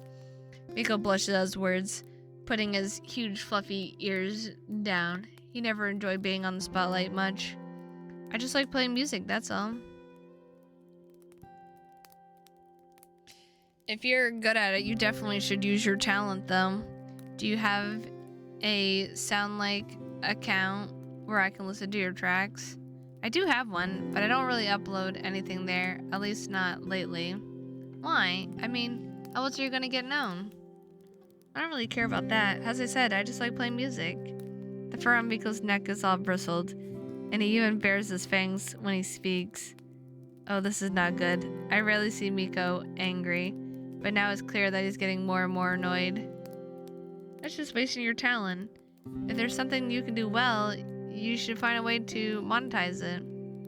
Or, at the very least, share it with the world. Torlov, you just told me not to pressure Pure into anything, and now you're trying to talk Miko into things he told you he doesn't want to do. Torlov looks at Rune and then at Miko again, clearly taken aback. You're right, sorry, although I won't change my mind about it. I'll be glad if you respected my approach to what I do, thank you. Now that's... No, that was definitely the most hateful thank you I've heard in a long time. Well, the atmosphere in the room is completely ruined. I glance at BJ, who has been quiet for a while now. He's looking down at his paws, just playing at the cuffs of his hoodie, looking as if he wishes he was anywhere but here. Anyway, I really enjoy listening to you play, Miko. I love the sound of the piano. I know it's a fairly common sentiment, but piano might be my favorite instrument. It has such a magical romantic quality to it. I regret picking up guitar instead of piano a bit, just a tiny bit. Actually, I wonder how piano relates to the guitar, if knowing how to play one helps with the other. Miko, can you play the guitar too? Only what little I learned at primary school. It was so long ago that there's no point even mentioning it. I remember maybe one song. That was an easy one by Neutral Mino Hotel, their most popular one. Oh yeah, of course you mean in the Asterio plane over the sea. That one exactly, yeah. It's a classic. I don't think I've ever heard of it. It's not the kind of music you look for, it's the music that finds you. Anyway, you won't be able to help me much then. I'm afraid not, unless you want me to teach you how to play piano. Oh, absolutely. We need to find the time to meet up again here for a lesson. Would you mind playing some more, Miko? I don't remember the last time I heard someone play piano live, and you're so good at it. And listening to live sound feels different than listening to recordings. Oh, my throat is dying, guys. I can't really say what it is exactly, but it feels so much more alive and magical. I know a few more pieces. And we have time. Yay. As we sat together, listening to Miko play, day slowly turned into night.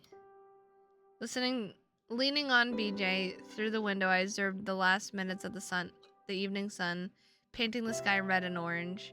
Soon after, the clouds started to give way to a clear, silky, smooth sky, slowly fading to black.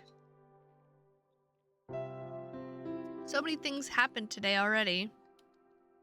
The afternoon is over, but the memories of it will stay with me forever.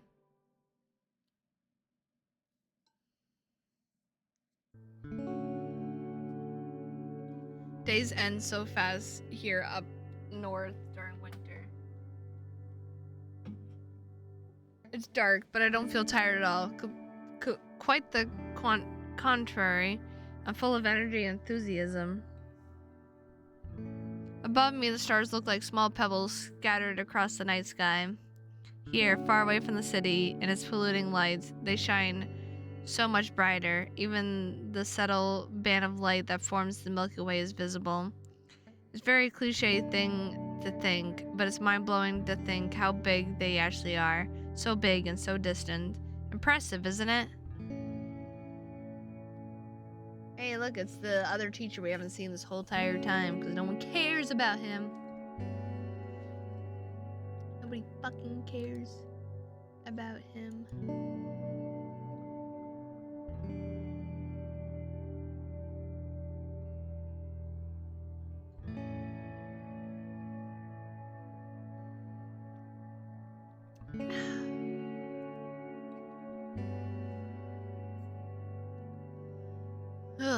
We stayed at the common space for more than an hour, first listening to Miko's playing, then just talking together.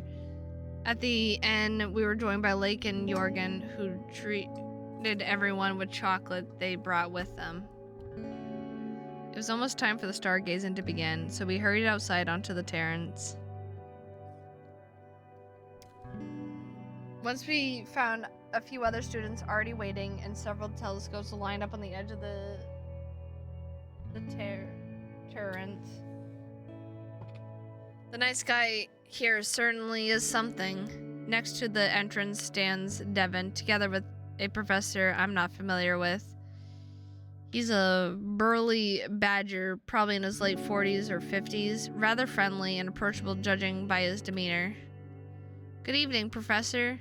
Good evening, Lake. And Jorgen, hello, it's good to see you. Good evening, Professor, I hope you're well. I'm good, thank you. Devin glances at his watch and then looks at the notebook he holds in his other paw. Looks like everyone is here already. I think we can start. Let me introduce you to Professor Arnie Fang, who will give you a crash course in astronomy and stargazing tonight. Thank you, Devin. Hello, everyone. It's nice to meet you all. So you're here because you signed up for stargazing as your activity for today. You'll probably expect to start with telescopes, which you can see over there, but that's not what we're going to do. I understand that some of you might be advanced in the topic, but we're going to start with the very basics today. We're lucky that the wind blew the clouds away, otherwise we wouldn't be able to see much and would have to postpone the activity. Stars are favorable to us today. He chuckles at his own pun before continuing. Devin, can you go and turn the lights off? Sure thing. Stargazing, for someone not versed in it, might seem uninteresting. It's just looking at the sky, isn't it? Well, in a way, it is. And it becomes interesting when you know what you're looking for. The sky is truly a beautiful thing in itself, and knowing what you are looking at transforms the experience. We will start our course with the simplest exercise. Look at the sky and try to locate the Ursa Major constellation. That's easy. BJ is standing right there.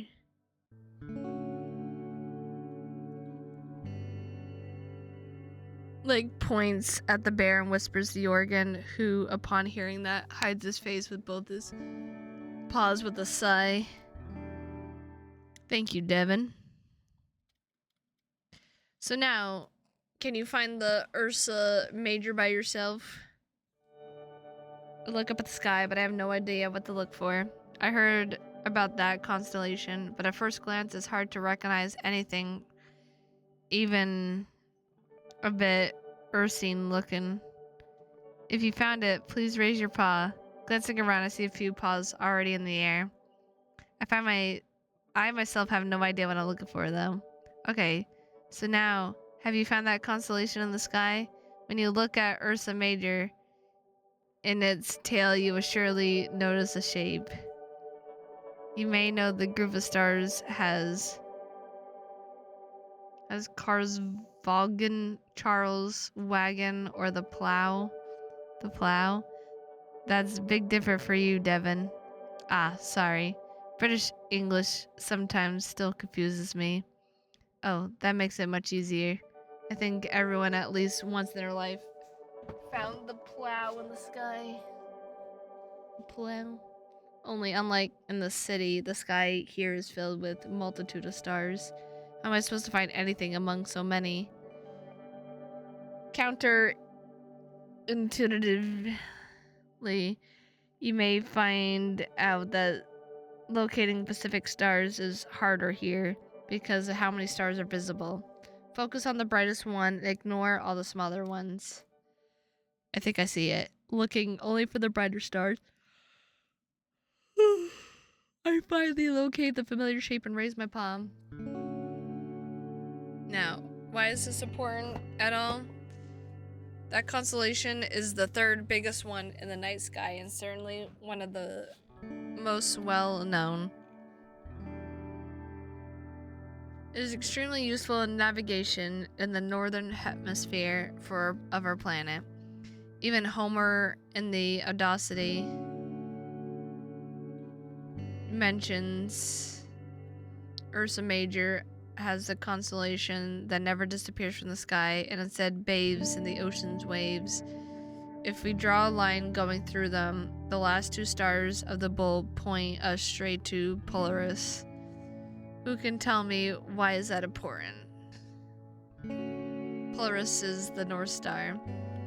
It's roughly around the North Pole, and so it's the point around which the whole sky rotates. That's right. Thank you, Jorgen.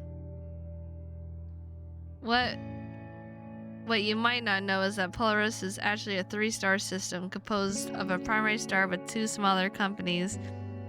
But that's the story for a different lesson. If anyone here is interested in the night sky photography but doesn't have the money for expensive equipment, then you can take some nice photos knowing where Polaris is. With long exposure, you can get those beautiful star trails circling around the North Star. I like this guy already. It's a shame I don't have classes with him. Our physics professor is probably the grumpiest old man I've ever seen. He's really nice, but any joke about Uranus gets you thrown out of his class. Lake knows something about that. Ow, Lake. I always thought you're a polite boy that never gets into trouble.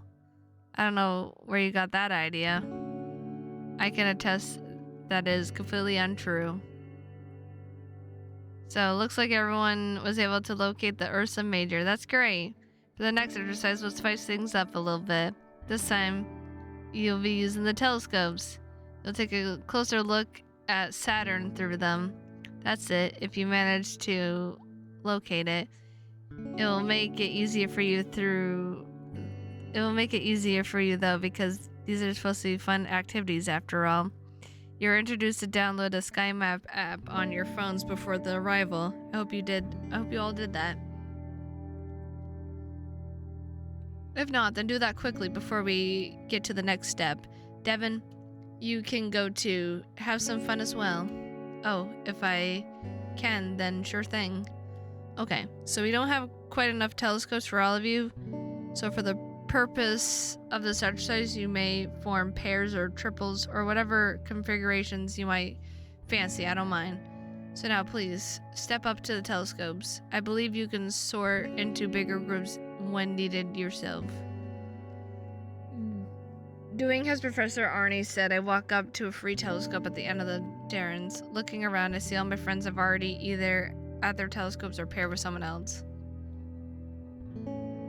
Yumiko is walking towards BJ. Okay, does everyone and every group have their own telescope? Good, so now we can start. Named after the Roman god of time, Saturn is a good object for observation for beginners. It's relatively easy to locate, and I might say, fairly spectacular because of its rings. From my own observations, I could tell you that my students prefer to look at planets rather than stars. We have a bit closer relation with them after all. You can't help but start to imagine what it might look like from even closer. Who knows? Maybe one of you will find some alien structures on one of those planets someday. But for now, look for an object with a golden color shining steadily, just a tad bigger than the other ones around it.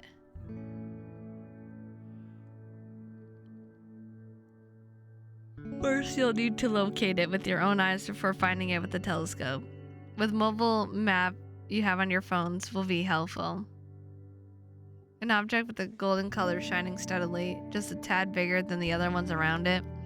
Easy to say, hard to find. I start up the sky map hoping that it will help. I have absolutely no idea how to use it. Maybe I should have run a manual or something before the lesson. I look around in desperation. Hydrate? I do need to hydrate. I've been talking so fucking much.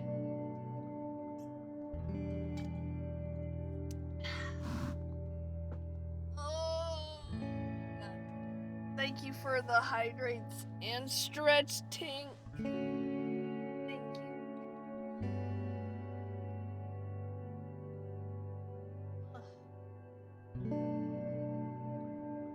Ugh. Love you too, Tank. Have a good night. Sleep tight until the gerbils bite your little toesies. I do appreciate you stopping in for just a brief moment. I appreciate yous. But I hope you have good sleepy sleeps. I look around in desperation. Maybe I'd be better off joining someone else after all. Also, it's already the end of the day and I still haven't asked anyone about sharing the room for tonight. I think it's finally time to make that decision, and this might be the best moment for that. But who am I going to ask? Obviously we're gonna ask Torlov. I thought I would see Torlov here, but apparently he's in the minority that didn't sign up for stargazing class. I have no idea which room he's in, and while I could ask Lake, I'm not sure if I want to. He might feel bad if I told him I chose to ask Torlov over him. If I want to catch him, I will have to find him myself after stargazing, and I have a feeling I might know where he'd be by then. I hope he agrees though, otherwise I'm toast. But I can worry about that later. For now, I can focus on the assignment.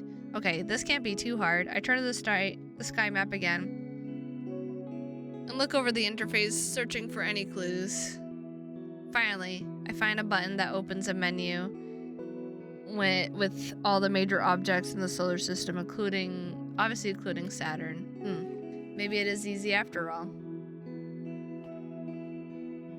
After a bit of struggling with the interface, I finally locate Saturn in the night sky and manage to point my telescope roughly at it.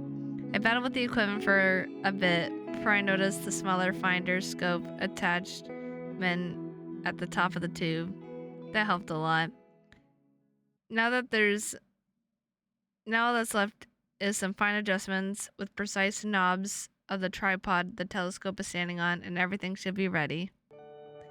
Heck yeah, guys, it's Saturn. I lean in and look into the telescope. In the middle of the image, there's a rust-colored orb with a ring around it. I was expecting it to look like a flat image, but it's very real and three-dimensional. The planet casts a shadow on one side of the rings, and there's a thin shadow of the ring on the planet itself of it. It's not too big, but I can see it very clearly. Okay, that was something. I look up at the starry sky above me, dotted with twinkling stars. Saturn's now only a pale dot, tiny and distant. It looks nothing like the massive planet I saw just a moment ago. And it's just one pale dot among many. Pierre? Lake? Pierre? Would he get mad if I booped him? Because I really want to boop him right now. He wouldn't even see it coming. What's up? Well, I saw you standing here alone, looking at the sky with a really nostalgic look on your face, so I came to see what's up. Oh, I was just in awe of the size of the universe, that's all. Maybe you felt a tiny bit of melancholy. That's really nice of him to come over here and ask me, though. Yeah, I felt a bit of that, too. To be completely frank, that's in part also why I came over. Huh? Weren't you with Jorgen? No, he said he wants to stargaze in peace without me pestering him, so I went ahead and took his telescope for myself. I'm all finished with the assignment, though. If you need some help, then I'm here. That's nice of you, but I just finished a moment ago. You can still stay, though. Everything's more fun with company. Nice. You look generally happy to be here with me. Or maybe just be with anyone. How are you two doing? Do you need any help? Oh, it's you, Lake. I hope you're doing well. Yes, Professor. Actually, we're already done with the assignment. Good. That's pretty much all I had planned for this lesson, so you're free to play around with the telescope now if you want. I'm not even gonna be able to talk tomorrow, guys. I say tomorrow, but it's already the next day. It is fucking 3:14 in the morning, and I was hoping this day would fucking be over. Feel free to ask any questions and have fun. Man, he's stressing me out so much. Really? He seems really tame and cool. I thought so too at first. If we're done though, how about we look at some more planets? Sounds fun. I wouldn't know what to look for myself, so your knowledge will come in handy. Great. Oh, by the way, who are you staying with tonight? Oh, I'd hope you forget about that whole thing, but not this time. But I could never lie to him. So, well, he'll find out anyway, so that'd be just plain stupid. I didn't ask anyone yet, but I want to ask Torov after we're done here. Torov? You know each other that well already? Well, kind of? Maybe? I hope so? Oh well. I'm certainly curious what his response will be. I'm really counting on him. If he declines, I'll have to think of something very quickly. I think Miko would be up for it. I know he took a room alone. I don't know if he has a free bed though. Maybe that wouldn't be a problem depending on how close you two are. Well, not that close. I don't think so. Still, worth a try. Now, let's go find some plants to watch.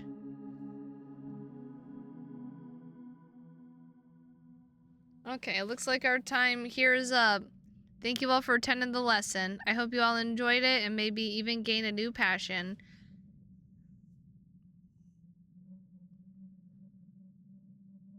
Supper is already waiting for you in the cafeteria. You're free to take it with you and eat anywhere you like. Have a good night, everyone. Thanks for joining me.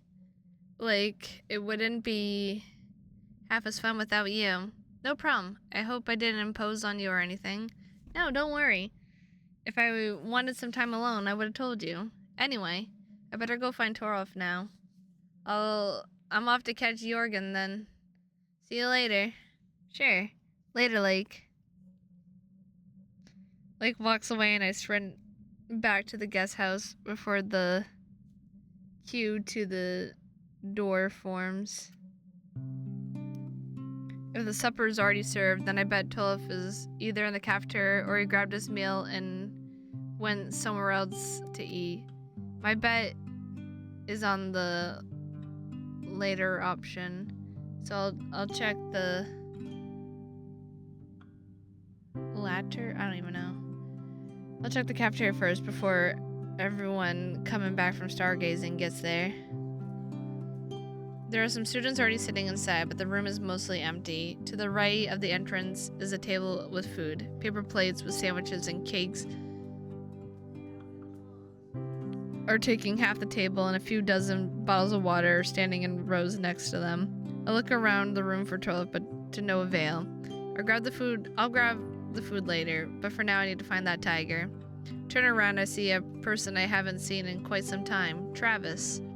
Weird, I haven't heard him. I didn't even hear him at all. If I hadn't noticed, I walked straight into him. Sorry, I didn't see you there. Hey there, Pierre. You're not eating? Oh, no. I mean, yes. Oop, fuck.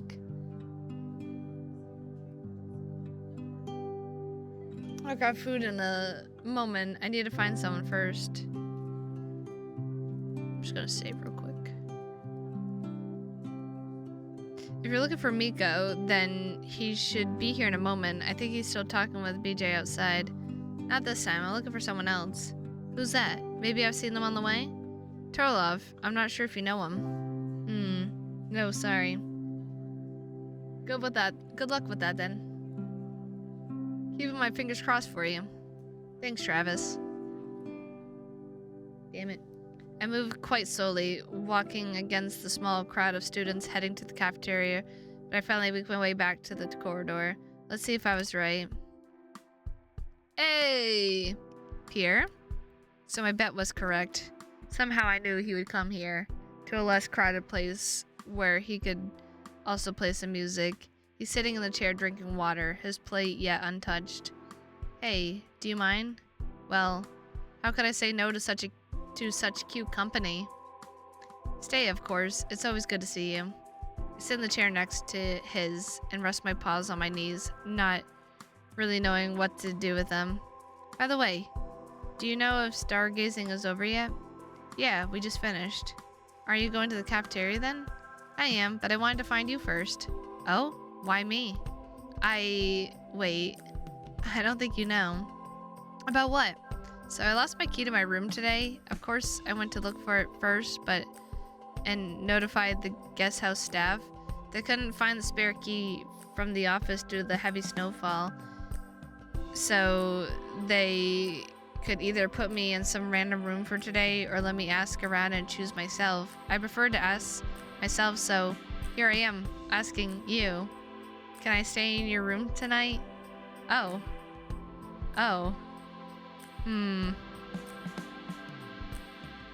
You didn't ask me if I have a spare bed. Oh, you're right. I kind of assumed you did. Almost all the rooms here have 2 beds, or at least the ones I've seen. You said you had a single one, though. I did? Maybe I did. Yeah, you're right. Say, if I only had 1 bed, would you still want to stay in my room?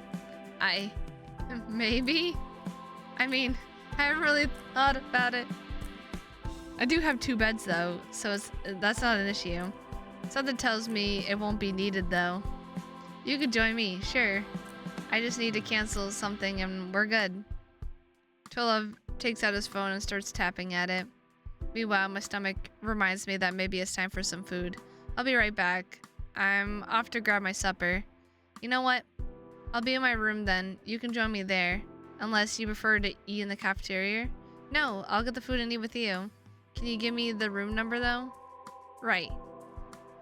It's room number 16 on the 1st floor. Oh, that means our rooms are next to each other.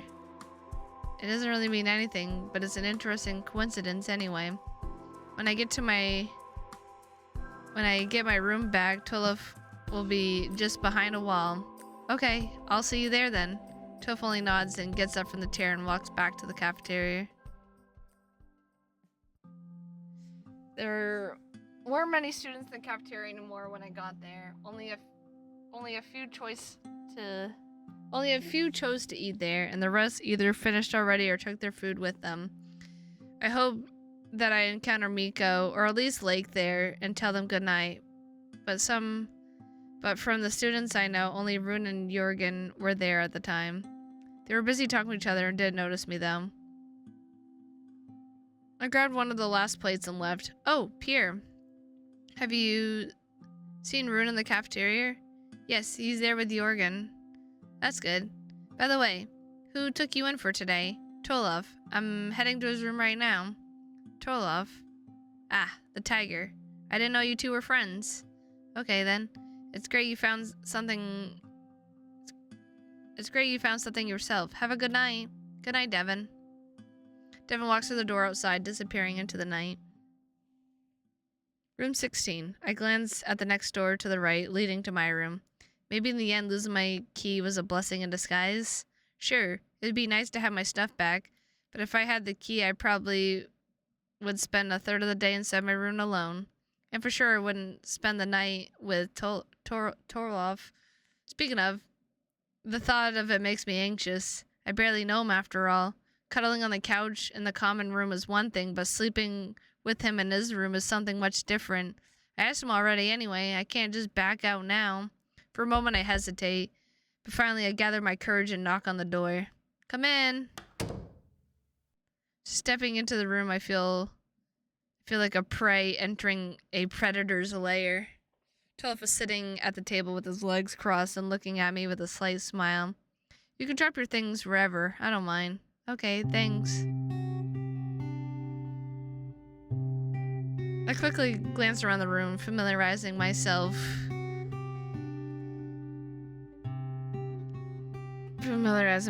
with it. It looks a bit different than I imagined. Almost none of To's personal belongings are lying around. There's a laptop on one of the two bedside cabinets, but that's all. Nothing would tell me more about the room's owner, apart from probably his fondness of minimalism. I still feel his gaze on my back, so I refrain from looking around too much, careful not to drop the food. I take off the jacket I'm wearing and hang it on the hook next to the door and drop the photo bag below it. Finally, I take my shoes off and walk across the room to the table sitting down opposite of Torlov. Hungry? Yeah, quite. Go ahead then, dig in. I didn't really look at the food we were given earlier. My mind was occupied with other things, so now I take a better look at the food we're given. 2 rye bread sandwiches topped with slices of some dark cheese and sprinkled with pepper. Simple, but looks so good, especially considering I'm already pretty hungry. A slice of apple cake is deliciously browned on the edges, smells faintly of cardamom and cinnamon. My paw feels a bit damp, so I wipe them on my trousers nervously. What's the matter? Sorry, everything's fine. Hey, Pierre, don't feel tense. Tolov extends a paw above the table and starts petting my head. It's an opposite effect on me, though. I can feel my cheeks getting hotter and I tense up even more, embarrassed. He took me by surprise, but after a moment, the intentional embarrassment disappears and his gentle strokes are smoothing. I close my eyes and lean into his paws with my head, letting him rub my snout. His paw pads are exceptionally soft. He brushes the side of my snout with his thumb, and I let out a pleased rumble. I had no idea snouts are this sensitive. He takes his paw away after a few seconds of petting, and I open my eyes, missing it already. We're just eating supper together. Everything is fine. You didn't have to stop. Well, let's enjoy your food for now. I'm not going anywhere. I nod and grab the sandwich, taking a bite mindlessly, my mind still processing what just happened. What's that taste? It's sweet but savory and salty too. Kinda nutty, but has an aftertaste similar to caramel? Oh, I see you haven't encountered Brunos before. You'll get used to it. It's an acquired taste, but once you know what to expect, it's delicious. Maybe. I hope, but I have my doubts. I thought you had Brunos in Finland, though. That's where you're from, right? I hope I didn't mix it up. It is. I'm a Finn. How is it? Much different from Norway? Not really. The landscape is quite different. Finland is covered with forests, and we have lakes literally everywhere. It has the nickname the land of 1,000 lakes for a reason. Meanwhile, Norway has cliffs and I'm not even gonna say it. And all those mountains. Charlov nods, finishing a sandwich. I'm done with mine too, so I grab the slice of cake and take a bite. The sweet and tart flavor of ripe apples fill my mouth. Oh, it's really good. The crust is perfectly baked and crumbles easily, and the hint of cinnamon enhances the flavor. It's really well balanced with nothing overpowering the rich taste of apples. Oh wow, this is nice. You can have mine then. I didn't plan on eating it anyway. Really? Why, you don't like cakes? What kind of psychopath doesn't like cakes? Maybe I should rethink my stay here. I'm quite full already. I try not to eat too much. Besides, cakes aren't really good for you. I brought apples with me, and I'd rather have one than a cake. I'd gladly have another than thanks. Go ahead. And if you want an apple too, I have a lot of them. Tubbs stands up from behind the table and walks up to the cupboard, taking an apple from it. So anyway, you know a fair bit about me already, but I want to know more about you too. And no need to be shy around me, or anything that's on your mind. And anything that's on your mind, you can ask away. Maybe we could take turns asking questions. Sounds fine. I already asked you one, so it's your turn. Okay, oh my god.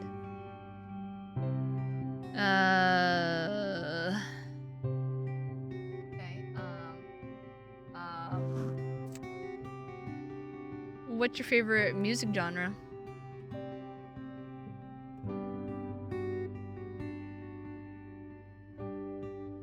I'm trying not to limit myself to genres. If you pigeonhole yourself like that, it becomes hard to stay open-minded, and you can easily miss stuff that you can enjoy, but you just never encounter it. There's one I'm particularly fond of, though. When I was a kid, I got a CD from my parents. It was Vatar by Lambstein. I listened to it on repeat for half my childhood and started my love for industrial metal. Ever since I discovered them, 22.86 centimeter nails was my favorite band. If you never heard them, you should give them a try. Biting into an apple, Tarlov looks somewhere above me and thinks for a short moment for speaking. So how about, what's your favorite kind of music? That's an easy one to start with. I know it's a broad term, but I'd go with indie folk. You know, stuff like Nimble Foxes or Bon Automoon. Acoustic guitar plucking and falsetto singing, but with pop sensibilities. Good for you. You're spoiled by choices nowadays, then. I finished the last bite of cake and licked my fingers clean. That was really good. And thankfully, there's more. Are you sure I can have your cake? Go ahead. I won't eat it anyway. Thanks. Alright. Do you have someone? No. That sounded oddly decisive. I wait for him to elaborate, but he doesn't. Weird. I think he'd be more open about stuff like that. Maybe that's a topic I shouldn't touch. Now, let's try something more serious. What do you want to do with your life? Okay, that really is far more serious. It might sound weird, but what I mean with that is, do you have some plan for yourself? Do you have a vision of what you'd like to see your life to look like in 10 years? I want to travel. Hearing you talk about your travels was nice, and I'd like to travel like that as well. It's a nice life. I can only recommend it. Do you have any hobbies that nobody knows about? Let's see. There's one, but I don't know if I'd call it unusual. I don't buy books because I don't want to clutter my flat with them. And while I often read ebooks sometimes, I just want to hold a physical book in my paws while reading.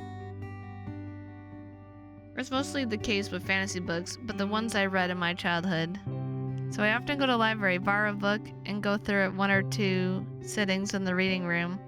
I could focus better on it there than in my flat, where I have many distractions. Again, it's not very unusual, but certainly less popular in the current age.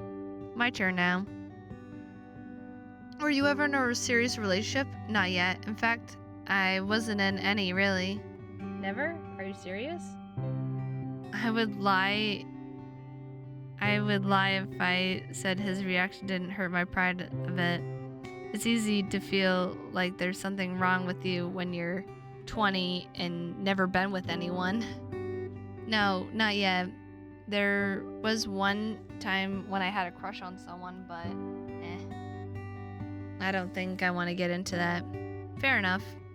Tulip glances at the smartwatch on his wrist before looking back at me with a smile. It's slowly getting late. I think I'll go take a shower now and get ready.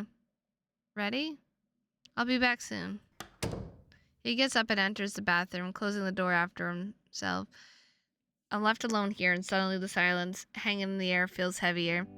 I finish the second piece of cake in silence, simply staring at the wall. Maybe the questions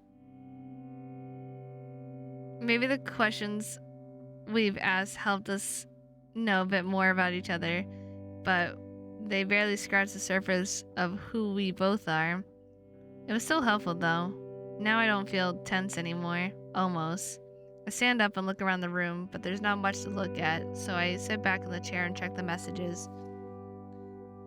I always have my notifications on mute and check the messages when I have the time, not when someone writes to me. I only have one unread message, though, from Miko. Hey, Pierre. You found a room for tonight? Miko's messages always have proper punctuation and capitalization, which is a rare thing to see. When I write with him, I do the same. Otherwise, I'd feel crude. Yeah, I'm staying with Torov. It takes a moment for Miko replies.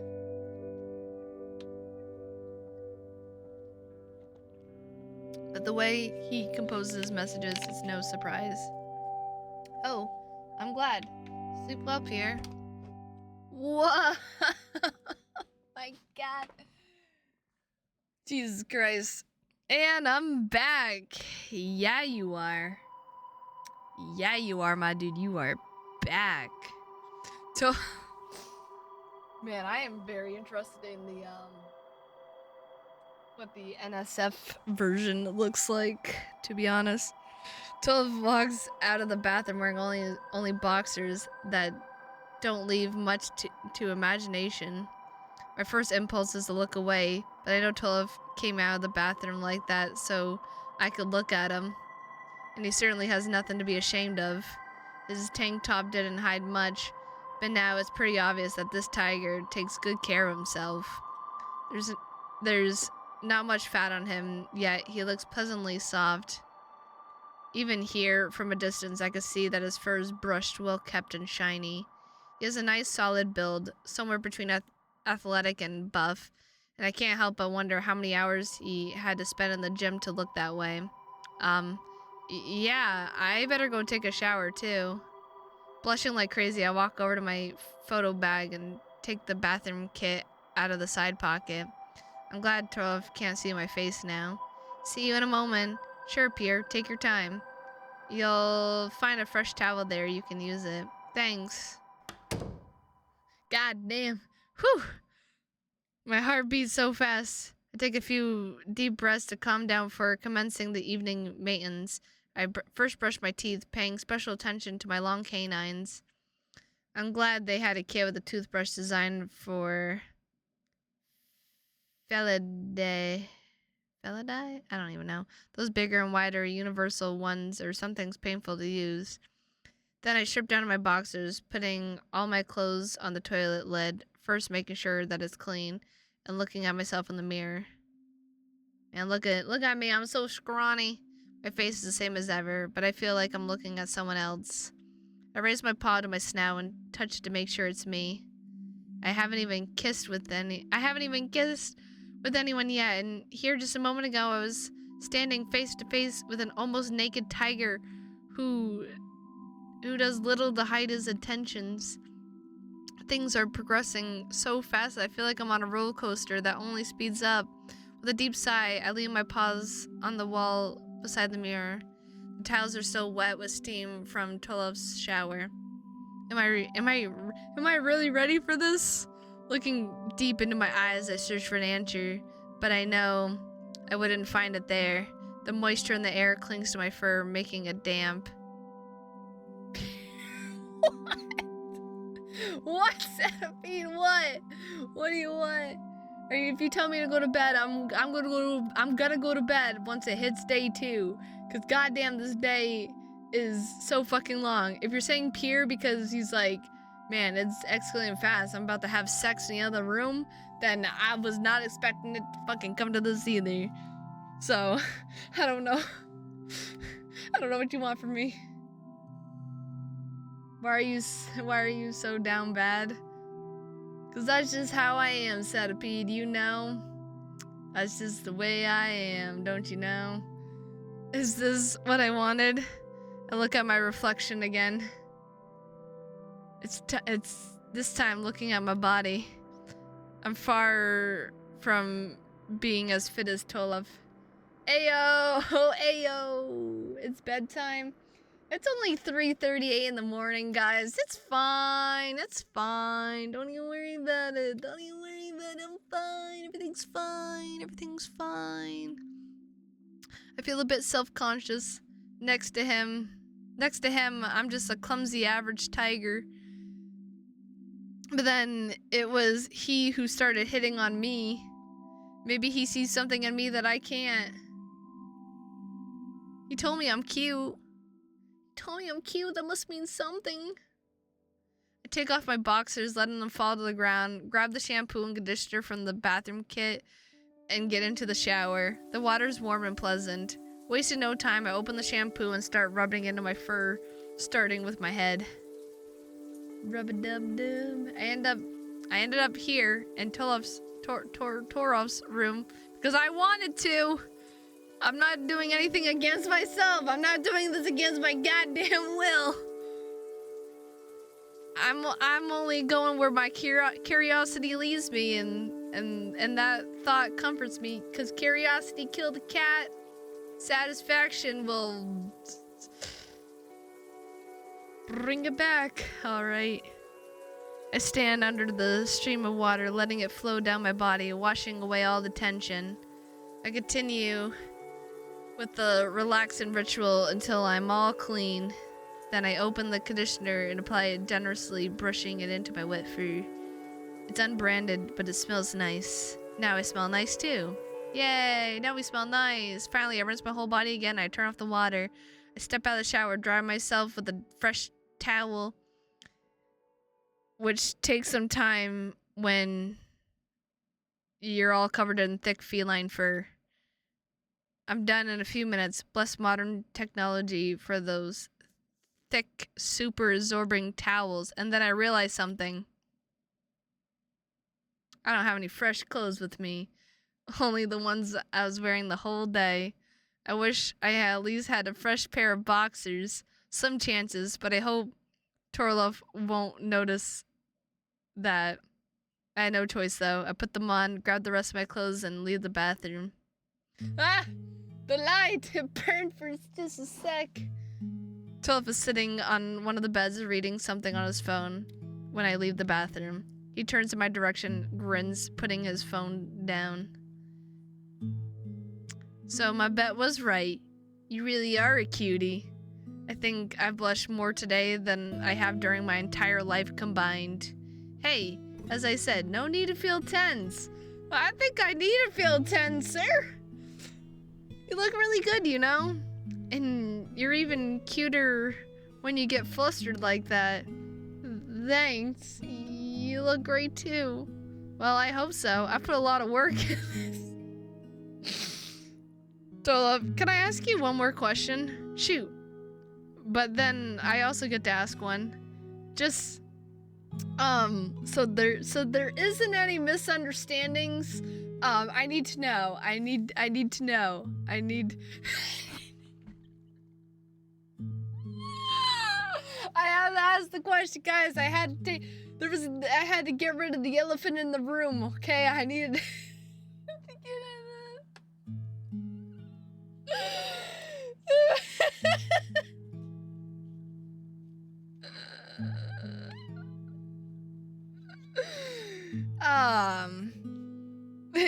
you're gay, right?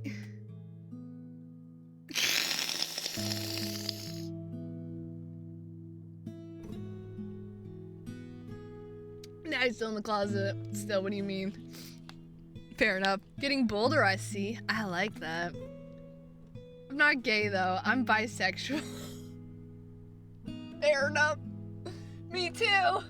Me too, Tom. I'm bisexual, too. Let's go, baby. Let's go. In the end, it doesn't really matter because I mostly meet up with guys anyway. Oh, why's that?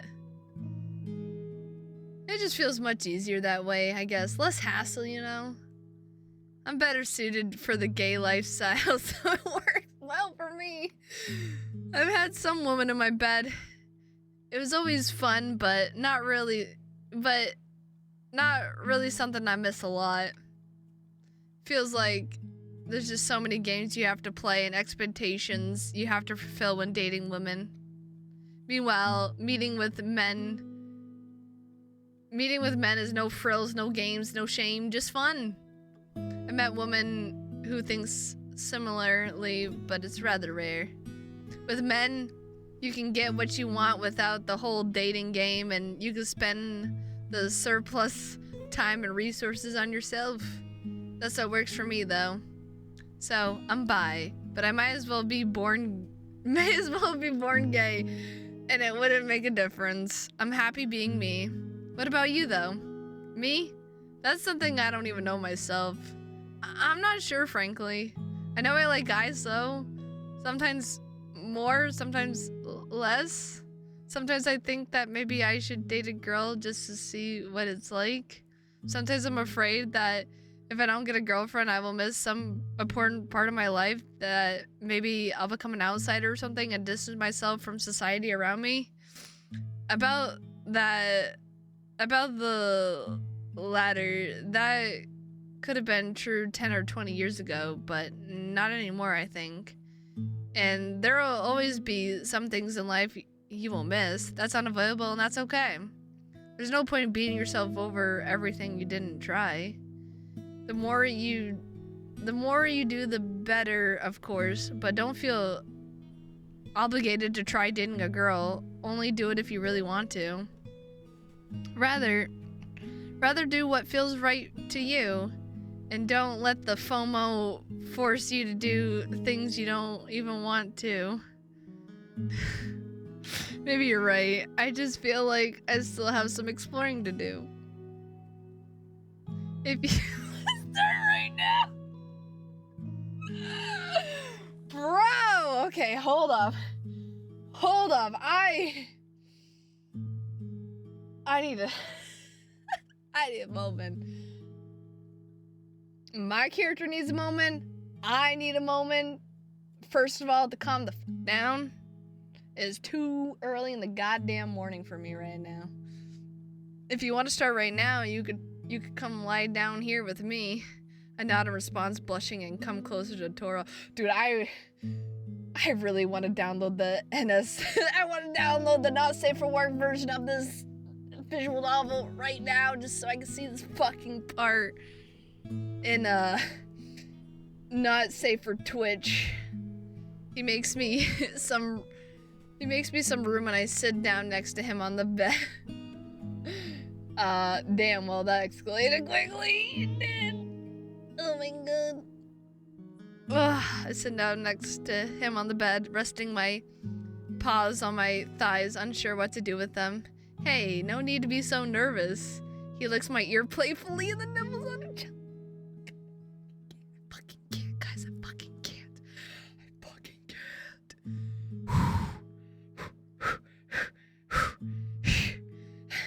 I'm dying. I'm dead, guys. I'm dead. I'm fucking dead. Oh my god. The sensation sends sparks of pleasure down my spine and I shiver, surprise, pressing my side against him. Now I feel like I'm actually reading a goddamn, like... How about we lie down and get more comfortable? I nod a response. I don't know if Torlev is that perceptive, or if it's that obvious that I'm nervous, but he's really trying to make me feel comfortable, and I'm grateful for it. Wait, I'll turn off the light first, so we won't have to get up for it later. So, where were we? From this perspective, Torlev looks imposing, his handsome silhouette illuminated by the light of the moon. With the lights out, my other senses sharpen immediately. I am suddenly very much aware of the shampoo Torlev uses. It has a nice, fresh, and citrusy smell. The big tiger approaches me and puts his paws on my shoulders, gently pushing me down to the bed. I hope that sooner or later you'd end up here. What? You have a very pleasant fur, Pierre. Thanks. You have nice, well, everything.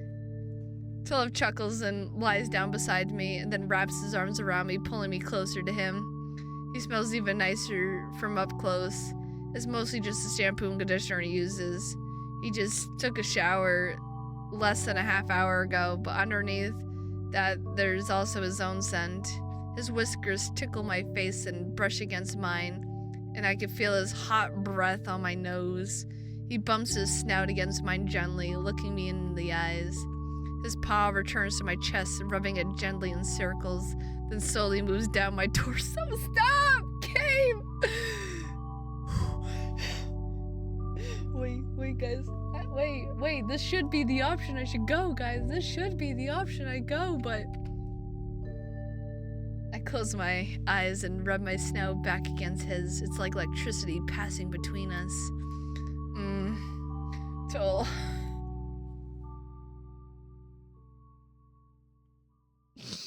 So, honey,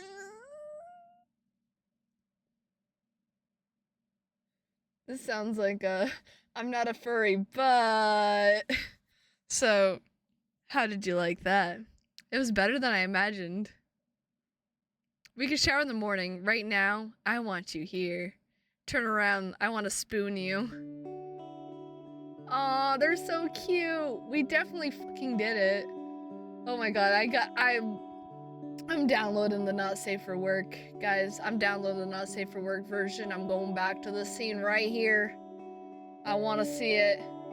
I want to know. Curiosity killed a cat, guys. Satisfaction will definitely bring me back. I press my back against Turlove and he snuggles me into himself closely again. Only now, with my back against his and his arm on my torso, I can really feel how much bulkier he is than me. The bed is soft and comfortable.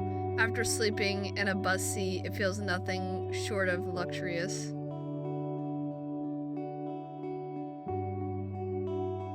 Being cuddled into the big tiger feels even nicer, and I relax completely in his embrace.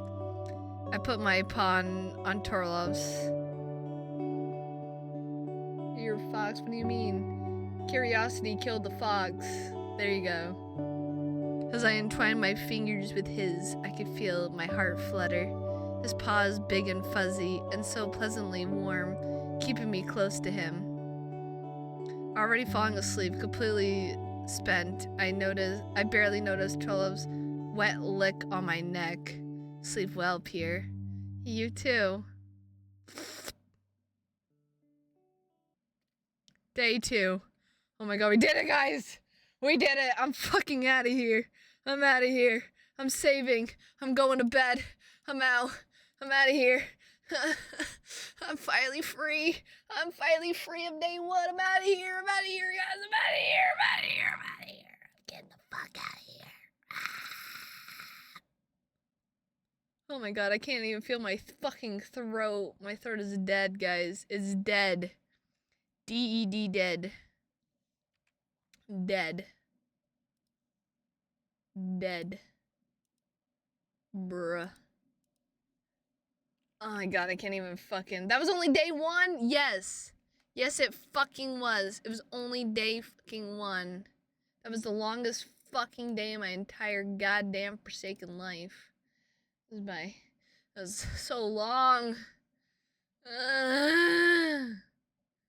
I can't even imagine. There's 5 days out, guys. There's 5 days fucking out. That's gonna be like 12 fucking hours, this whole entire goddamn game. And there's an update, I think, coming this Friday, too, which is insane. Insane in the fucking membrane. I'm going to throw up now, guys. I'm going to throw the fuck up because I feel so sick right now because I stayed up way too fucking late. It's 4 in the morning. It's 3:53 in the fucking morning. I don't even know who the fuck is online right now. I guess Panic is. We can see if Panic is still streaming strong or if he's gonna be ending soon. Looks like he's still Gucci Mama. So let's raid. Let's raid Panic. Let's raid that goofy goober. I'm a goofy goober. Yeah. Anyway, I am going to go die in my bed now because I am so freaking exhausted. It's not even funny. And I don't know what I plan on streaming when I actually wake up, guys. If I even do wake up, because I might just be dead to the goddamn world. But if I do, I still don't know what I'm gonna play, to be honest. I don't know what I'm gonna play. Maybe I'll play more of this visual novel. Maybe I'll do something else. I have no clue. But anyway, I appreciate y'all for stopping in. Again, this was my second stream. We did stream earlier. We did some AI Limit, and then we played this game. It is a lovely game so far, and they have a Not Safe for Work version, and I'm definitely going to also play that one. But with that said, I hope you all sleep tight, and don't let gerbils bite your little toesies, and I will see you all later today when I do my little streamy stream again. Yeah. Good night, everyone. Sleep tight, and don't let the gerbils bite your little toesies.